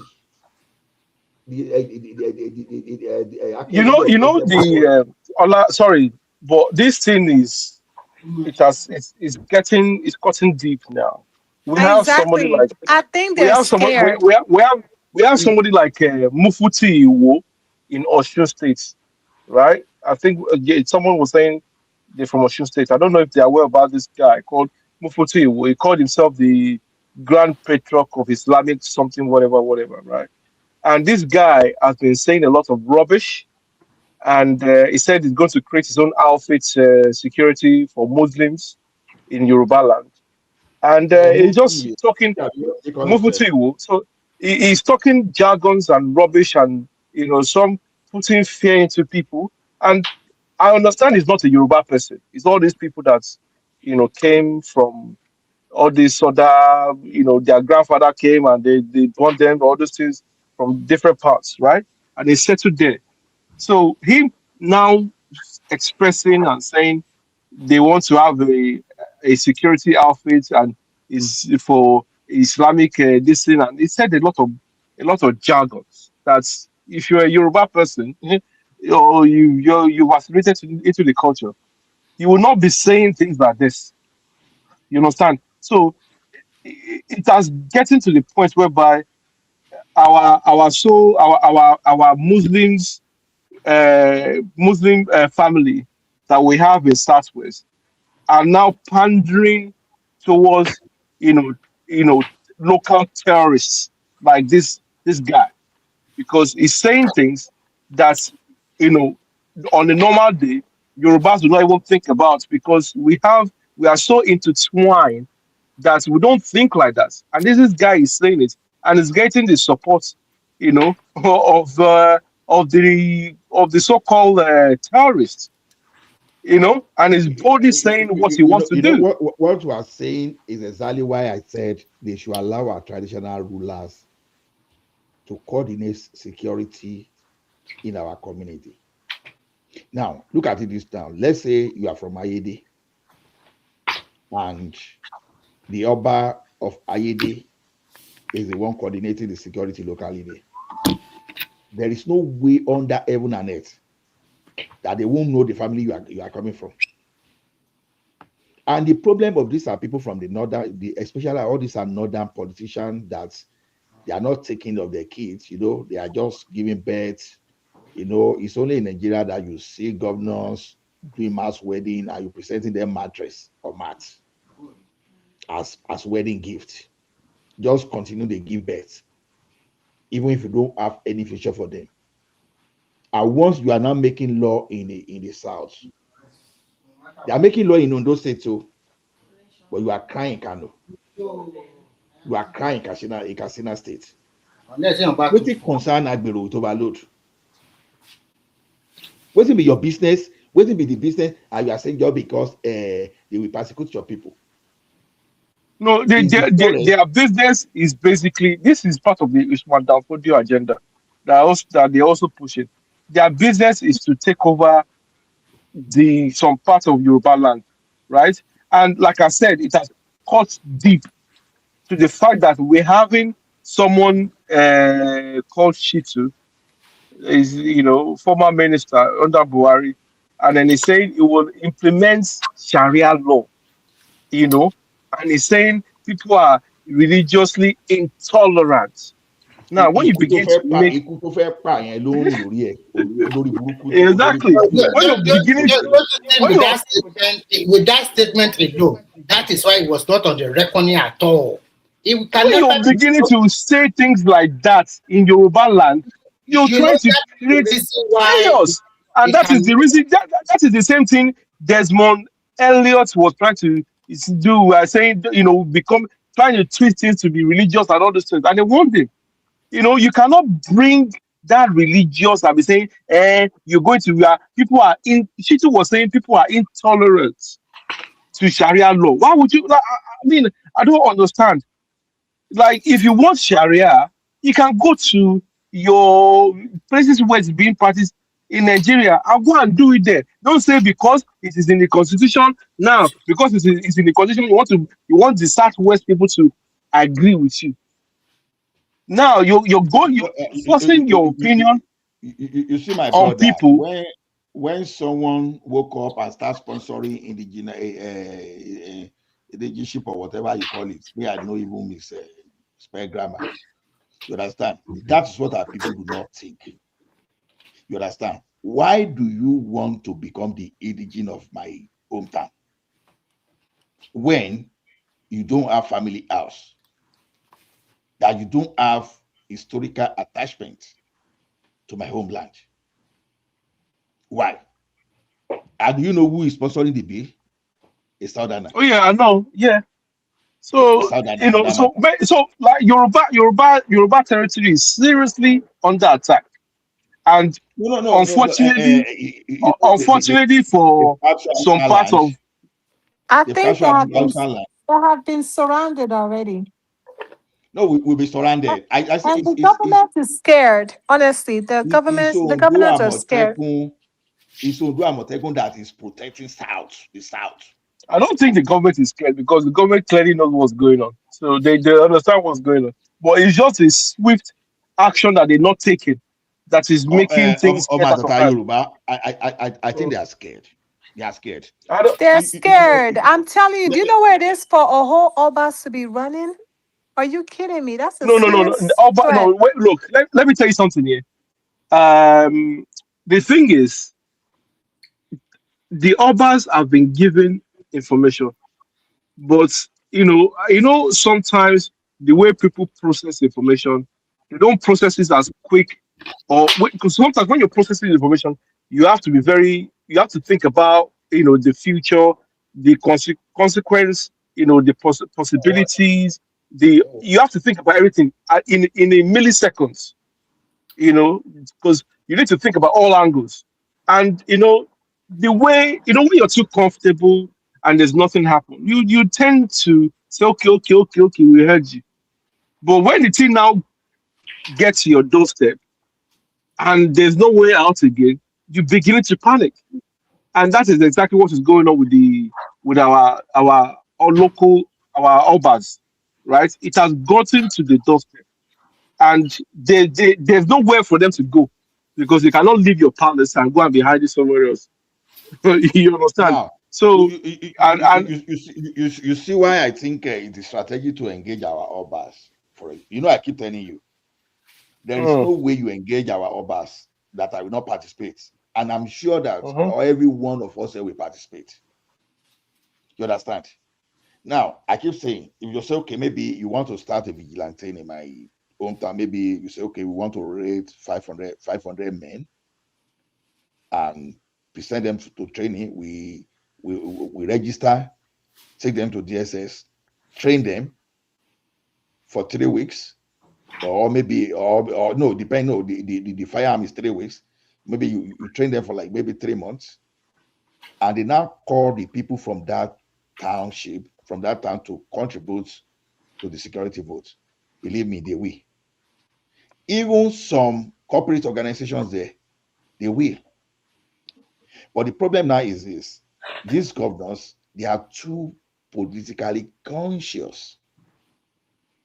Imagine that phone call. I don't know if it was real or not, but that phone call between Ibukunle Amosun and that northern guy, and he was telling him, Kunle, you know that we are Kiliko, if we do this, we will not agree. Kunle, tell these people, And the way he was speaking to him, I think they had some kind of we're not threatening authority. a governor. Fayose You will have, understand? a person like Fayose will have just, will have just gone out of control immediately. The way he was speaking with authority, like Kunle, we are northerners, we have power. This thing, we are control the majority. Like, come on. Like, I for once, I've never, first of all, I've never been out of the 4 walls of Yoruba land. So, because I just have no interest in going to any other place. You understand? So, even if I want to go, North is not part of where I want to go. Because we've seen how these people behave, we've seen how they act. Unfortunately, we've been put together with, different people and into a contraption. And it's causing chaos, absolutely chaos, that people that are normal are becoming not normal. And it's very worrisome, and then when you have a certain part of the country that are thinking like this, like, how can somebody be saying they want Sharia law and coming out to say in Southwest that this is the thing? Are you a minister? I mean, it just shows the level of how this thing has eaten deep. And then you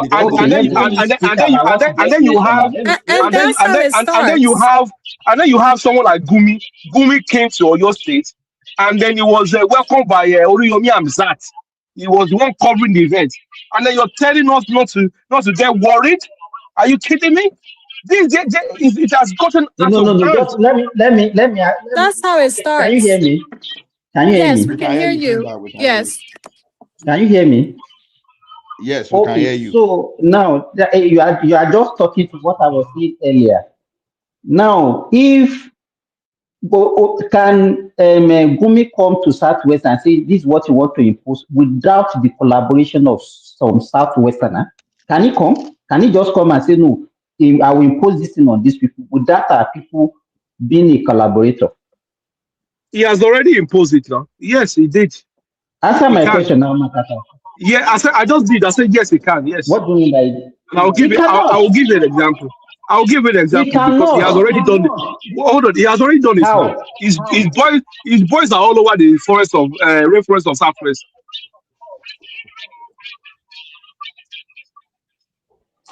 Okay. You just mentioned that when it was coming, some Yoruba people welcomed him. All the people that you are talking about, are they not Yorubas? Oriyomi is not a Yoruba. They are Yoruba because they ponder to the religion. They ponder to the religious aspect of Gumi and his ideology. They're beginning to accept it, and it's worrisome. Let me tell you, forget about religion. People can ponder to a lot of things: religion, ethnicity, money. People can ponder to anything to be a collaborator to terrorism. They can ponder to anything. That's what I'm saying. Gumi on his own cannot come and say Yoruba to come and accept somebody that is as high level as Oriyomi Amzat and she too pondering to something like that. You expect them to be a lot wiser, but they are not. So for them to be thinking like that means we are under attack. Our land is under attack. Our land, for them to be thinking like that, our land is under a serious attack because somebody with a right sense of mind, will not be welcoming somebody that wants to be the governor of Oyo State. Oriyomi Amzat that wants to be the next governor of Oyo State that is campaigning will not take those steps. So Omatata, that is another campaign against him, his opponent. But what I want to tell you is that it's your opinion. You cannot tell people who are they going to meet or who are they going to talk to. Oriyomi Amzat is a broadcaster in Yoruba land. And me meeting him, you cannot totally castigate him as a terrorist. And this guy you have been talking about... I've not castigated him as terrorist. I'm just saying, actions speak louder than words. I understand you. The Gumi you have been talking about, fine. It might be a terrorist or not. The dossier of everybody is in the hand of the government. They know one another. This same Gumi you are talking about has 2 officers in the Nigerian army. two officers in Nigeria. There is his son. He was also a doctor in the Nigerian army before. So sometimes when we talk, you might be, I'm not saying you are wrong, I'm not saying you are right. But sometimes you cannot tell people, you cannot dictate to them who they are going to meet or not. The problem we are having is that our state governors are not doing their job very well. How can you collect a whooping sum of money like that and then your state is not safe? We should call a spade a spade. Remy, I think you're misunderstanding my point here. My point here is that all I'm saying is I don't care who you go and meet, but when you are running for a political office or you've run for a political office and you have certain ideology and then you're saying it publicly, it is very worrisome. So you don't need to worry about you don't. No, this is you see. Let me tell you something here. This is the problem that we have in especially that Southwest. You don't tell me. They said best of the same feather flock together. Show me your friends and I'll tell you who you are. Right? So you don't tell me if I see something. If I see something, I must report it. Now, if I as an intelligence guy, right? If I see your footprints, right? I can easily predict in the next 5 years who you will become easily. So, right? good. So you don't have to. Well, look, you don't have to tell me we should not worry about it because maybe because you're not, What I'm trying to tell you is that, unfortunately for Yomi and Zach, he has put himself forward to be governor of your state.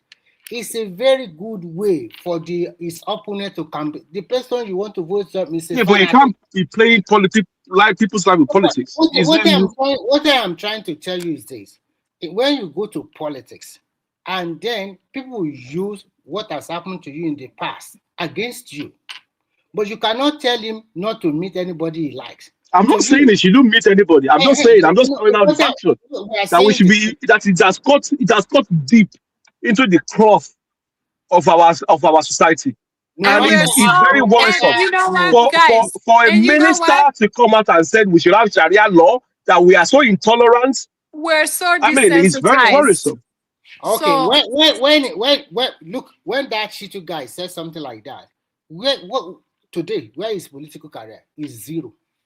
Nothing. It's no more relevant. They relegate him totally. That is the point I'm trying to what I'm saying, what you still don't understand is this guy might not. You might say yes, he's been relegated. He's not in a very power, but he has people that believes in him, right? He has followers, right? And he has people that he will support in elections that will push an idea and ideology. You don't just say because the man has been kept quiet now, he's not talking, then it's gone. No, it doesn't work. Intelligence does not work like that. Critical thinking does not work like that. What do you want to do to people like that? What do you want to do to people like that? Can I ask Omotata a question? If you pick up Oriyomi and Zap today, and you also pick up Shitu today, and the police interrogate them, because you are not a police officer, neither am I, and after interrogation, they found them to be free, what are you going to do? Even the same. Hold on. Okay. You don't. Why would you want to arrest Shitu and Oriyomi? What have they done? They've just gone. Hold on. They've done. Wait, hold on a second. Let me explain. They've just said something. Shitu said something. Oriyomi and Zat went for an event, right? Why would you want to arrest them? No. Listen to me first. You mentioned Gumi. You said Gumi is a sympathizer of terrorism. You also mentioned Gumi came to Ibadan. And the people that have the same kind of ideology, they go and meet him. You talk about Oriyomi and Zach, and also you talk about Shitu as well. And I am asking you a very good question. The Nigerian military, the DSS, the police, whatever security official you might mention, they arrested all those guys. They interrogate them, and they found nothing on them. What are you going to do? Right. When you're saying they should be arrested, you must have committed a crime. No. This is the thing. You need to listen and not respond because you just want to respond. What I'm saying is these threats, external threat, it is becoming dangerous in our society in Yoruba land, and is cutting across our fabrics, right? To the fact that someone that was a former minister under the past administration came out to utter a statement like that. It is very worrisome. And then you have somebody that wants to run for the governor of Oyo State, or no, somebody that is running for the governorship of Oyo State, coming out to, you know, go to an event where a terrorist sympathizer is is being brought to speak or to say whatever. Then to me, it is very worrisome, because the Yoruba society that I know is not like that. And when things like that are becoming to happen, and then you have that guy in Osun State, Let me ask you one thing, Mama Tata. Let me ask, what is your point? What is your point? Mufutu Iwo, that is coming out boldly and saying he wants to bring Muslim security, this, that, and that, and he's saying he's created this outfit of security. It is becoming dangerous, and this is the same way people have been saying this to Gani Adams and co. Gani Adams and co. have been saying this for the past, and people ignore it. And then we are saying it now, that when you see things like this, that's how it all starts. When you start putting these puzzles together, at the end of the day, it's going to form a whole thing. And then before you know, like you're fighting an unknown enemy, and it's dangerous. I'm not saying why do you want to arrest Oriyomi as that? He's not done anything. He just attended this. What I'm saying, if you're an intelligent person and you work with you work with the intelligence and stuff, and you can see stuff that is not normal in the society that was normal before, and it should be called for an attention by people that understand. Can you hear me? I can hear you. Yeah, go ahead. Okay, sorry. You've been talking. Okay, all these things that you are saying, what is your point? What all these people that you are mentioning, what do you want to be done to them? What is your point? I can't get you. What is your point now? Oriyomi, Shitu, and all those people. What is your point? What are you saying about them? What do you want people to do to them? So can I tell you what he's trying But to it's not say? the question is not for you. You cannot be answering for him now. Okay. Right. I'm not saying they should do anything today. I'm just pointing out, what they call soft threats in the society, like Yoruba land. These are soft threats, right? And I believe, those soft threats should be looked into in a society like Yoruba land. So in order to continue to have or enjoy the peacefulness, the peace that we have in Yoruba land. You understand? Because if someone like Mufuti Iwo is in Osun State calling himself the grand patron of Islam, of Islamic discipline in Iwo State, and is making utter statements, I urge you to go and listen to what he's been saying, because you're from Osun State. It will benefit you to listen to what he's been saying, right? And he's saying he's going to create, or already created, an outfit that is going to be for Muslims fighting against so-called only God knows what he wants to be fighting. We know what they are doing. What action do you want to be taken against them? And then you cannot ask me that question, because I'm not the police. Because right? telling us what they are doing. What do you think is the solution to this? Just tell us. What do you? What is your solution? What I'm doing is I'm creating an awareness, and I'm saying, look, hey, everybody, look this way. You're not looking this way before, but look this way. It is worth looking at, because this is how it starts, right? So we are saying it because when Boko Haram started back then in 2000, whenever it started, it was very soft, right? And then it became what it is now. And this is what I'm saying. When you have 1, 2, 3, 4, 5, 6, 7, 8, 9, 10 people pandering towards certain agenda and saying things outlandish, and then some ministers, former ministers, some aspirants, some, head of Islamic whatever religion and all that stuff. It's very worrisome. That's all I'm saying. It's a soft threat, but you cannot look away from it, and you need to look and say, look, what is going on here, and start tackling the issue. And this is how a normal society that have security intelligence work. You don't leave things to the last minute. You monitor things, and then you look into it. That's what I'm saying. So, Simba, do you have any solutions? I'm not all those things that he's saying. It's not this way. I'm not. I'm just asking because I can't actually get his point about what some people are saying, and then he just saying that they're just threats, whatever. I think well, don't let me say what I want to say, because before you people start calling me fanatics, I think looking at the insecurity in our country, and then we want to put it solely on religion. I think we are not going to address the issue looking at it from, say, okay, it's only some people want to do Islamization. That's why we have insecurity. Do you notice I never mentioned religion. He's been mentioning religion. Not this conversation now. I'm talking about I'm talking about the guy. I'm talking about Matata. Every time it's only religion that he's been talking about, But everything that you have been saying is about religion. You're saying I'm mentioning religion, but all I'm saying is I'm just mentioning threats that are coming towards our land. And I don't know if you're Yoruba. Let me see. Oh, sorry, hold on a second. I don't know. Yeah, because this is what is hot right now, and we can see it. So it is worth mentioning. This is what is hot right now.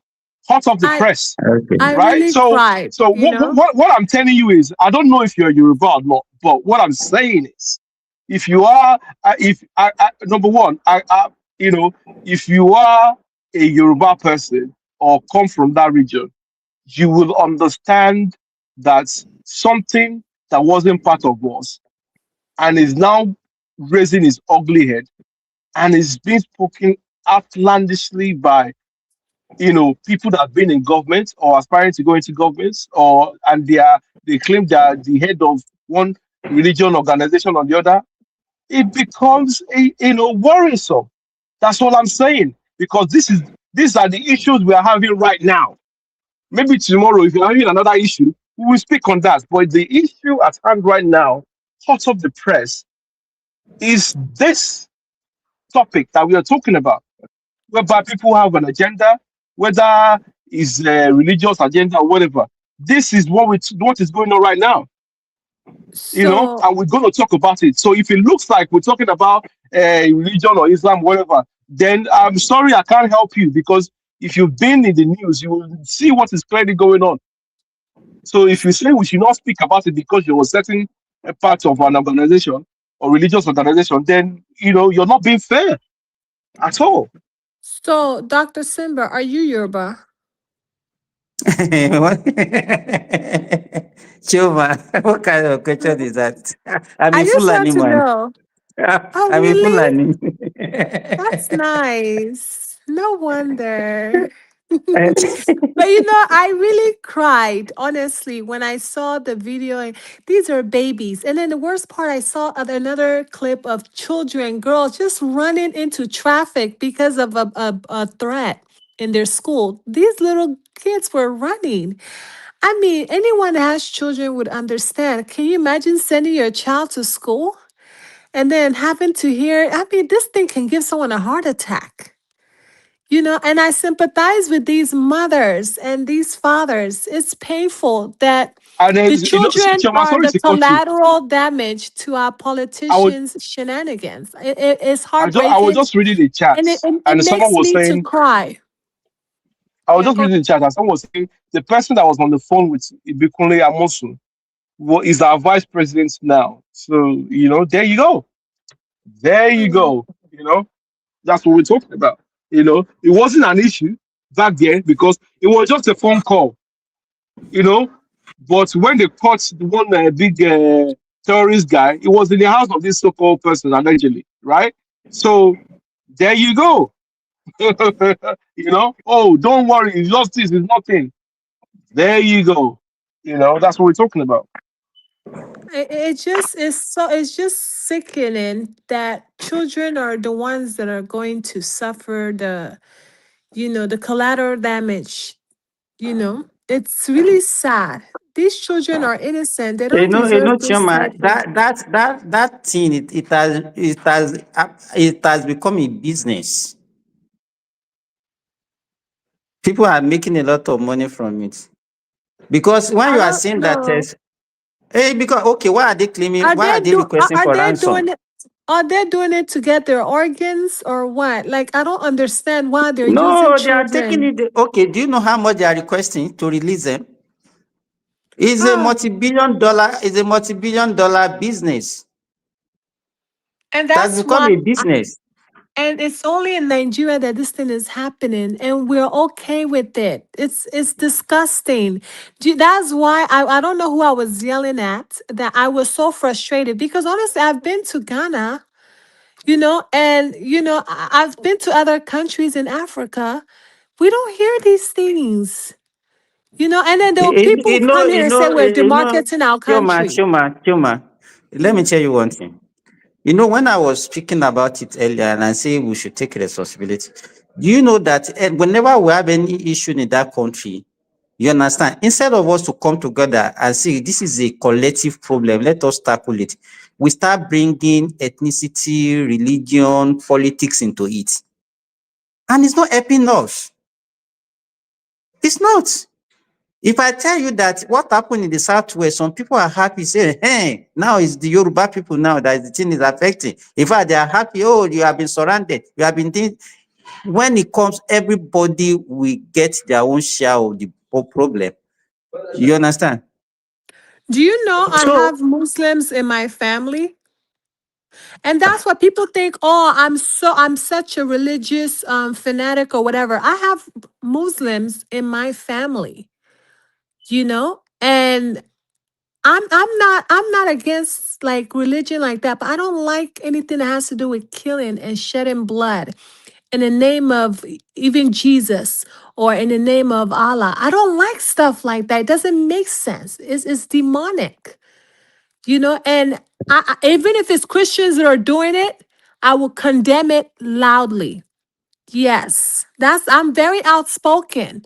When something has to do with blood, when it has to do with blood, I'm very outspoken. I don't like bloodshed. I don't like children suffering. I don't like to see innocent people being burnt alive because of something so stupid. We're too, I mean, we're too civilized. This is let me 2026. give you, when the IPOB were running the Southeast and they are chasing people away from their community, they will take over. In fact, for years, some people cannot even go to for their this thing. The way people look at it, they just look at it, okay, it's the Igbo problem. Even the Igbos on their own, they don't want people to know that the problem is being caused by themselves to themselves. You understand? And that is what is actually the problem in that country. Whenever there is a problem somewhere, people will think, okay, it's not their problem, or they will say, okay, maybe because it's due to their religion, or maybe because it's due to their Fulani. We give reason for every problem that we have in that country, not for us to have a collective solution to the problem. That is it. That's what I'm saying. That if we are not looking at it from, okay, this problem is our problem, let everybody rally together and solve it. And it's okay, no, it's limited to this way, it's not going to get to us. That's what you are getting. That's what we are getting. I don't understand though.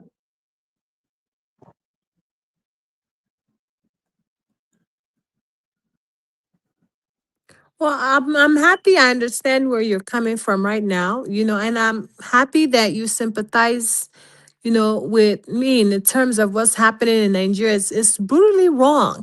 It's very wrong. I don't like that. And I feel like our governors should do something to about it. They should come to, especially, Tinubu should just do something about it. Is it when they finish everybody in the Southwest that okay, that he will start making some intervention, implementation. No, it's just he needs to start. We need action now. It's wrong. Parents are not sending their kids to school no longer.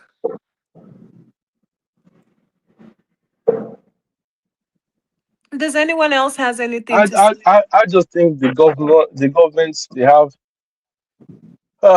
their own agenda and they know what's going on. So, and I'm sure they're doing something about it, but it's not enough. But It's not we enough. can't we, we can't also ignore the soft threats that we're having in Yoruba land as well. So it's becoming you know crazy. That people will come out and speak, and then all of a sudden,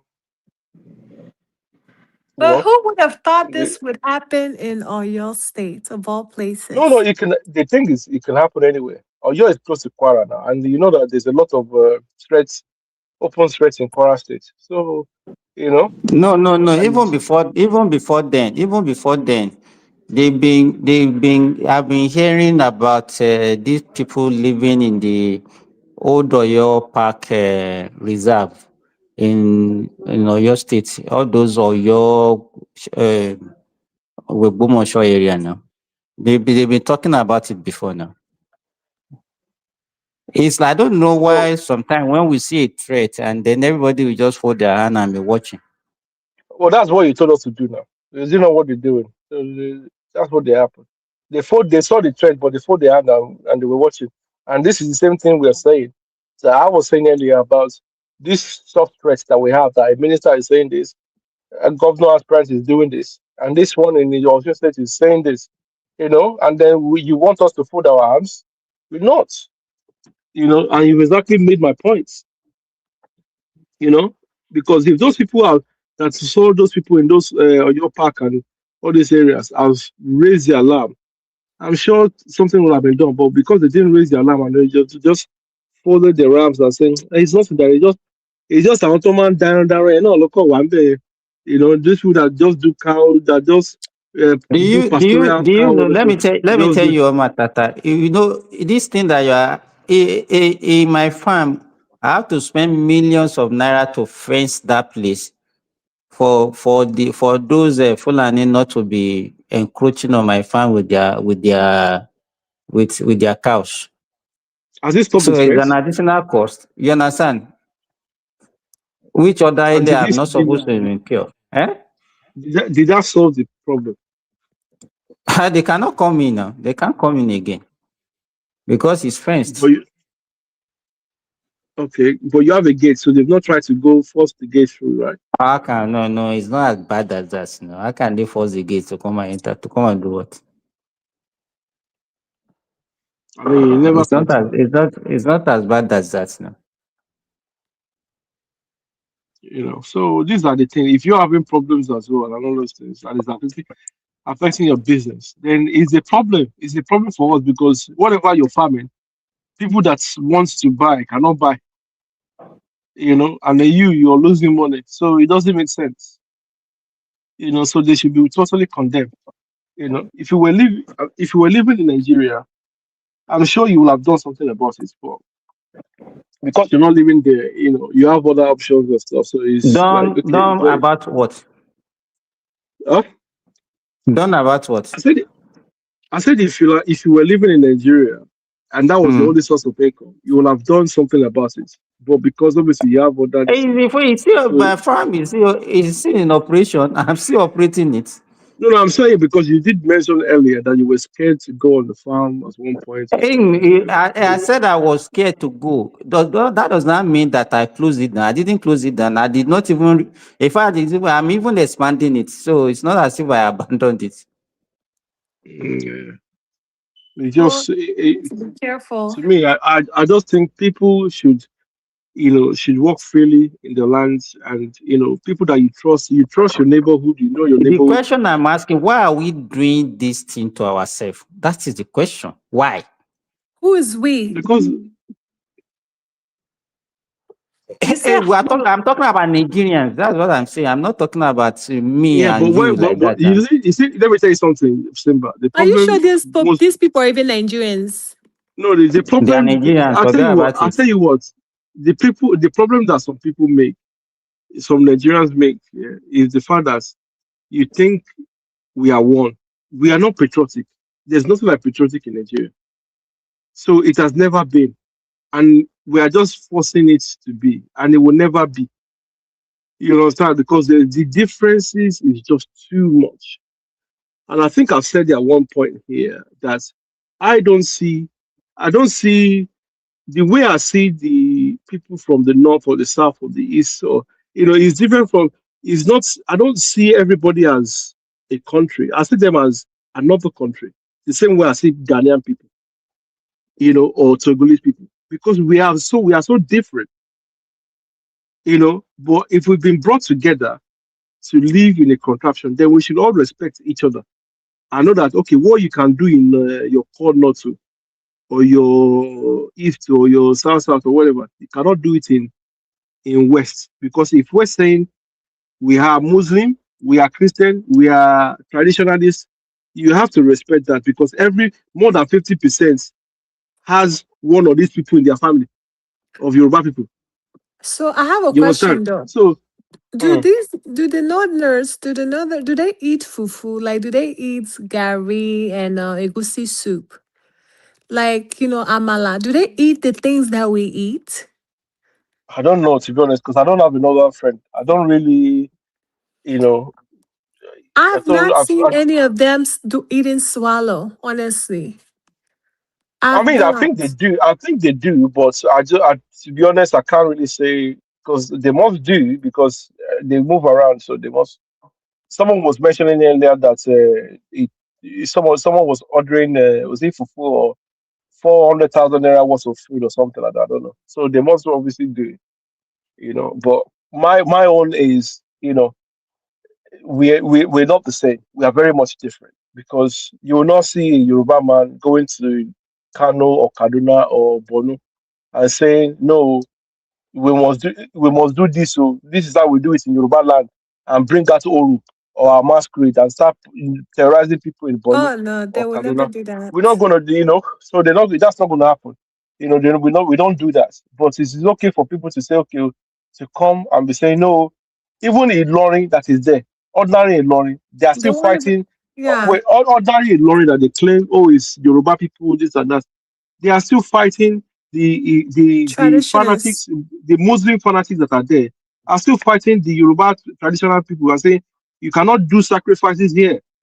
That this land is the holy land, is for Muslims, is for this. And it's So haram. you understand? And this land belongs to everybody. The Yorubas that are Muslims are non-Muslims. So but you have them saying no, you cannot do this, you cannot do that, and arresting people and saying and going to terrorize people. I mean, so It's I absurd. get it. I get it, right? But my main issue is I don't like these killings. I don't like it. It's so barbaric. It makes it like it takes us back centuries, like we're cavemen. Like we don't have any sense. We look like savages in the eyes of the world. When they're hearing this terrorist attack, black on black crimes, it's like we don't have sense. I mean, do you understand what I'm saying? Yeah, It what they does. need to, We're in what I think they need to do is, 2026.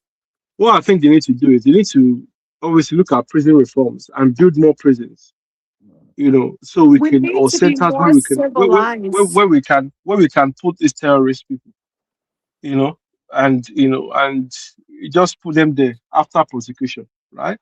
So at least, but the people that are sponsoring them as well, because I've always said this thing: you and I cannot go and carry a weapon now and start terrorizing people. We will be caught. They go catch us now within 2-3 days or 1 week maximum, right? So if we cannot catch these people and the army are running away from these people and the police are running away from these people, then like who's giving you the order not to prosecute? And that is what I'm saying. Who's giving you the order not to prosecute? And then you have somebody like Gumi coming out and saying they are part of us. They are not going nowhere. Like, come on, it's the big bold Criminals, statements. That means who all is of back? Who is your us. backer? Mm. Yeah, that's what Gome said. They are part of us, and they're not going anywhere. So, for you to make that statement, there must be something backing you that is giving you that. And there's a video of the Nigerian army and the police saluting this guy. It just doesn't make Imagine. sense. So you cannot blame the people that don't have power. You must blame the people that have power. So, like I said, I think the Nigerian government knows what's going on, because ordinarily, if anybody offend anybody, army go don't go carry you for a house, arrange you. So if army can do that, if they can carry 500 soldiers to go and kill Igbo for house, why can't they carry 500 soldiers to enter that bush and go and rescue those children? So they know what is going on. So I don't think we should be saying the government. In fact, all these security suggestions that people have been saying the government should do, the government, they know all those things. Even they've thought about the Their things hands are that tied. they've thought about security problems that you've not even thought about. You understand? They know what to do. But the question is, why are they not doing it? Because they have the money to buy this equipment, and they already have some equipment. But why are you not doing it? And why is the terrorists attacking the army base in the north and stuff? Like I said, the government knows what's going on. Well, that's why I was okay with whatever Trump did. It didn't bother me.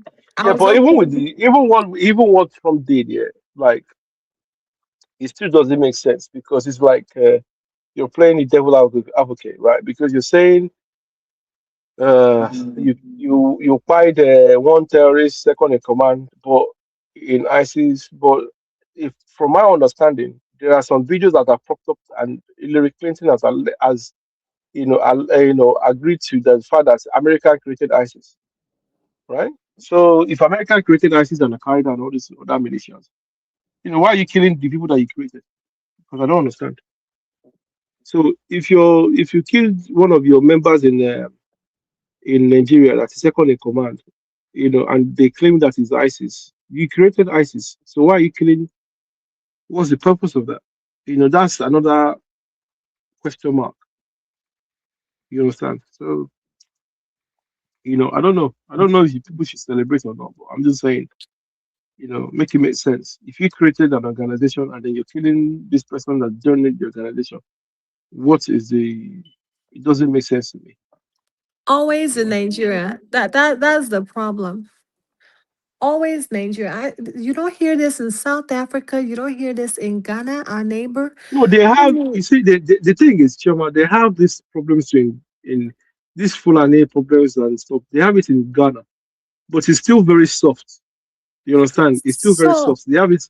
They have that's it what in that's over what I'm West trying to Africa, but say. it's very soft. I don't Even like when this guy, this people say military that. guy, Don't this military, say Ghana. this military guy, and this young guy that the world loves so much. That's young military guy. He has that same problem too in his country. You know. They don't have this problem in Ghana. I've I've been in Ghana Yeah, but several it's times. not talked about It's it, not but a problem. they have problems like this, similar terrorist problems like this, but it's not out there yet. You know, maybe when they don't, I maybe beg when they to done with differ. Nigeria, maybe when I they're done don't with Nigeria, I they will carry them. disagree. I've not seen or heard any issues with terrorism in Ghana.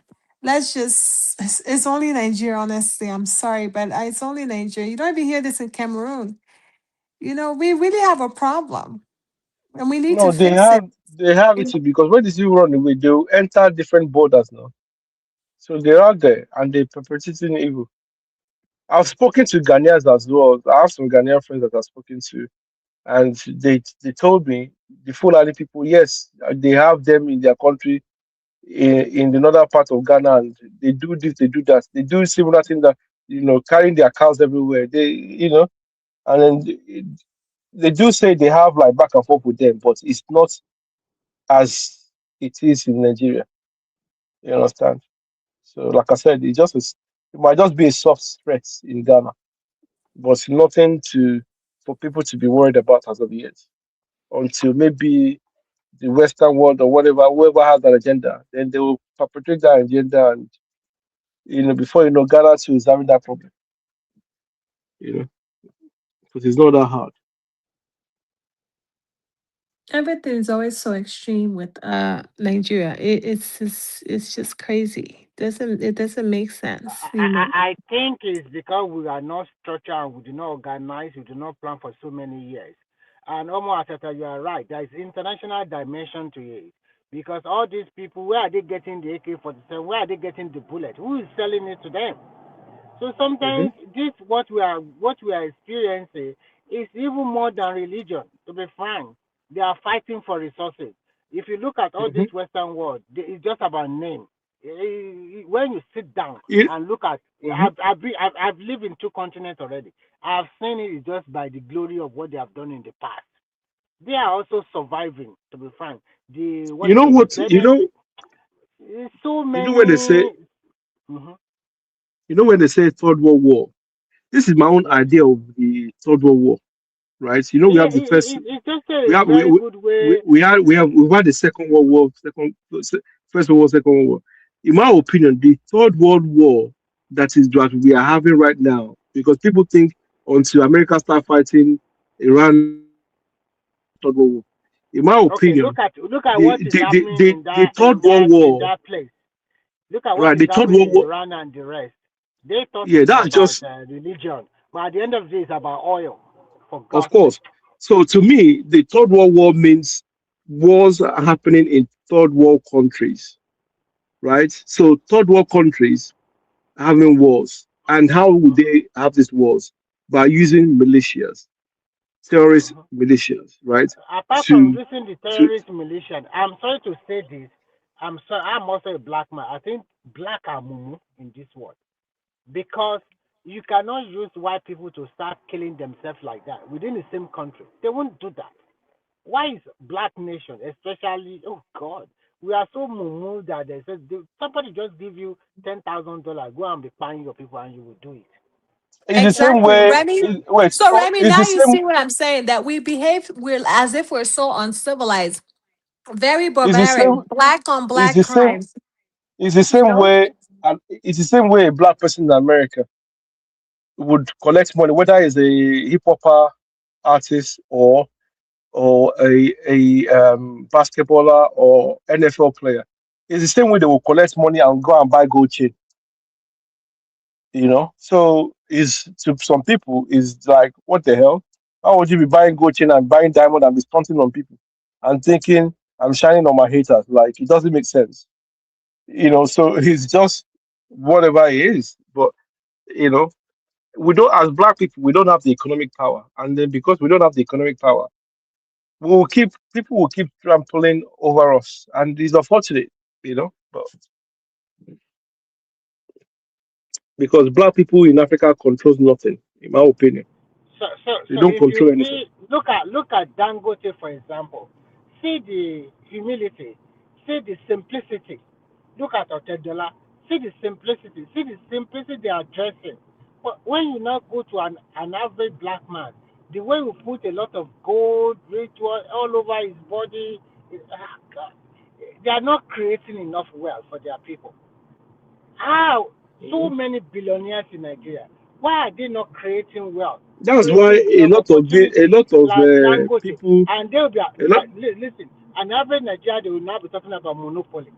What about the rest billionaire like him? What about a lot of Nigerians are super rich? Why are they not thinking of doing what Dangote is doing? No, they but if you're saying a lot of Nigerians super, if you're saying a lot of Nigerians are super rich, you need to find out where the source of wealth came from. And Nigerians will be accusing him. Is it not Nigerian money? Is it not they stole Nigerian money to build the refinery? Just the kind of talk. And some Nigerian will say, you will be aghast. You just say, what is really going on? Is it not the Babangida money? Is it not our money? Is it not the digital money? So sometimes, even if you're a rich man, sometimes you don't want to help Nigerians at all. You give them job to do. They won't do it very well. All what is in their mind is to kill you or take all your resources or everything away. In fact, myriad of problem that to solve it, I don't know. The only way I think is that for that country to be successful, maybe just to break Nigeria that can never be control. successful. I don't know why you're wishing. It's just a wishful thinking. And I've already said this many times.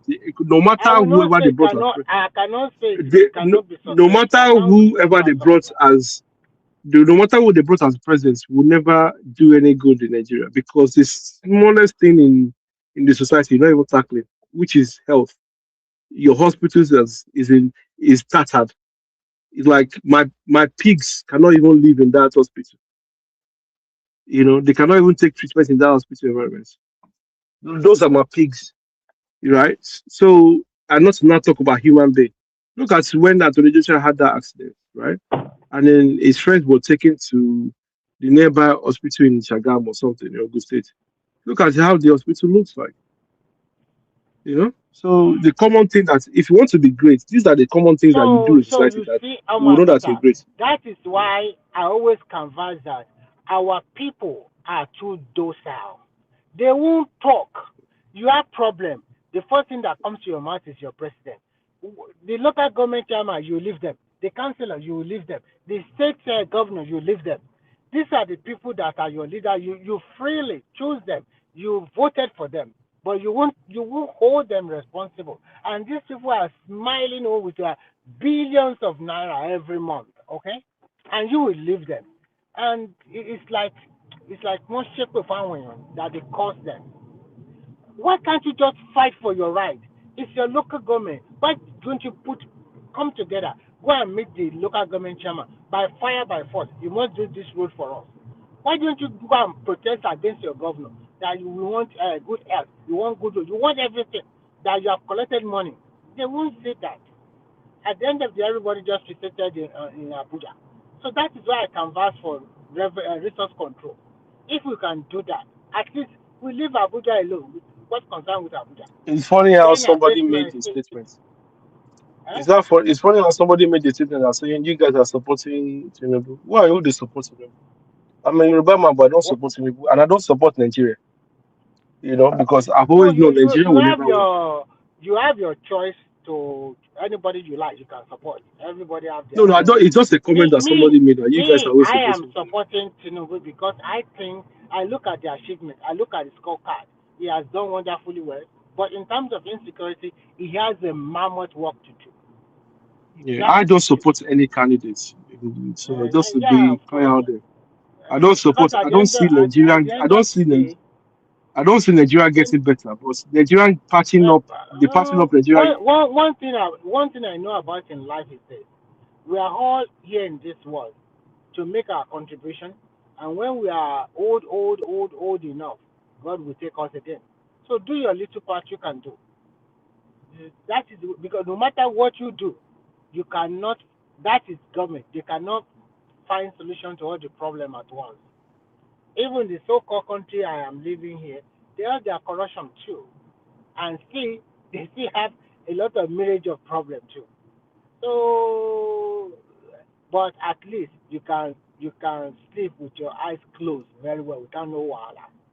You can get out. But one thing I've learned about all these European countries is that they make sure they control their population one way or the other. A country that you cannot control your population and you do not have a plan, like maybe every 4 years or 5 years time, you do not have that plan for your people. And I think that if you want your country to develop, some people have to sacrifice for generations yet unborn. Let me tell That you is what the they need truth. to do. I will tell you what if Nigeria wants to be so-called great, right? What they need to do is they need to respect the fact that we are all different. We're not one. We are different. So If you are talking like that, understanding then that we should go back wait, to the regional government. That's the way we understanding that we are all different, right? And we are different that's because some people number cannot be one. killing And everybody. number two, the infrastructures are very porous, as and extremely weak, you know, infrastructures like the academic infrastructure, whereby you have a lot of private individuals that are now that have sprung up over the years to have their own universities. to have their own secondary schools that are even way better than the government, and it's not supposed to be. So government should repair all the government schools, right? Government needs to repair Government should what? all. They need to repair all the government schools. They need to repair. So they need to have a specific standard of how classrooms are supposed to look in this Oh, 2026, right? So they you need to know also what? repair. Hold on, That sorry. one you are Wait, saying, that one. no, wait, hold on. Because the reason why I'm saying this is because for people to see changes in their life, right? It is not by changing governments. It is by changing things in people's lives daily. The So the environment school, as well. yeah, the school I go to, the hospital I go to, when you're sick, how you're being treated. Those are how people know that the government is working. It's not by you going and changing this and then no, and then things are not common Are things you like this are saying not that happening. government should leave most of the school to be semi-autonomous or totally independent? No, what I'm saying is you have those private people that are doing their own thing, right? Which they shouldn't be. They shouldn't be that much of them doing it, right? But they are more than the government itself now because they are the people who like to go to their school than the government school, right? But however, what I'm saying is the government should have a standard to how a classroom supposed to look if it's a government school, right? Both nursery, primary, and secondary school, right? And also universities as well. Now, when it comes to healthcare, the government needs to make sure that all the general hospitals that is the government owned have a certain standards, right? So if you're, for example, now, if you're from Ogun State, right? Each state, each local government or each places should have their own hospitals, and then and then you also need to have a big general hospitals So whereby those can local I ones. just Wait, quickly chime in? hold on. So those local ones will close at maybe like 8 o'clock, and then the big ones whereby maybe one big one will be in Abeokuta, the other big one will be in Ijebu-Ode, and another big one somewhere if it's Ogun State, right? So if that one will run 24 hours. So if there's any accident or anything, whichever one you're close to, you go there and then you'll be treated. But the smaller ones in everybody's local governments, that is like 5 minutes or 10 minutes away from everybody, or 30 minutes away, that one would run from the morning, 7 o'clock or whatever, till 8 o'clock in the night. And then it closes. And then the big ones will be open 24 hours, where it can accommodate a lot, and it should be standard, right? So, and then you also need to have a social welfare, a benefit system for people that are Okay, unemployed. can I quickly chime in? All these things you have been talking about is still under the federal system. So far it's under the federal system, it won't work. Because that is exactly why the Nigerian growth continue to at a slow pace. The moment you give every big hospital or wherever they find themselves, let it become the state resources. It is your own, it's your state.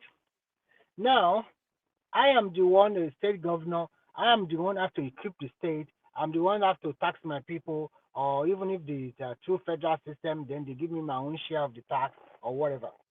So if that is the case, you will discover that each state they will manage their hospital very well. But when it comes to the federal government managing everything for them, there will always be politics along with it. And when I there's understand politics, that. I let understand me see, within. let me see. So when there's politics along with it, you will now discover that this hospital is better than that hospital.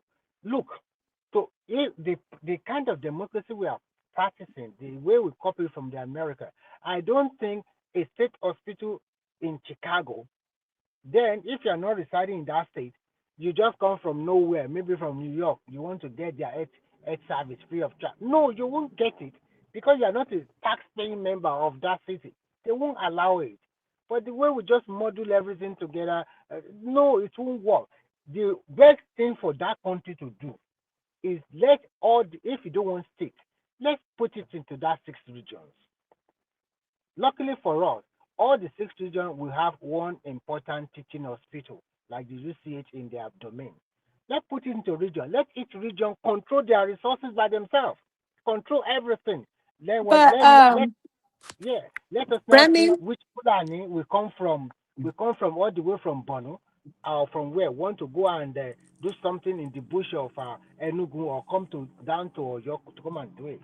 It Remy, will stop. remember, it's all about the insurance that you have, though. You can't get free healthcare. It's dependent on the insurance that you have, and that's So anywhere. in a You just have to nutshell, show them your. it's not free, right? No, It's it's not free. free. Some people have free insurance. Some people have Medicaid.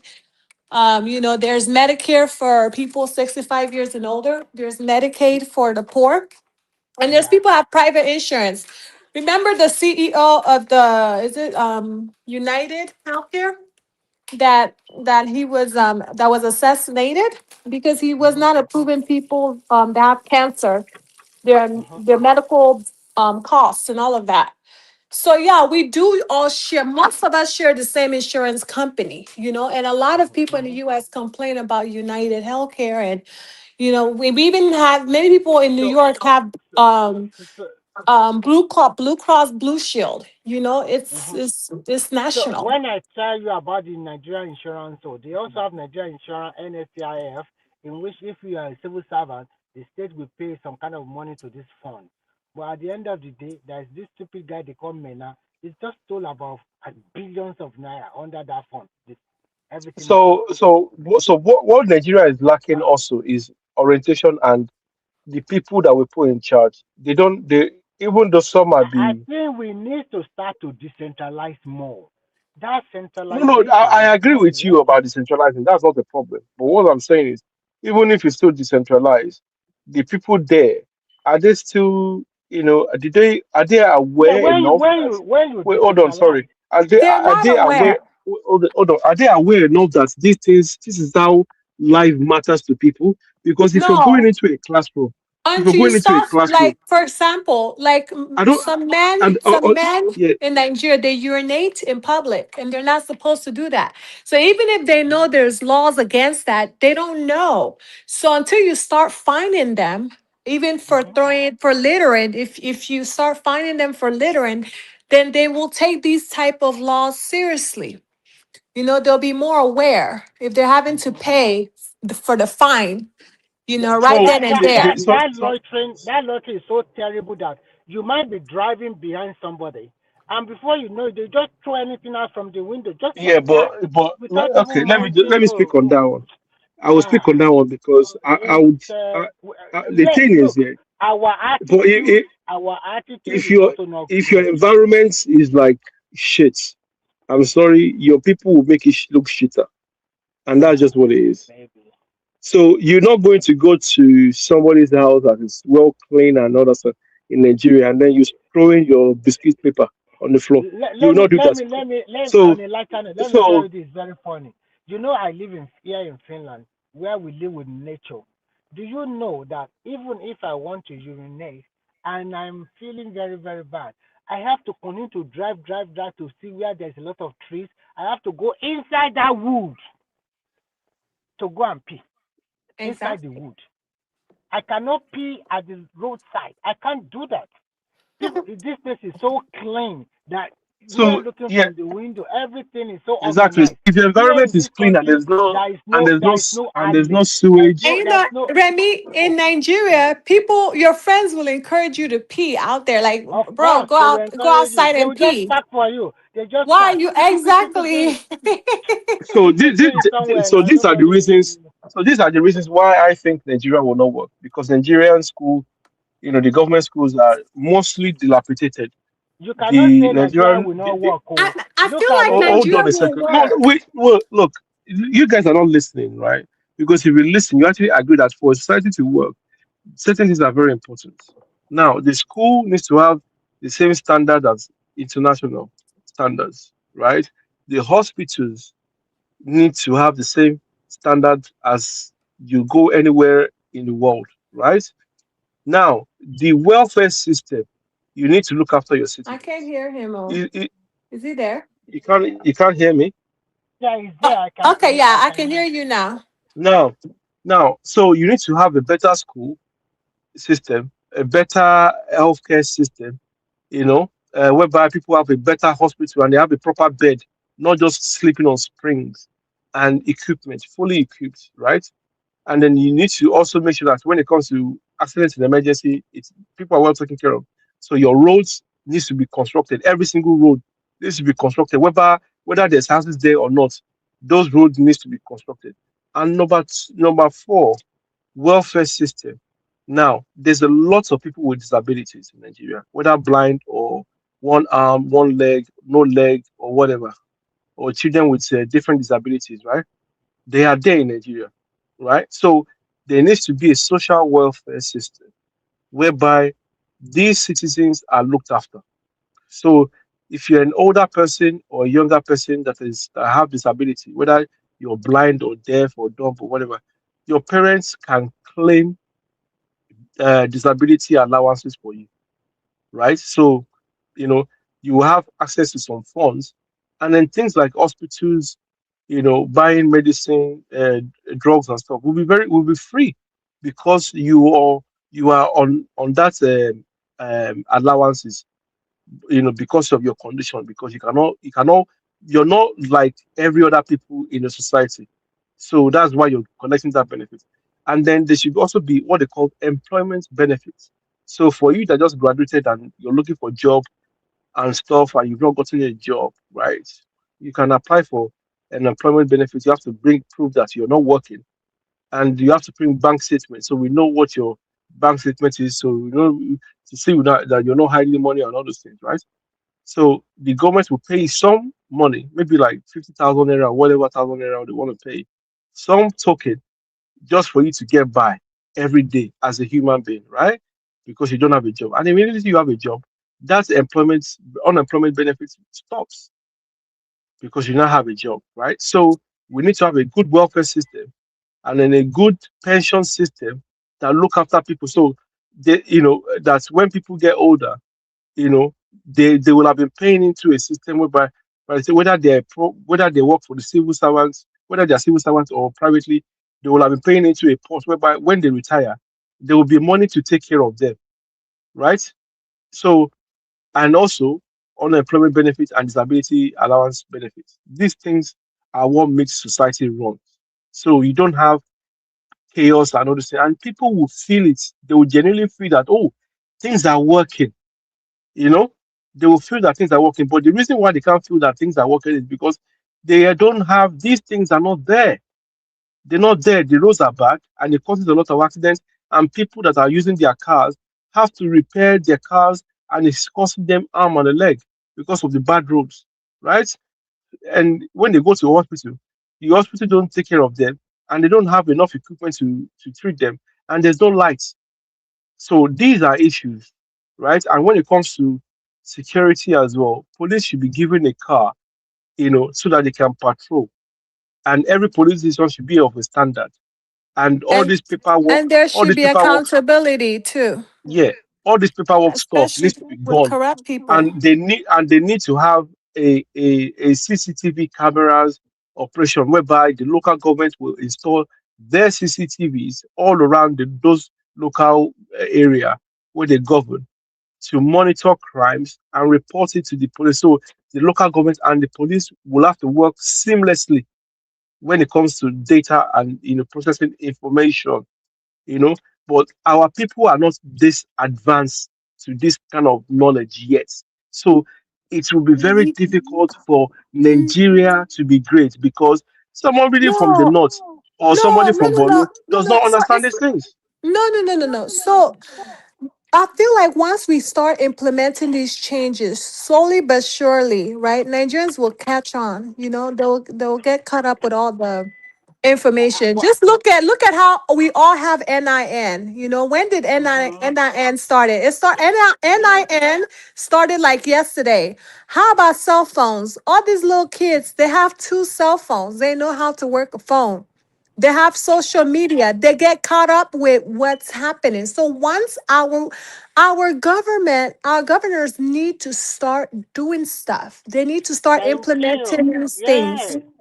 They need to They are the start building. one they are the Exactly. ones spoiling that country. Those hmm governors are the real problem of Nigeria. I'm telling you. Yeah, Look at because what we're Lagos not State is slow. doing. Nigerians are smart. They know. They Yes, know they that know.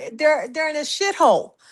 Why do you think everybody wants to go to abroad or the US or UK? Everybody wants to fly there, even for education. They know better. They know, and they can get caught up. Once our governors start showing workings, once we can secure the country, they can have a peace of mind. Let's start from So there.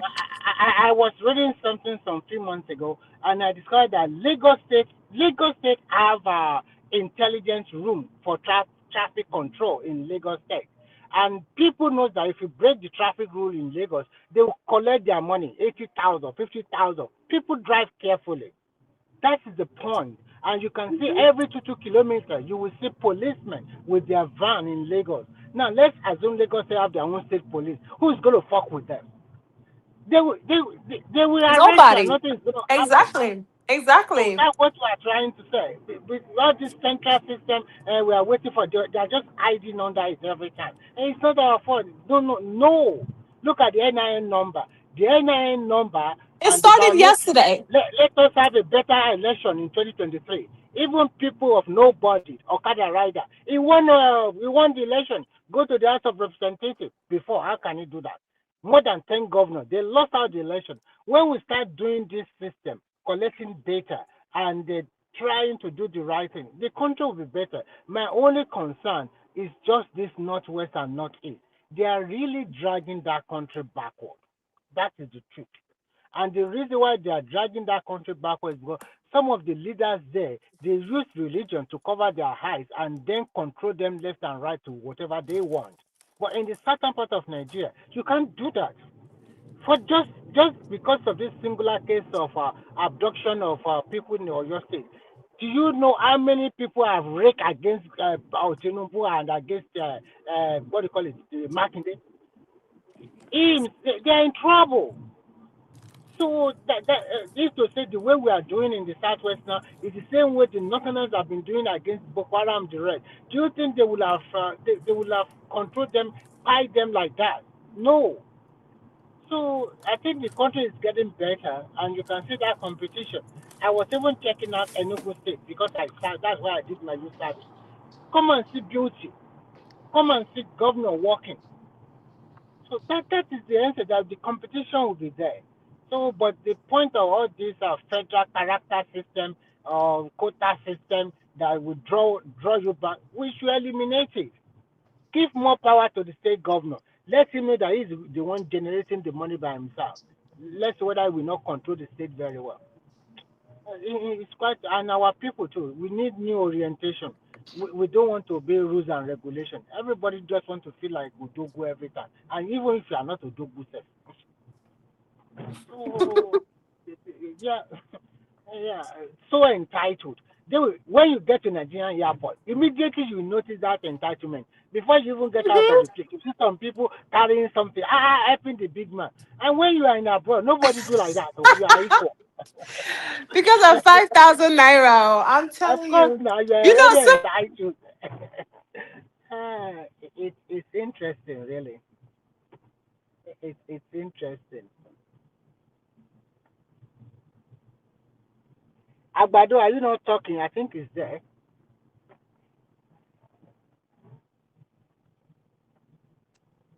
Abado, are you there? Maybe Allah is sleeping. So it's just like, and then you have these people, they will brag about, having security escorts, and it's not something to be bragging about. I don't even know why you need it, because once you get to security, you are even publicizing yourself unnecessarily. Policemen come and guide you. What, for God's sake? Do you have to announce to the whole And you will state? never see any Oyibo person with Yes, escorts or convoy, all this nonsense. And they have more money yes, than the ones that exactly. are driving around with Mopol and, security. It doesn't make sense. There's just some things we're not supposed to be bragging about having. Even you see some babes in Nigeria bragging about having 3 house help. Are you not ashamed of yourself? You don't like your privacy in your home? There's just some things that is like, even to have discussion with these girls, they're just so backwards. Their mentality is so porous. And I'm like, this is not a type of discussion we should be having. Nothing organic, just about flaunting this, that, my other house help, my other, like, all these strangers in your home. You know, Americans, how they do this, you have the cleaners, they come clean your house, or you have the chef come cook and go home. Nobody stays in your home is your sanctuary, it's your privacy. You understand? So I don't know why Nigerians just love having these strangers in their home, occupying their space, breathing their AC. I guess maybe I'm selfish, but I can never understand the whole house help thing. It doesn't make sense. you know?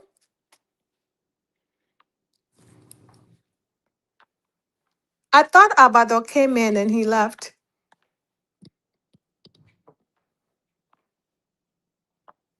Does anybody have anything they want to share? Allah, are you there? Allah? Okay, guys. I want you guys to make sure you click the like button. Make sure you subscribe. Also, make sure you share this broadcast with your friends and family. And I want to thank you guys for joining me today, Remy, Simba, Omotata, and Allah. Thank you guys. I do appreciate you guys. I guess we'll end the show. Oh, Abado is here. Hello? Abado, do you have anything you want to contribute? Well, I'm just rounding up the show. So thank you guys for joining us. We'll see you guys here again tomorrow. Have a blessed day. Bye-bye.